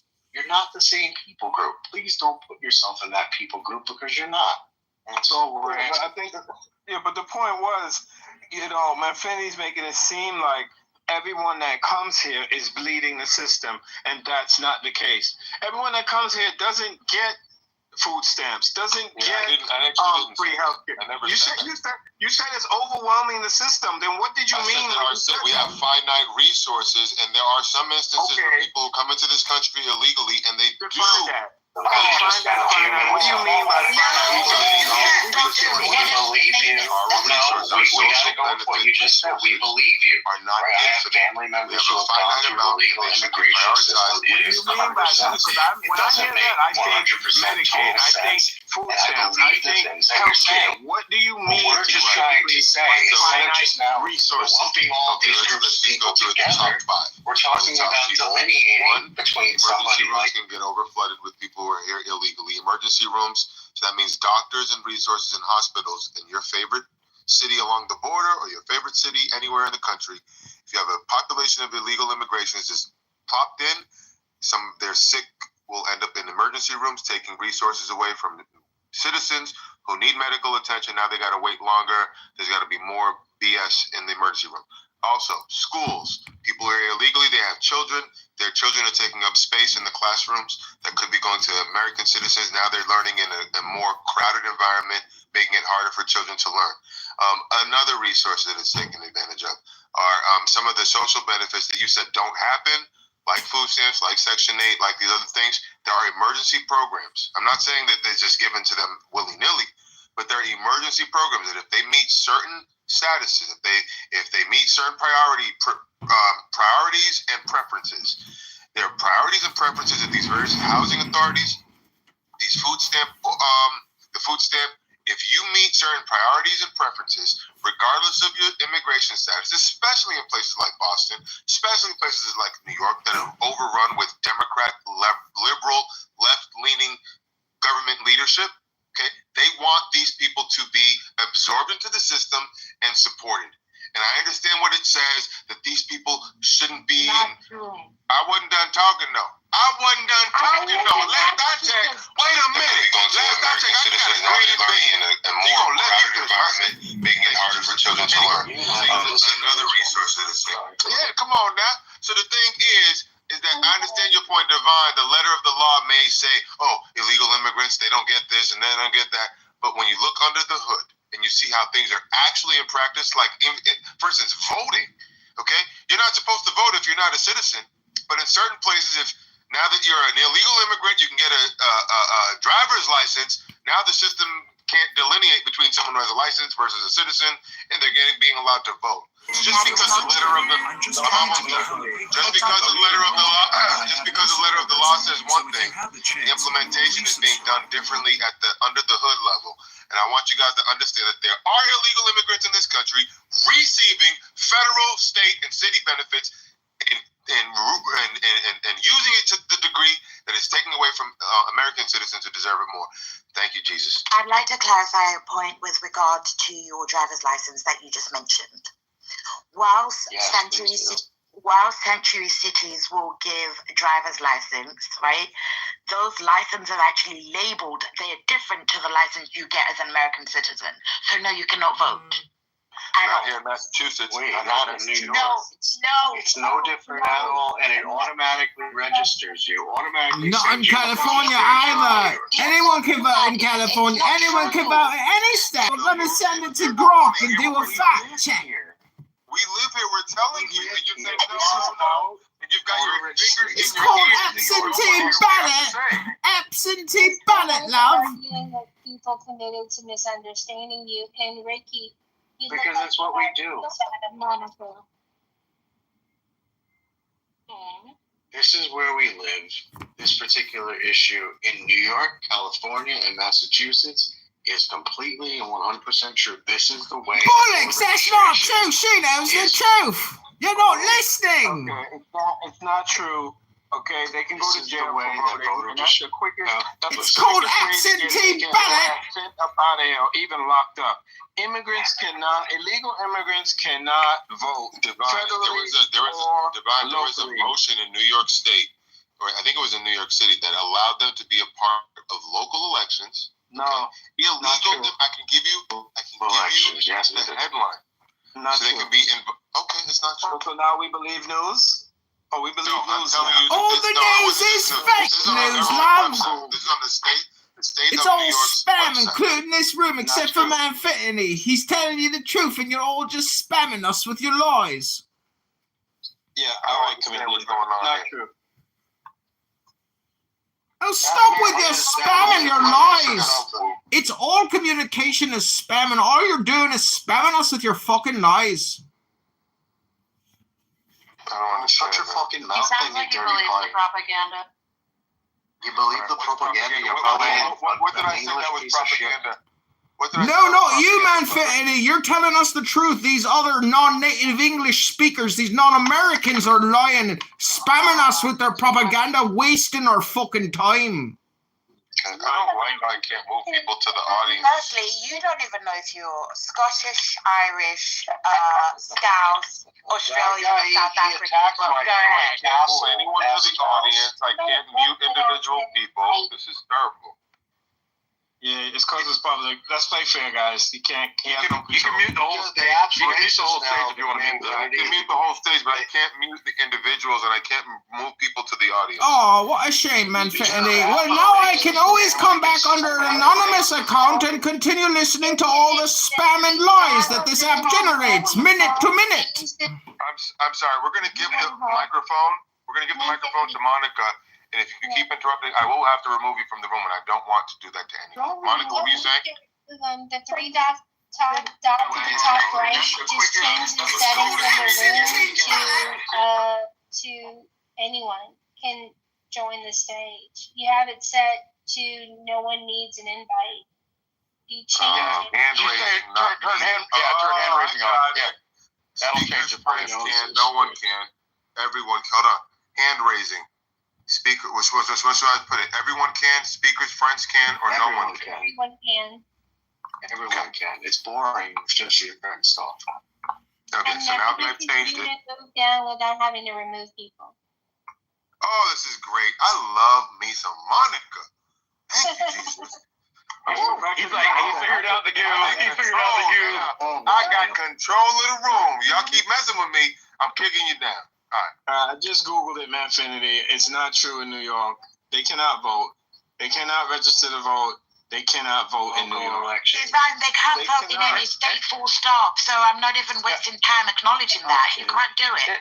They only changed that in the last year. They literally changed that in the last year.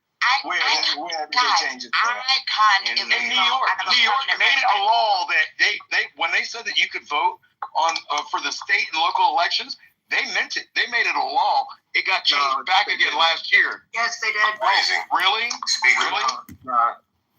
It's not. Put up or shut up. Don't need the law. So I will tell you, according to Reuters, I'll post it, New York City law allowing non-citizens to vote has been struck down by the court. But that was the case for at least 2 or 3 years there during the Biden administration. I'm gonna listen. I didn't make it up, man. I just read it to you. They tried to make a law, and it happened. It never happened. It never happened. But why do you? Okay, so you think the people that wanted to do it, you think they went away? Those crazy people that want illegal non-citizens to vote are still alive and well, and they're living in your government. They never have been allowed to vote, and they never will. Okay. Yes, I don't know if that's true. Let's read it. No, they were not. They were not allowed to vote. Okay, does it trouble? Let me ask you a question. Does it trouble you that they wanted to vote? Show me when they were allowed to vote, and I'll shut up. Because you guys New York City. New York City. Not true. Well, saying it's not true doesn't mean it's not true. So prove that it's true. Prove it. It's literally reading you a Reuters freaking article because it was a law. It got hold on. Like, see, you're not. Let me finish my sentence. You're not letting me finish my sentence. They made it a law, and then they put it on the books, and then it got contested, and it took them 2.5 years for it to go through the Court of Appeals for them to strike it down. But for that time that it was on the books, people were allowed to vote on local and state levels. Jesus Jesus, bro.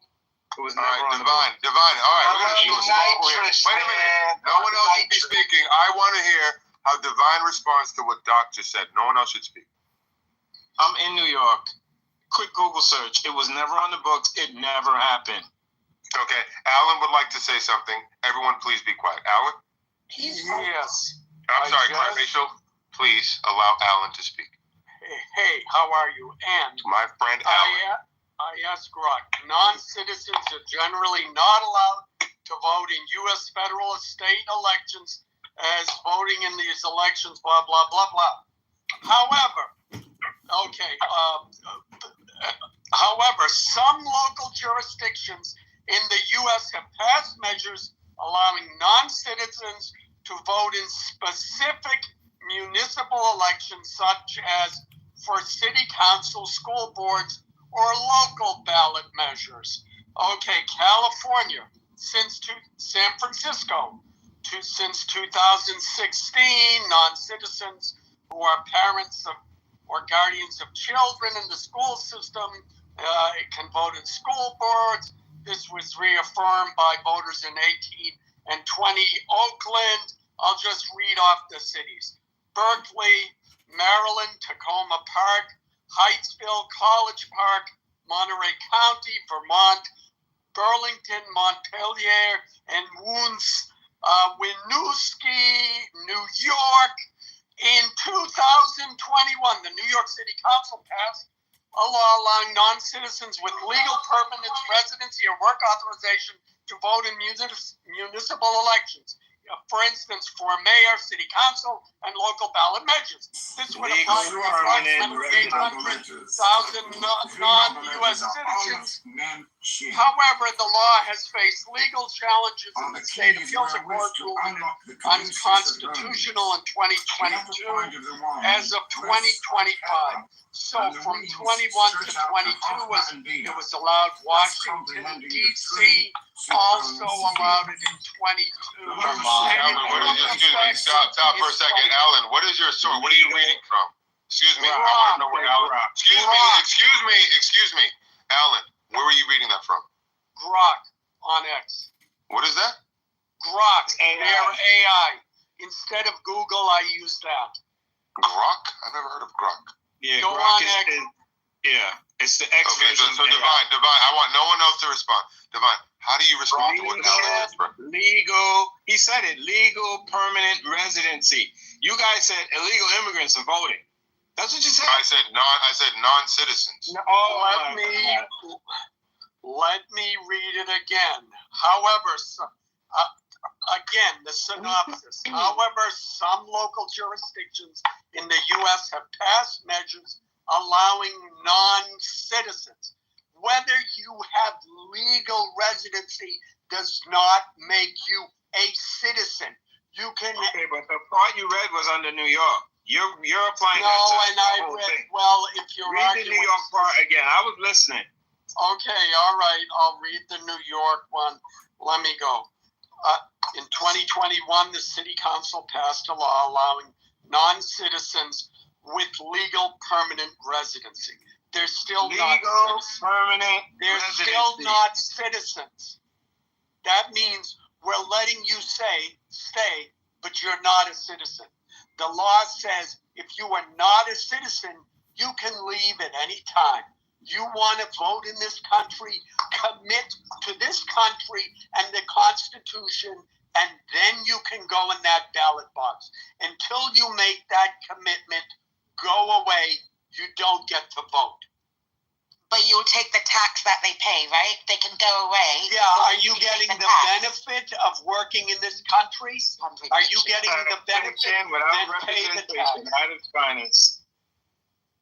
Okay, so Divine, do you concede to the point that there's an effort? You guys Wait a minute, let me ask the question. Don't tell me no when I didn't ask the question yet. I didn't get to ask you the question. You concede to the point that there is an effort to allow non-citizens to vote in this country. You're changing the question. You're changing it, but yeah. You said 5 minutes ago, illegal immigrants are voting. Now you're changing it to non-citizens with legal status. Like if they're paying taxes, yes, they should be allowed to vote. If they have legal status, and they're going to get due process, allow them to vote in local elections. Why not? City council, city council, school boards, things of that nature, things that affect their day-to-day life. We say it all the time on these stages. Local elections matter. That's what really matters. So let me ask you a question, Alan. In what you read, does that allow for? I know in New York it was the permanent legal status, but like in San Francisco, I didn't grasp what you mentioned there. Is that the same thing, or did that allow for illegal immigrants? Okay, in San Francisco. So there was non-citizens who are parents or guardians of the children in the school system can vote in school board elections. That in Oakland, they approved a measure that non-citizens, including legal residents and undocumented immigrants, to vote in local elections for city council, mayor, school board, starting in 24. And in 22, Berkeley voters approved a measure to allow non-citizens to vote in municipal elections, though implementation is pending legal clarifications. So in all cases, they're saying non-citizens. As far as they're working in this country, congratulations. You are now in a country that gives you greater opportunities. If you would like to participate fully, first of all, come here legally, because there are plenty of people who are willing to wait their turn to come here legally. And just because you can walk across the border doesn't give you the right to cut in line and take jobs from the people who want to obey the law. And second of all, again, working here, you're participating in the country, you can pay taxes, and when you fully commit to being a citizen and upholding the Constitution and obeying the laws, well, then you should get to vote. And yeah, local elections do make a difference.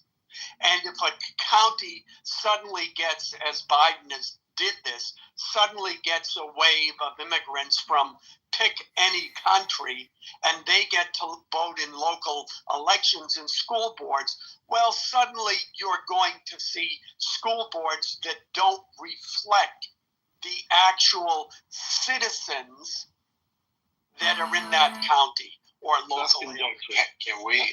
That is not conjecture. So how many of you? Divine, How can I many go? Americans? Hold on one second, please. I'll give it right back to you. How many of you Americans are actually standing in line for the minimal jobs that these foreigners come here and do? It doesn't matter.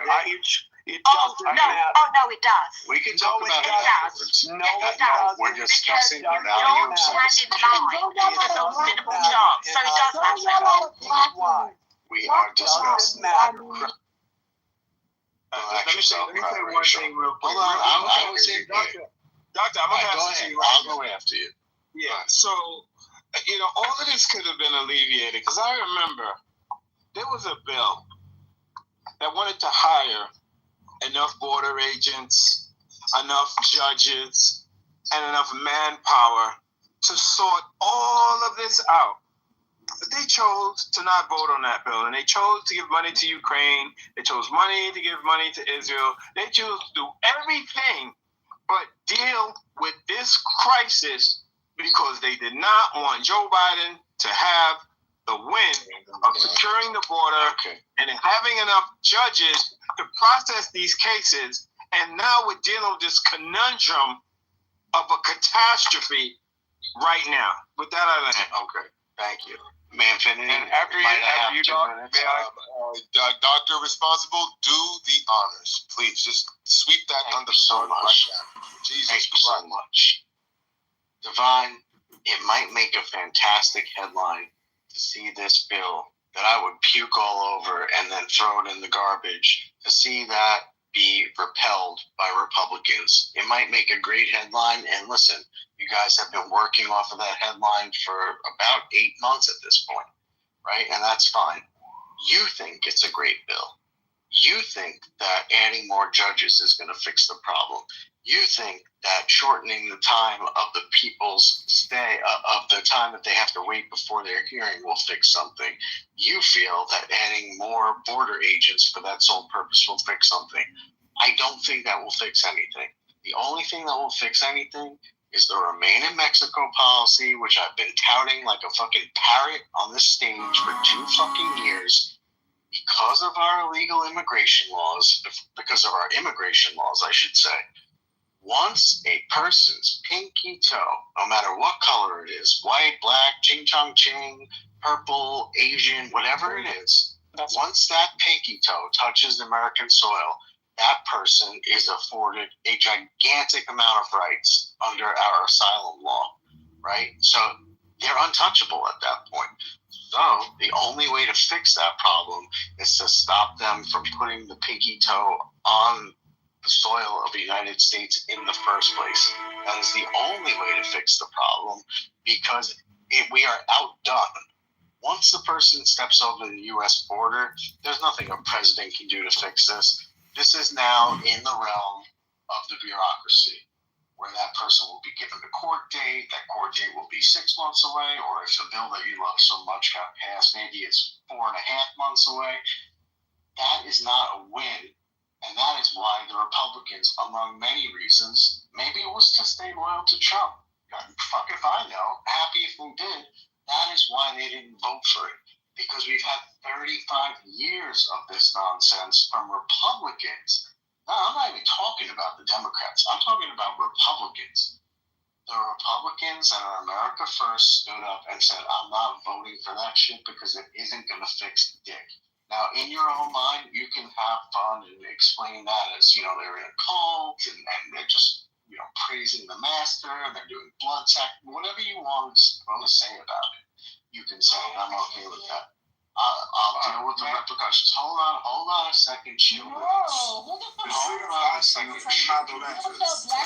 White monolenses are all. Oh, black ass to go to the audience. Respect yourself. Anyway, stop interrupting Raven, if you would. So anyway, that gets down to that point. We don't see it the same as you. There was no great, beautiful immigration bill. This was just another attempt, a bill written by Republicans in the first place, who are pieces of shit, brought to the House by other piece of shit Republicans and Democrats, and now you expect us to just go ahead and sign it? No.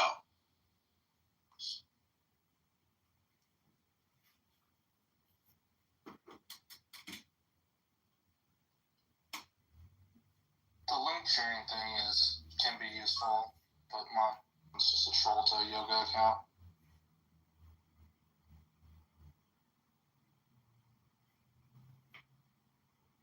Yeah, I mean, I signed up for the anonymous ability, and I could care less. It's, in fact, if I get kicked from a room, generally the mods are saving me the time. So I don't know why I would pay $5 to live stream chillism all day, but the fact that people are here 24 hours a day, 7 days a week, gives you some consistency if you are looking to essentially scrape content. Well, the feature that I think I'm surprised you don't like is the fact that you can now link to you can link to different URLs. So that's valuable to the people who are in the service industry in some capacity as entrepreneurs, or make products or something. That's worth it. Yeah, you can promote your OnlyFans. That too. I keep breaking the servers on my OnlyFans. Okay, so Edmund, how does this screw you up or help you? It's pointless. I mean, I'm just consuming spam like you. I mean, this app is literally just spam, and it doesn't help me or hurt me. I'm wasting my time here, but I don't know. It's funny today. I was thinking, I'm like, if it was the end of the world, I'd still probably prefer to listen to random people have random conversations than turn the television on, or just there's so many alternatives to what you're listening to on a 24-hour cycle. So I don't know. I find it interesting content to live stream because YouTube, I have, 10 YouTubes going, and sometimes they pop and you get, thousands of views. But again, there's no interest as to like, what app is that? Or who are they? What are they talking about? If you're in a room under anonymous, if I'm understanding what Jasper told me, you can't be removed, right? Yeah. So it throws, I'm probably one of the most thrown out people in all the rooms. So if there's like a big room, I mean, that's the things. I have 5 accounts. I would rather just spend the $15 to get a new account on a new burner phone than even sign up for the monthly. It's like I would just rather invest in a new Clubhouse account. So their model doesn't impact me as a consumer and user of their model. I would rather just create a new Clubhouse account than do any kind of subscription for these fuckers. One account. So there's like an anon in the room. I don't know who this is. But the person can't even put in the chat like they're testing it. So yeah, it's just that person just will live in the room. Yeah, and this is a thing. You can't click on them. You can't do nothing. You click on this. No. But honestly, haven't all of the most dramatic conversations already happened? I mean, if there's a war or something, major conflict escalation, I mean, there's times where certain speakers here may have interesting insight. And as someone, it's like you got to do all the work. You got to go through the hallway, try to find, what you think is the high value content. And all this shit on this app and all these other rooms are so, I hate to say it, but, it's not even I hate to say it. I don't know. It's low value content. It's not intelligence. It's just, it's a certain demographic. Well, I get to go spy on people with the anonymous thing. I'm thinking this could be interesting. I'm going to try it now. All right, I'll be back. It does like force people to clean up their speech, I think, which is probably the best component of it. But it's also can it create some like legal problems? I mean, to have this anonymous listener where there's no, like tracing or sourcing. I mean, I don't know. I mean, I think having anonymous listeners is I think it's gonna end the app because people are just gonna be too cautious. Not really. There are people on here who love to throw shit to the wind or throw shit to the wall, see what sticks. I mean, because that's the I proved that the premise of anonymous is redundant because you can just create an infinite amount of very agnostic accounts where no one can identify it. And the thing is, I've listened to all of the interesting conversations or all the supposed interesting people. It's all just spam. So there's no reason to, invest in a monthly or annual subscription to this stupid platform. I mean, there's just not, because you can create a new burner for $15 and create an agnostic profile that the mods can't necessarily detect unless they cross-reference and go to my live and confirm it's me and they say, yep, that's fucking Edmund. That's the thing. It's like, but I'm the only loser doing it. So how many people are going to sign up for this stupid shit? A couple hundred people? Wow. Moving fucking mountains with hundreds of subscribers at $5, $7 a month. Wow. Well, wait, isn't this good for you? The fact that you could have these anonymous accounts and you can go in and no one will remove you? No, well, that's my point is I would rather just spend the money on creating a new account and not attaching it to anything and play that game again. Because for me, it's a game. All right. It's like a game for me. So when somebody detects me and they say, that's fucking Edmund, kick him.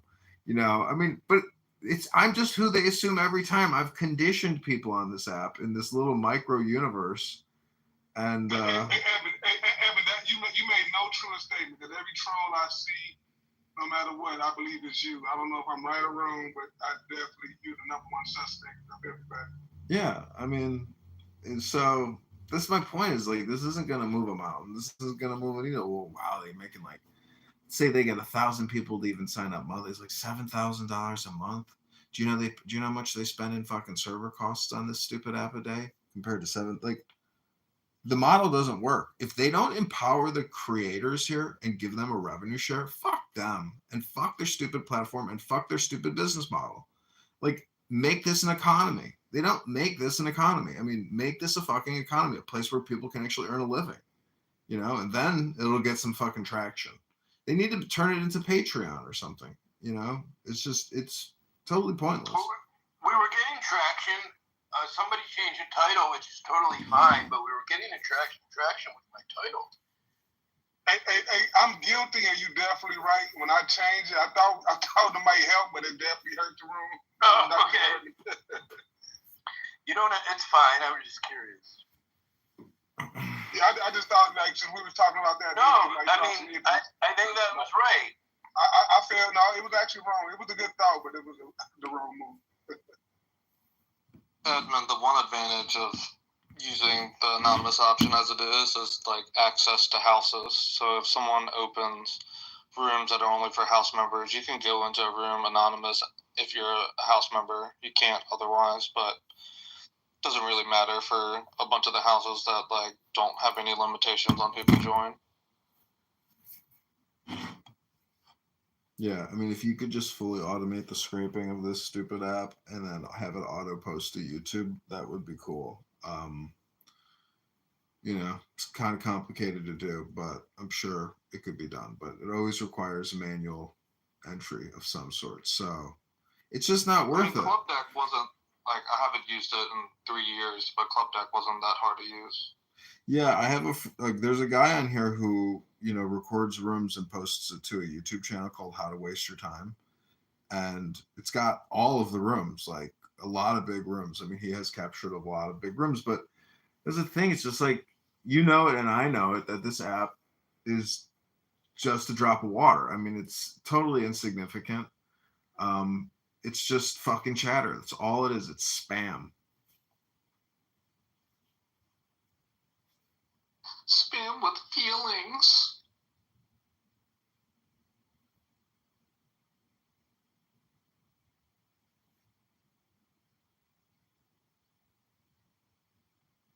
I mean, going into the election, like, you know, there was more value in the app. Absolutely, at that point, going into the election with Kamala and Trump, like that was the.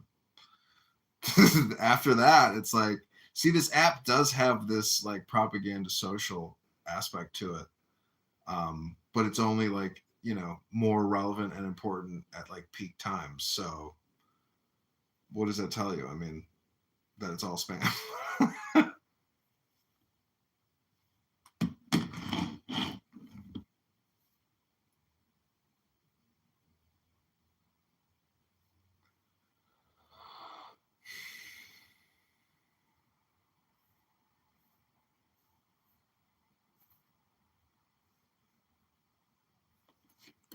I don't know. It was more entertaining, you know, in 2020, 2021.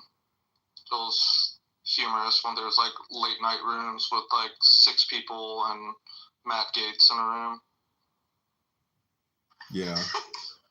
Lex Fridman was funny on here. I was recording him, and he got furious with me that I was recording his conversations. He was messaging, "Not cool, bro. Not cool to record me without my permission, bro."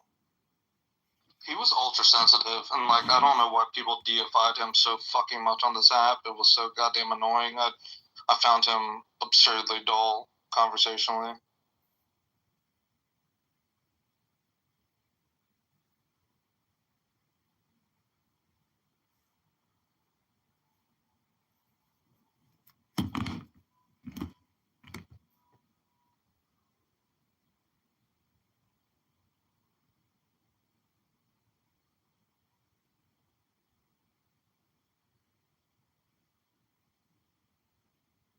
So is Pink Taco going to make an appearance? Because I do like Pink Taco's rooms. Those are fun rooms.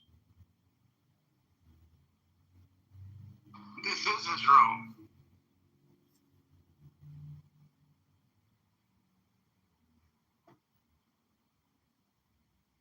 You know, do you think it's rude, Dr. Jordan, if a woman demands that you wear a condom, but she also demands that you provide oral sex to her? Like, as a man, what's more valuable? You know, the tip of your penis or your throat? I think it's unfair, but I don't think it's rude. It's unfair, yeah. But all is fair in love and war. So what do you think about Trump saying, "I'm talking to Putin and he's gone crazy," you know, and he's launching these attacks while we're talking? So how do you view, you know, Well, actually, what I think is funny is, I don't mean to change the subject, but I was on the treadmill today when I saw breaking news scroll across CNN that Barron Trump did not apply to Harvard, and it just, the way it was taken out of context, or I took it out of context, but it was hysterical. But go ahead. I'm sorry, I interrupted you. Yeah, I mean, I don't know, like, why people think Harvard is all that great. I mean, but anyways, it's just that brand name recognition, and I guess that Rolodex, because I was thinking today, you know, even if I were to go through, I have like these alumni directories, and I was like, man, you know how I could probably raise a lot of money out of this alumni directory, for a political campaign. So there is a certain aspect to having a, you know, an Excel sheet of contacts, but that's like if you even work it. I mean, most people never even retroactively, you know. I mean, how do you use your networks like outside of this app? I mean, have you ever, you know, done alumni stuff or mass communication to people? Well, I mean, I like LinkedIn. I mean, I don't really get involved in alumni affairs. I probably should, but I don't.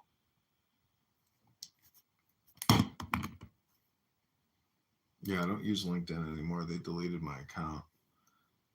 At one point, I think I had like almost 20,000 connections on there because I was just like every day going ad,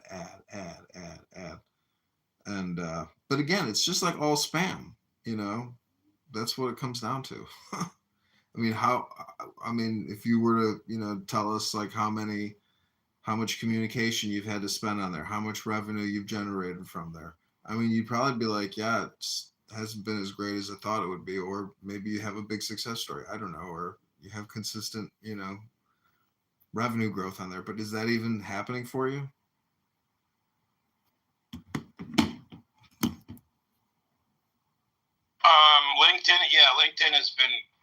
LinkedIn has been helpful recently, but they're all saturated, and they're all it just becomes more and more competitive as a rat race to kind of get your brand out there and get the visibility and get opportunities. So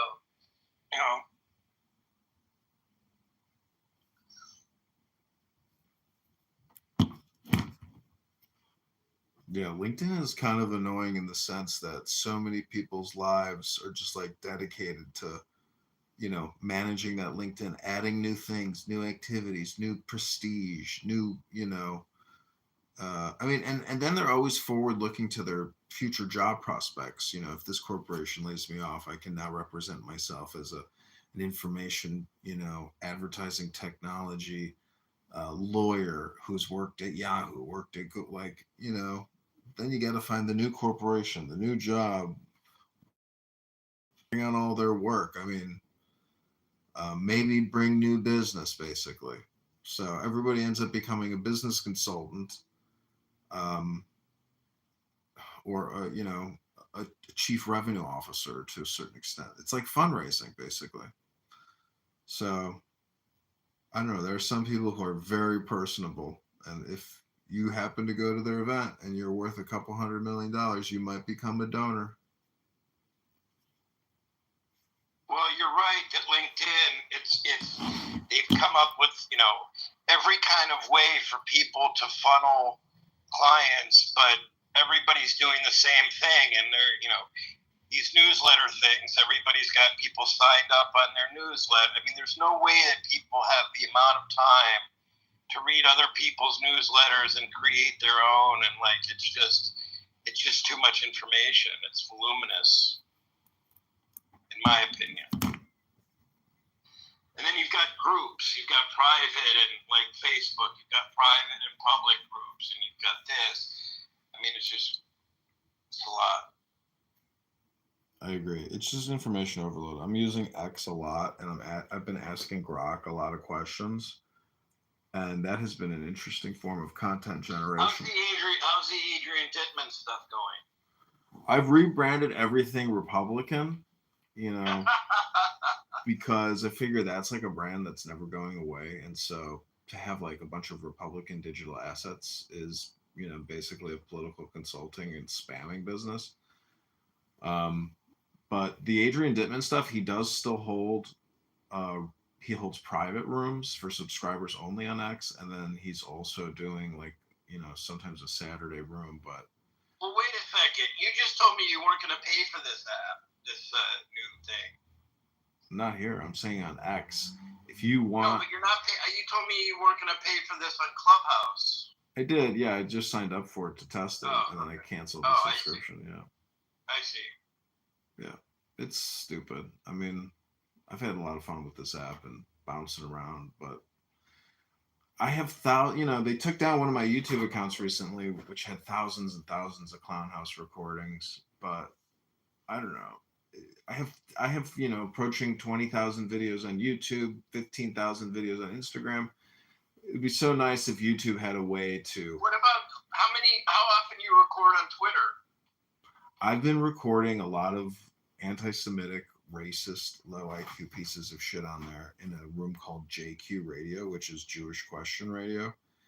And all they do is talk about Adolf Hitler, his speeches, the Jews, everything and anything. And they have weird guests come in. I don't know if you know Brother Nathaniel. He's this Russian Orthodox. He's Jewish, and he's from Brooklyn, and he's a self-hating Jew. He hates Jews, and he's a self-professed. He's insane. But the point is, these are little hotspots of hate and extreme hate and racism and toxic communication. Total waste of time. But I like to go in there, ring my bell, and just remind them how they're all, wasting their time and just spamming each other. So, doing that type of social audio activism, I feel like is fun because people recognize it and they go, fuck, he's right. I'm wasting my time here. Fuck. People start questioning what they're doing in these rooms and why they're listening or talking or posting shit in the chat. I mean, so I don't know. It's just fun to like troll people who have really bad ideas and takes. And I don't know. I think they're like living in their own little universe of misery. Again, essentially, misery loves company. That's what happens in a lot of these toxic communication rooms.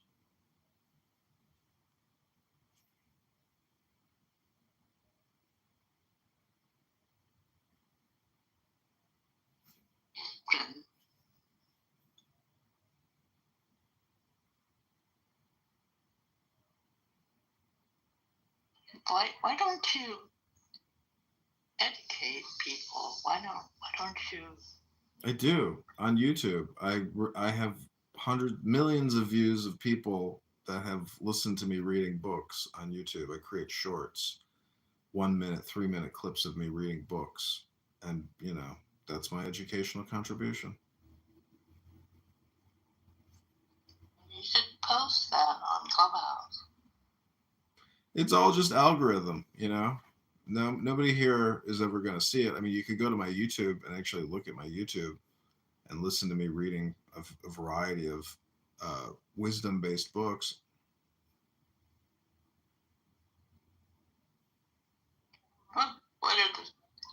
Don't take this wrong. What are some of the titles of the books? Yes. Look at my PTR, A Treasury of Polish Aphorisms.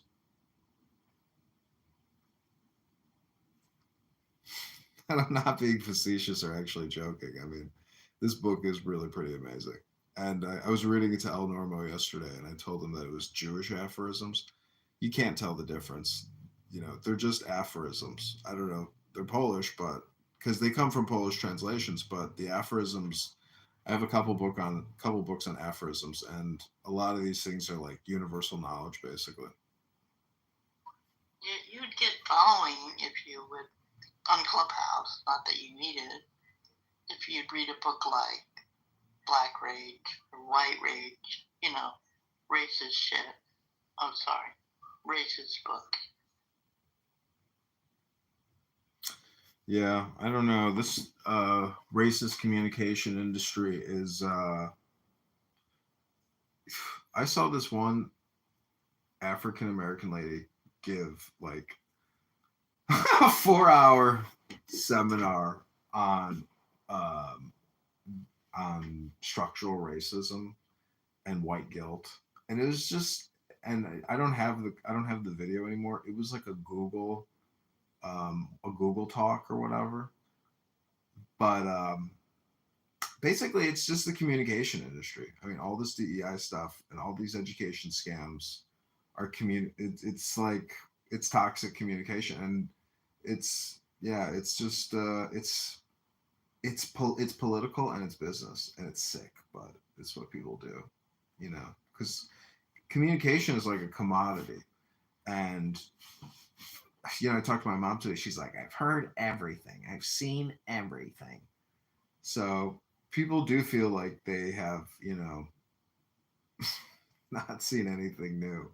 And I think DEI and critical race theory and all this communication industry and the educational industrial complex is spam. And it's, you can witness it here on this app, and it's just racist, toxic communication. And yeah, but the academics eat that crap up. Well, I heard these people talking about white guilt. Well, not people, but it was Bill Maher and Tim Pool talking about the reason why like North Chicago voted for Brandon Johnson is because the Loyola North Shore snobs of Chicago experienced white guilt. I'm thinking like, I don't even know if that's true. I mean, it's just another it's like another reframe. It's like talking about, you know, trans and genders or even gay. I mean, everything is political. So all communication is spam, and it's almost all political. There's very little actual wisdom ever communicated on this app. It's like, you know, 0.001%. So at least you moved away from hypnosis. That was a healthy move. yeah, but when I say hypnosis, it's more of like saying it's just propaganda. You know, that's all I'm really saying. All communication is propaganda. It's all political. It's all spam. It's all hypnosis. I mean, but it's not hypnosis. Hypnosis is, you know, it's something in a neurolinguistic programming book I read, you know, that the Society of NLP declared in 1985 that all communication is hypnosis. And what that means is the brain doesn't reject whatever it's listening to, and it's sitting there storing it, processing it. So in a way, it's like essentially giving you a program. So that's why if you read a book, it's basically a program, and you actually have to read it, you know, and that's why an app like this is like propaganda real time. I mean, imagine if Joseph Goebbels had Clown House and all of Germany came on the cell phone at the same time to listen to his messaging. Well, they did. It was called the radio, but there was no feedback. The audience can't talk back. The audience can't troll. The audience can't come in and just ring a bell. I mean, it's all push information. So it's group versus crowd, you know, communication.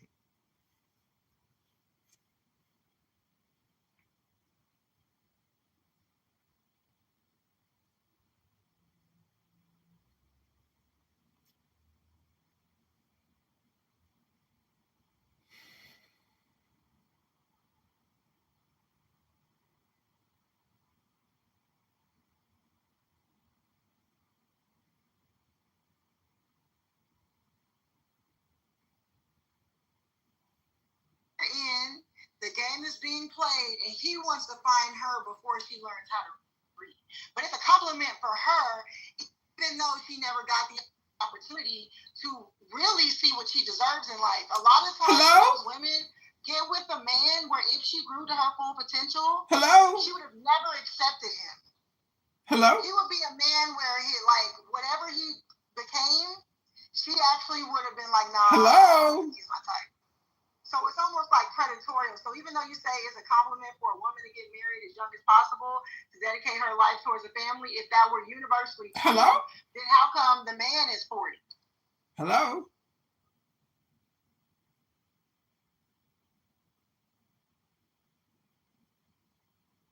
Well, okay, so you said, okay, what I'm saying is, it looks like, I'm just looking, again, as an observer, looking at that dynamic, I don't see it negative. Because, again, we're talking about... So, would you like to end your, are you finished up? Mike, No, I think Jarl would like, is it Jarl or is it Jarl? I'm sorry, Jarl. Technically it's Jarl, but whichever, yeah. You see, even the name Jarl is a little bit of a pansy name, I must say. But Mike Moon would like Moon would like to finish his input. For the benefit of Doctor, I want to say that I'm pleasantly surprised by things Trump's doing in his second administration. I see him as an agent of change, a change that was necessary to the status quo of the United States of America. Whether or not you like him personally, we have been doing much of the same thing for a very long time. And increasingly so, countries, especially European countries, decided somehow that they're our fucking equals. And they're not our fucking equals. We've always been their fucking daddy. We've always taken care of them. We've always been the fucking leader. We still are the fucking leader. And when we hear that America is somehow losing favor, it doesn't matter if America's not losing power. If they're losing favor, if people are going to whine more about us than they used to, they're still going to rely on us when shit hits the fan. They always have. They always fucking will, at least for the near future.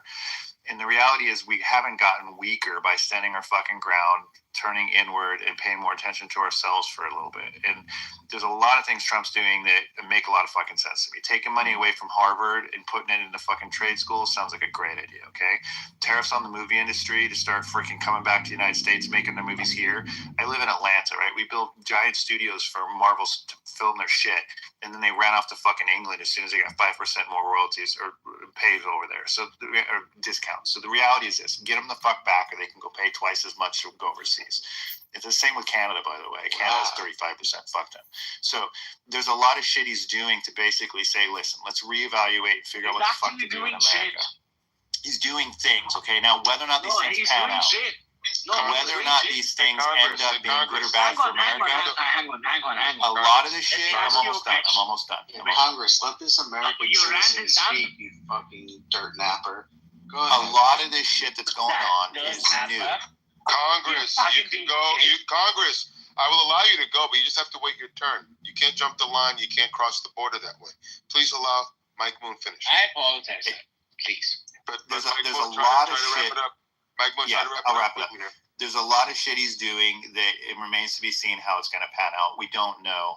But the fact that something's being done to look at these things from a new perspective is very important to me, that it gets done. And if he's an agent of change to start the process, and now we think a little more about things in ways we haven't considered before, I'm totally good with that. Whether we end up with another Republican or Democrat in the White House doesn't really make a difference to me. I just want something that will continue focusing on America. And it appears that he kind of knows what he's doing this time around a hell of a lot more than he knew the first time. The first time he's a little bit like a fucking, what do you call? I don't know. He was out of his league. He didn't know what the fuck to do. But the first time, the second time, he kind of got it figured out, and he's doing some shit now, and he's being very deliberate about it, and he's being strong. And if people don't like that strength, or they say they don't like it, in the end, when shit hits the fan, they want it. So fuck the rest of the countries that have a problem with it. Let's kick ass. Go America. All right. Jarl, Congress, you're up next, but I want to give second for Jarl, or I think it should be Jarl, but since you want to be a pansy, we'll say Jarl. We'll say Jarl. 10 seconds? Can I say 10 seconds? Sure. Bro, I will just say this. Mike has been very anti-Trump, as he would tell you, for 5 years at this point. At least I don't remember that. I don't remember Mike Moon. He's a guy who puts his heart on his sleeve. He believes, and then he goes and puts it out there. And he didn't even say anything that Trump is good or Trump is great or anything like that. But just him giving a chance to let the guy do his thing, and then we can judge him on the basis of the results. I mean, this is like breaking my heart right now in a good way, and I appreciate it. It's called having a wait and see attitude rather than the left, who has an I already know attitude, arrogant, and that's the difference. Yeah, I don't know what I don't know, and I'm open minded. That's what it is. Absolutely. So Jarl, if you'd like to respond, or Jarl, if you'd like to respond very quickly, we'd like Congress to voice his concerns. Sure, I'll be super brief. So obviously I disagree with Canadians being pansies, but you guys are allowed your opinions. Just really quickly, the Hollywood thing I think is interesting, because Hollywood to me is like the industry that America, like movies specifically, that America like dominates. There's not a single country that comes close to making entertainment like America. So it's just like crazy to me. I don't see how terrifying like American movies made in other countries is going to help, right? iPhone or Apple was the largest company in the world without making their phones in America, and I think that like I just don't see why bringing back production is going to help America. That's not like what America's strong at. America's good at innovation and technology, not manufacturing. But anyways, thank you, Congress. I can say really quick, it's going to bring back jobs. I'm in the industry, and the jobs have been decimated here from all this shit. So it's going to bring back jobs in that case. Before we move on to Congress. Before we go back to Congress, Jarl, it's going to bring back. I understand you can do two things at once. You can innovate while at the same time employing your people to the point where we're not living in parts of the country where we're devastated when industries left. So you've got to have a balance, and I understand that you think that innovation is the only way, but it's not the only way. It's a both and approach. But let's move to Congress. Congress, you'd like to provide. I'm sorry. Please wait your turn. We have Congress up next, and then Alan, and then maybe Cry Rachel, and then Abby. Congress, what would you like to say? So, all right, thank you much, of course. Being called names here, that's absolutely right. But then when we talk about President Trump coming into the picture, when we look at his history and what he's done, see, US, of course, is a state which will poke nose into situations when they're not having anything to do with. I mean, these guys come into the picture when they talk about India and Pakistan. And then they say that, no, India did the right thing. Yet, your premier is okay signing a deal with Pakistan, with a lot of other countries when they so just to give you an idea, trade policies, Trump's when we look at him, bigger picture. I'm sorry, I'm going to let you finish, but you have to. I want you to be clear. What is your input? What point are you trying to establish? Because I'm getting lost in what you're saying. See, what is your main point, and then I need you to try to establish it. What are you trying to get across? US has seen better leaders who've actually helped the entire global hemisphere. But then when we talk about Trump, someone who is a menace in his own life, it's weird. And so your point is that Trump is not a good leader? Absolutely, yes. Okay, and what's your strongest example of Trump not being a good leader? Something that he's done in the last 100 days or so. Him saying that India is a very good friend, blah blah blah, and the recent attack in Pahalgam, what happened? I'm having a hard time understanding you. What did he say that you? I'm having a hard time understanding your English. So tell me, what did he do that makes him such a bad leader? One more time. Simply put through, him funding Pakistan, him funding Turkey, and India being very vocal about the fact that we've had these situations, and we're sharing that Turkey is involved, Pakistan is involved, and yet US signing a deal with Turkey for Okay. But this is an example of his poor leadership to you. Can anyone translate to me what's happening? What did he do in Turkey or in Pakistan that makes him such a...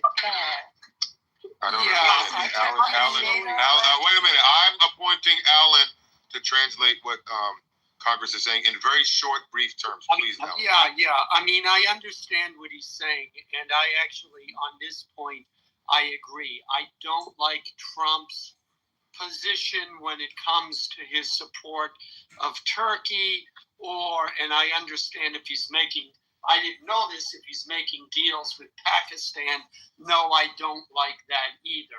And that's one of the things I had to consider when I was voting. So, yeah, I mean, Turkey has been instrumental in, though it doesn't get any press, it's been instrumental in a lot of the unbalance and problems in the Middle East, and Trump is supporting them. So I think that's what he's talking about. Yeah, it looks like Congress appreciates your. I'm sorry, dot heads. We should be supporting the dot heads. The Indian people are a great market. They're great people who love our country. And Trump tried to do this in his first term. He tried to really make deals with India. And we should continue on that path. The Pakistanis. Yeah, Congress seems to be go with the dot heads in India. Yeah, Congress seems to be saying that he's upset with Trump's leadership as it relates to him poking his nose into other foreign affairs, namely support of Turkey and support of Pakistan. Thank you for your input. Let's move on to Alan. Alan wanted to say something, and then I want to see what Cry Race I just wanted to echo. I'm sorry, Congress wants to finish. Congress, can you please complete your input? I may have cut you off. Really quickly, just finish your statement, Congress. Yeah, absolutely. See, very well put through. You're not able to understand what I'm saying here.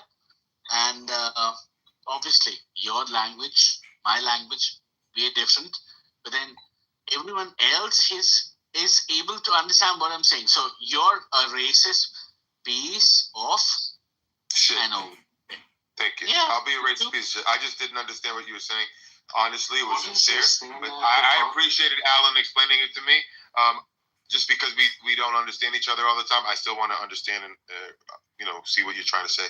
There was nothing underhanded with what I did there. But anyways, Alan would like to say something. Alan has an input. Yeah, we're moving to Cry Racial and then Abby. Alan, go ahead. Yeah, I just say quickly, Mike is right, and talking about the tariffs on Hollywood. We have seen in the entertainment industry a steady movement from that. And I can't tell you the number of TV shows. You look at the end credits, it says filmed in Canada. So they might hire some American actors, but everything below the line, the directors, the assistants, the sound people, the sound houses, the special effects, all of those have to be done by Canadians. And it's a problem. We've lost a lot of work in Hollywood because of it. So, yeah, Trump saying that, I don't know if it'll work, but yeah, I'm for it. And Alan, you know what else? You know what else I came to the conclusion of, which is that all of those reasons that they go elsewhere in order to film for like different aesthetics, basically, it's the reason we don't have large backlots anymore. It's the reason we don't have the construction people anymore to build these giant sets and things. We're doing less and less sets because we're bouncing around the world and saving money at the same time. If we can't save money by bouncing around the world, then we'll start building more sets and backlots back in the United States again, both in Georgia and California, potentially even places like Texas. And then we'll start having all of that below the line labor hired again. I can tell you right now that about 80% of the people that I know below the line in IATSE are struggling to find jobs right now. Georgia has about 2/3 less projects than they had 2 or 3 years ago. And even though we invested all that money into there, even Marvel, the last shit they filmed, they went to fucking England for it because England offered 35% and Georgia offers 20 or 25%. Yeah, and let me explain what that means. That means if they spend $10 million, or if the budget is $10 million, and a country like Canada or someplace else is giving incentives, they will get $3.5 million back from the, I don't know what the correct term is, the federal, almost 45% of a budget that a production company gets back. Now, if you're filming and you're going to say, well, instead of it costing me $10 million, it's only going to cost me $5 million. They can't resist that. And American companies can't compete with those kind of incentives. Okay. Thank you, Jesus. We're going to move on. I wasn't calling Alan Jesus. I was just saying, thank you, Jesus. All right, Cry Racial, you've been waiting patiently. I want to see what you have to say. Before I ask you to speak, Mike Moon, how did you get your hair and your beard to do that? Is that a real picture of a man? That's a real picture of a man from actually 1918. And there was a brief period in the United States when that was a popular haircut. What the fuck? What did they call that? I don't know what it was called, but it's in the pre-1920s, and there was actually multiple people that used to do their hair that way. We don't really care. Does it have anything to do with the moon? I'm going to look it up. All right, thank you.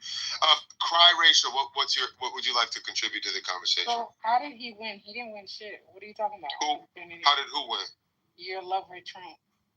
I don't have a lover named Trump, but Trump won on a number of Trump has won.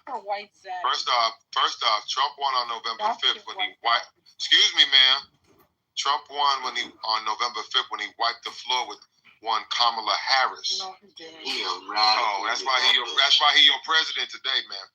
Okay, so we're gonna talk about that. He won on election day, and he won on a number of issues since then. So we can first talk about the election. That's how he won. And did you want to dispute that? He didn't win shit. The fuck? So why is he your president today? When men clean up after activity, I'm sorry, Cry Racial. Why is he your president then? Thank you. All right, we'll move on. Moving on to Abby. Abby, how would you like to contribute to the conversation? Two things. First, to what Alan and Mike were saying. Hey, guys. and I've talked to them about it before. My daughter's a filmmaker too, and with respect to Hollywood, we're building in Nevada a huge studio right now and picking up. We just created tax incentives, state tax incentives. Her last films, one was filmed in Italy, one in South Africa, and the price for production was so substantially less. Also, she has a project in New Mexico and in Georgia. These are states that they're building facilities, or they have facilities. So I agree with these guys, and that's what's happened to the industry. What I think is, I'm also in a state where 1 in 5 people are taxed or tipped employees. 1 in 5 are tipped, and the no tax on tip that was his plan, which now has gone through Congress, hopefully will clear through both chambers of Congress and get signed, is incredible incentive where I am, and a game changer for our economy, for people to have that extra income and not have the tax on their tipped wages. So that's a big issue where I am, and I want to say that's a win-win for him. Thank you. I want to go around the room, starting with Anthony. I would like for you to name, since Trump has been in office, his biggest win and his biggest loss. Starting with Anthony, what would you put out there for Trump's biggest win as president since January 20th and his biggest loss in your perspective? Anthony. Let's see. Trump's biggest win since he's entered office. I think that, honestly, would you like me to come back? I can come back. No, he got it. Biracial, really? That's what we're going to do? Like, why do you do that, man? Respect yourself, biracial. What did she even say? It's really sad, man. Nah, she called me Uncle Tom. Yeah. Oh, Lord. Anyway, exactly. You know, I just came in the room, and here she comes, coming at me. Oh, yeah, Uncle Tony. All she knows how to do is cry. Yeah, so, I'm not a fan of the bill. So I don't want to say that, this bill is his biggest accomplishment. What he's been doing in terms of the illegal immigrants, I think, and if I had to point to one thing, it's the border crossings. The attempted border crossings are like all-time lows. So I'd say that was his biggest win. Biggest loss is the situation in Ukraine. I genuinely believed that he would have had this thing squared away. Okay. And it's not. Can I give mine too? Hold on, we're coming around the mountain. Thank you, Anthony. I think that's a very fair and good assessment. I'll go next to Abby. Abby, what would you say for his biggest win and biggest loss at this point? So biggest win, I might also echo what he said with respect to the border and the amount of crossings on the border, and also what's personal to me, his seizing the problem with anti-Semitism and going at these colleges and really trying to get them to control it. And he's just taken the bull by the horns in an incredible way, and with so a lot of you're coupling that with the biggest one, with the border. You're coupling the border with his fight against anti-Semitism. For me personally, I would put anti-Semitism first because it affects my life directly. I see. So I'm going to put that as the win. The biggest loss, that's an interesting one. It's probably also in some of the foreign policy. I don't think it's all gelled yet. I don't know if I'd say it's a loss, but I think on Ukraine, that's probably within the foreign policy, something that's just got to get harnessed more. And other than what he mentioned, Anthony mentioned on the Ukraine, he thought he'd have it handled by now. Is there another thing on the foreign policy front that you can point to other than I think he's handling the Middle East well, with strength and with conviction. So I'm comfortable with that. But I got to circle back around on the loss with me, because there's probably some other things that are concerning. Okay, Congress, a vocal Trump, I don't want to call you a hater, but you oppose Trump. What would you say is his biggest win? Sorry? There is none. There is none. Okay. And what is his biggest loss in your eyes? So, come to think of it, and practically, and I know you would time me and you'd give me one opportunity, of course. See, at the end of it all, when you talk about America, America is not built around just Americans. I mean, it's a country. I'm sorry, you're rambling again. I need you to be clear. What is the biggest loss? His loss. I need you to just be very succinct. The fact that he is helping, terrorists, paying them, and helping them with technology. Okay, so you're echoing what you mentioned the first time about Turkey and Pakistan. Okay, but wait a minute. When Abby and Anthony say that he's helped through his policies, his strength on the border, bringing illegal border crossings down over 90%, why don't you view that as a win? Before I move on to the next person, I need you to answer that quickly, please. So real quick, for them, for a country, yes. When we look at US, of course, it's been a power through and through. But then what US and what Trump is doing is playing a dual policy. He's a freaking piece of shit who has to make sure that the war happens. So I asked you a question. Why don't you view the border crossing reduction as a win? I just answered it, sir. If he's helping Turkey, if he's helping Pakistan, I'm still saying that no, I'm with India and Modi is. Sorry, I can't follow you. I said, why don't you think it's a win that the border crossings have gone down? Why is that not a win to you? Yes or no? Or not yes or no, but tell me quickly why. Am I living in States? Okay, thank you. All right, so you're saying because you're not in America, that's not a win to you. Okay. Moving on to Mike Moon. What would you like to say Trump's biggest win is and his biggest loss? First, I like this question a lot. I like this question a lot because it really challenges me to think about it. Congress, your turn is over, Congress. I need to move on. Hang on a second, sir. So simply put through, you're living in a particular country and so am I. Right? Okay. What's happening with your country is a different thing altogether. Yeah, so Congress, so you should listen more and have less opinions about the United States because you're clearly saying that you can't have those opinions because you're not here. So let's just listen now, okay? You listen. Thank you, Congress. Now we're moving on to Mike. Moving on to Mike Moon to tell me. I like the question. It really challenged me to think. The biggest wins are DEI attack on. Give me one big win and one big loss. One big win, attack on DEI. I'm sorry, Congress. If you can't control yourself, I'm going to move you to the audience. Please go on mute. Go on mute, Congress. Congress, go on mute. Going once, going twice, going 3 times. Moving to the audience. All right, go ahead, Mike. The attack on DEI across the board, transgender issues, big business DEI programs and departments, the laying off of DEI positions in general. I think DEI has been a tremendous win for him. I am not going to say the border has been a big win, and the reason why is that I'm not clear we even know the truth about the border. I think that there was a lot of deportations done before he was president as well, and I'm not convinced that we even fully know. What about the border crossing? Yeah, the border crossing is just because people are afraid of him. But that's not really any policy thing. That's just him being president already defaults by having way less border crossings. It was the same way in his first term.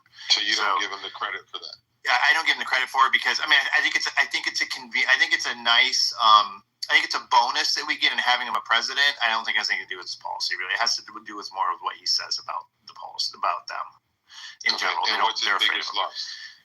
The biggest loss, hands down, no question about it, is his support of Putin and the Ukraine. He just said the other day, I thought I really knew Putin, but what's he doing? I'm like, wake up, motherfucker. We all know he's a fucking scumbag. So if he starts coming to that opinion, finally, he might know the real Putin. He is a scumbag. So the idea that he supported Putin and that Putin is now showing his true colors and that Trump is somehow surprised by that, and the fact that Trump said he would solve Ukraine in a day And right now, it's his biggest failure, hands down. I think he's doing a horrible job by siding with Putin and bashing Ukraine all the time. That said, I don't think we should give any more money to Ukraine. Okay. Thank you. I'll come back to that. Jarl, biggest win, biggest loss for Trump? Yeah, I'm being generous calling it a win, but I think the fact that the rest of the world is building up their military could be an indirect win for Trump or for America or for the world. And I don't know, there's so many losses, I can't pick one. I think Ukraine is definitely, Okay, Ukraine. Alan? Well, people have echoed a lot of what I think are wins and losses, so I'll just say, yeah, I agree. His biggest loss is probably Ukraine and Russia in that he didn't solve it as quickly as he wanted. And his biggest win is Ukraine in that if we're not sending money to Ukraine the way we did, then I'm okay with that. Let Ukraine and Russia work it out and let Europe work it out, and they can solve their own problems. So there. Thank you. Dr. Responsible. Dr. Responsible going once. Dr. Responsible going twice. We'll be back. Cry Rachel. Can you tell me what you believe Trump's biggest win and his biggest loss is so far? His biggest win was saying that he could relate to black men because he, that mugshot scene. Mm-hmm. Yeah, he had the black experience. Yeah. That's his biggest win? Yeah, he said he's a criminal like y'all. Okay, and what's his biggest loss so far? Having sex with a porn star. Yeah, that's the biggest. Okay. You are exposing your Trump derangement on full display. And we're moving on to Bill, I don't even know how to say your last Asian name. But Bill, are you within the sound of my voice? I am here. Yeah, I would agree with Anthony and Abby. That was absolutely immigration is his biggest win. And the loss so far, I think, has been about great because he has been like a yo-yo up and down. He's been inconsistent on his messaging. Inconsistent on what? On what front is he inconsistent? The tariffs. So all good about bringing manufacturing back to the States. Absolutely correct. But just the gamesmanship on trade and tariffs has been inconsistent and has caused a lot of chaos, especially not even for big businesses, but for small businesses, which we all know employ most Americans in this country. So that's my input. Thanks. And can I say one thing about that too? Yeah. The tariffs. So I did the research, and you can tell me if I'm wrong. I'm pretty sure I'm not wrong because I did do the research. Not many people can answer this question. The question is, what were the tariffs on China and U.S.? How did they compare to one another before? Like for the last, basically, 15 years? And what are they now today, as of now, in this 90-day period initially? And I looked it up, and it's pretty shocking. And so it sounds like he's going all over with tariffs, and he is, by saying, 130, 145%. But what he did is he successfully scared the Chinese, right? And when he went back and settled with them for this 90-day period initially, and it might extend, hopefully it will, the before and after numbers, I wish that people talked about them because I don't hear anybody talking about them, but it's a win. Before, it was 2019. We were getting 19%, they were getting 20%. Now, it's 10-30. We're getting 30%, they're getting 10%. So he literally flipped it around and cut ours in half and cut theirs by 2/3 and made us the leader in the equation. And those numbers, I'm not hearing anybody talk about them. They talk about the flip-flop, but that's his MO. He goes out there and he says something bombastic, huge, to freaking stir the pot, make it real extreme, and then he's hoping that they're going to back down and get scared, which China apparently did. And I think that's a win too, by the way. But I just want to say the numbers themselves, it's fair. He should be getting more credit for that. Thanks. Any reaction from anyone? What he just said. It's good to know those numbers. I didn't know that. Thank you. Also, it's nice to hear you laugh, Rachel. You have a good laugh. There you go. Well, Alan, if you didn't know, now you know. Thanks to Mike Moon. Moving on to a new voice on stage. His name is Paul. Paul, are you approaching us from the right or the left? Paul going once. The right. You're approaching us from the right. Can you explain what you believe his biggest win is since he's been in office and what you perceive to be his biggest loss? The border is his best move. And biggest loss, I would say, playing with I-Man was just his mom. I love your New York accent. It's very strong. Thank you. Moving on to Wesley.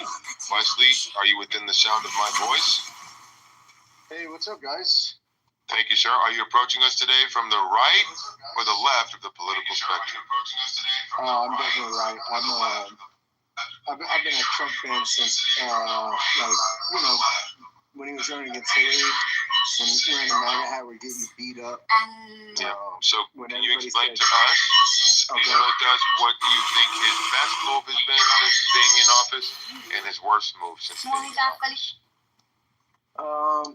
I'd say best move is I've never seen anything like it when he signed all those executive actions on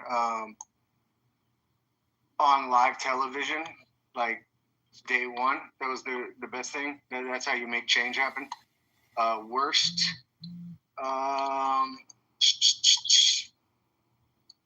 Well, I mean, nothing really comes to mind right off the top of my brain. Maybe I can get back to you. Let me rack my brain. I need your critical thinking. I suppose his dependence or his aversion to calling out Israeli influence in American politics. That's a meaty issue that we can get to, especially with some of the people we have on stage. Yeah. I'm sorry? Yeah, I'd like for you guys, maybe once we get through this round robin, maybe Abby and Wesley can engage on that a little bit. But moving on, thank you for your input, Wesley. Moving on to comedian, I want to get the last name if I can find it, comedian comedy. Can you share with us, first off, if you're approaching us from the right or the left of the political spectrum, Mr. Comedian? I would say I'm probably approaching the from the center right. Thank you. So this should be quite easy for you. You call balls and strikes. What can you name as his best move or win, or worst move? I mean, and worst move and loss. I'd like his best moves and his worst moves. Yeah, just one of each. I don't need more than one of each. I'd say his best move is not being hyper reactionary, meaning that there's so much communication every day generated by the media and him also, but his response has been, I think, great, meaning he hasn't been vitriolic. He has. I like this. I like the inauguration. I don't know about you, but I was. You're saying in comparison to his first presidency, his response to 100%, the media framing of things has been a lot more measured. Oh yeah, he spent way too much time combating the media daily, insulting journalists, getting his feathers ruffled. Now he really seems, in my opinion, to be in his element, in his historic frame and control. So I would say I'm just, really pleased with his demeanor as an American, and a voter. Very professional, very businesslike, very pragmatic, and he's not spamming us. He's. So what about the other day, just to push back a little bit, the other day when he had the South African government in his Oval Office, he referred to, cannot remember his name, the NBC reporter as an idiot and a jerk. Called him an idiot twice and called him a jerk once. I'm just curious, how do you when you know that happened, how do you integrate that into what you just said about it? Yeah, I mean, the South Africans are doing drill music on their people. They're doing the same type of propaganda. No, he wasn't talking to South Africa when he said that. He called an American, I remember his name now, Peter Alexander, an NBC reporter, Oval Office, White House correspondent. He referred to a White House correspondent in the Oval Office with all the cameras rolling, a jerk an idiot and then an idiot again. Good. I'm asking, how do you integrate that in your framing that he's a lot more measured in his response with the media? That's great. Let him be authentic and say what he feels and feels what he says. That's why we voted for him. And if he thinks that journalists... you said you don't want that brand of him to be out there. Listen, I'm just saying that it's night and day compared to the first time around. I mean, he's controlling, he's controlling the communication now, which is a great thing. Gotcha. So you're saying you're fine with him doing it. It just needs to be a lot less than it was in the first time. Meaning he wasted so much of his energy communicating with the media. He needs to just give us the entree, and we don't need to read the menu anymore. We want the entree. We're ready for the filet mignon. I mean, give us Trump steaks is what I'm saying. Got it. All right, so that's his best move. More measured approach. What is his worst move? What's his biggest loss? Comedian going once. I really want to hear. I don't know. His biggest loss, I think, is probably not enacting the Doge cuts or fully supporting thrift and frugality and making that a major communication message to the American people. Because all these taxpayers, if you're driving an Uber and you're only making, $45,000 a year and you're paying taxes on that, and you see how this money gets spent and this woke spending through the Doge exposure, you have to be pissed off, because that we've been sold down a river. The devaluation of the dollar, the $40 trillion debt, the $100 billion a month in interest payments, and you see what they're spending the money on. And there's so much coming out with Doge with regards to even government money printing computers. I mean, these things sound ridiculous, but they're not. We know that they're wasting money and shipping it overseas for all types of waste, fraud, and abuse. So as a taxpayer, as an American, I mean, this has to be the uniting issue, that this uniparty Democrat Republican bullshit, the spending and what they're spending it on is so egregious and so stupid. We should all be sick to our stomach that no senator, no congressman even exposed any of this shit prior to Elon Musk having the ability to actually technically even go in and do this type of auditing. So I'm complete. Whoa. Comedian was still finishing his input, and then we can move on. He's almost there. Comedian, I know you're rounding the. I need you to land. Yeah, I'm just saying that the X platform. So his biggest win is his new and improved demeanor, and his biggest loss is the fact that he's not fully embracing a uniting issue, which is this being more thrifty in government spending. Is that meaning that we're borrowing all this money when we should be cutting spending, lowering taxes, raising tariffs, and really just doing pragmatic things, eliminating government. The government is huge. What do you say to people who say that cutting spending removes vital services for people who depend on it to survive? Listen, I'm on the treadmill next to a doctor. He's talking about how to scam Medicaid Advantage. So these doctors aren't doctors. They don't provide medical services. Maybe a therapist is what a lot of people need, but I'm talking physical therapy. Going to the gym, reading books, eating right. Stop getting vaccinated with 2 vaccines and triple boosters and eating Pfizer for dinner. I mean, we all know that the COVID-19 and the vaccine. Pfizer for dinner. All right, I want to stop there. I want to stop there and get some more voices involved. But I do want to just say, excuse me. Can I get my worst? I didn't do that. You want to do what? I gave you my best. I didn't give you my worst. Can I give you the loss? So what I think is give me a quick. Before you give me a quick loss, I just want to say: is there anyone who's been, before Abby gives us her loss? Was there anyone? I wish I had reached for a pen to write these things down, because I'd like to review them after. Has anyone been keeping note? I'm just curious. Anyone? Can I do my thing? Before you go, 80s baby. Before you go, we want you to go. I'm just curious. Has anyone been writing down what they've been hearing so far? Yes or no? Please, I'm not your secretary. All right, cool. Thank you, Cry Ratio. All right, nobody's done that, but I'm gonna. Yeah, I didn't know there would be a test later. Yeah, I like what I'm hearing so far, especially some of the things that comedian said. But anyways, Abby, before 80s baby goes, because 80s baby is dying to go, I'd like for Abby to finish her submission by providing to us what she's saying is Trump's biggest loss since he's taken office. So I was thinking about this. I told you I need a minute to put it together. So from a legal perspective, I don't like the fight on the birthright citizenship. I think it's a losing battle with the Supreme Court. I think constitutionally it's not a strong case, and I really wish he wouldn't put a lot of his emphasis on it. It's different than the immigration issues that he's dealing with in closing the border and deporting criminals. But I think that the birthright one probably loses in the high court with SCOTUS, and I just think it's probably not a good use of the energy. That's my loss. I do want to push back a little bit on that. So why wouldn't you want to try to close a loophole where right now the status quo is that people are coming here with their status being questionable or illegal and they marry a citizen or whatever they're doing? Why not try to force the courts or force the Supreme Court to clarify what they mean? What does birthright citizen truly mean?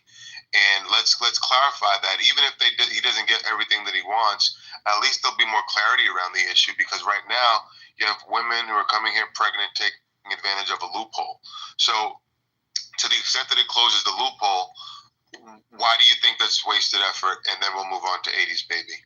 I think it's wasted effort because you could end up, I don't know if you'll get clarity if they lose at the high court. You may end up with more floodgates on it. I just don't see the constitutional strength. What do you mean we end up with more floodgates? Well, I think that if the Supreme Court rules that in fact there is the birthright, then I don't know, floodgates is the wrong way to say that. I think that you don't close that loophole.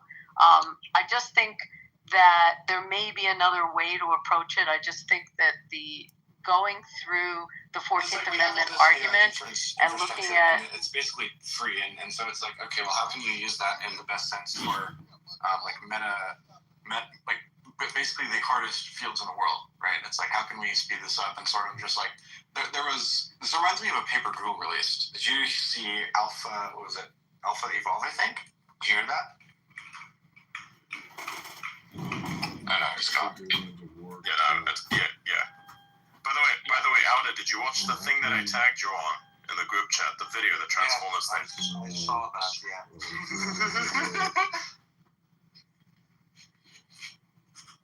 Was that the sound of Elliot learning how to drive a manual?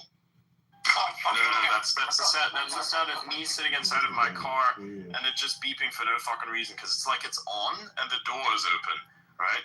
It's like it's on, but not entirely on. It's like on before the engine on, because I have like one of those, those cars, the ones that you just like, you press the button, you don't even like to have to insert the key or anything, you just like press the button and it goes, and it's an automatic. So yeah, you have to like turn it on, leave it there. I like the aesthetic of like having a car where you have to physically keep the key inside of it. Like that was nice. I don't know about you, but there's like something about that I quite enjoy. Like an old little fucking like a manual what are those things called? Ignition switch. No. Fucking there's a company, the Toyota. It was not a Land Cruiser. It's the other one. It's a Hilux. Yeah. You have those little guys with a fucking manual turnable key and like the manual fucking transmission, manual everything, fully fucking almost entirely analog, save for the fact that you got like this thing that's at the center there with like where you put the disc in, but you can't put the disc in there, because if you do that, the disc is fucked and the internals are fucked, because it's a work machine, which means that all the dust gets in there, so you're cooked by default. That's why they decided, hey, we're gonna have these little latches that we can like open up so we can put the disc inside of it. You have to like hold it as the disc goes in, and it's like, yes, nice. And then sometimes they moved away from that. They said, hey, we're just gonna like put the USB and Bluetooth, and then you can be satisfied. And then you have the most retarded innovation of all kinds, which is you have this like physical thing that you put inside of the car, this like center screen thing, which then can connect to the internet. I'm like, why the fuck would I want my car having proprietary ass technology like this connect to the internet when I don't know its security? Like with Tesla, I can kind of understand that one does work, but like with this, nah, fuck that shit, man. Absolutely fuck that shit. I don't want internet inside of my car, save for the phone, and that's bad enough. Oh, and you know what the latest thing is that people have done? They're starting to like get those batteries that have like these little electronic regulators on top of them, and it operates by Bluetooth. Who the fuck? Like, huh? What? Why? What? Oh, this is like the lack of intelligence that is required to like come up with. Like it escapes me. It physically it's like it hurts and disgusts me. I can't explain what that feeling is. It's a feeling where it's like just no. Can I please beat you up? Type of feeling is it? It's like just please let me beat you up so you can learn from this and never do that again. We don't need Bluetooth batteries. Who the fuck thought that was a good idea? Please, just let me beat you just this once. You know, just this once, okay? I don't even want to do it, but you need it. You know, that's how I feel about that thing. That's how I feel about this type of like weird bullshit. I don't want to beat you up. I really don't, but I kind of have to. And you need it. You need it. Fuck you. That's the feeling. That's the feeling. I think I verbalized it now. That's the feeling. It's not like it's not even a hatred. It's just like, please, just no. Let me spare you by like not sparing you.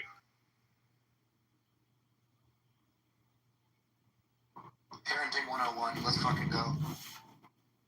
Bruh. Learn to verbalize your feelings by listening to Adrian Dittman.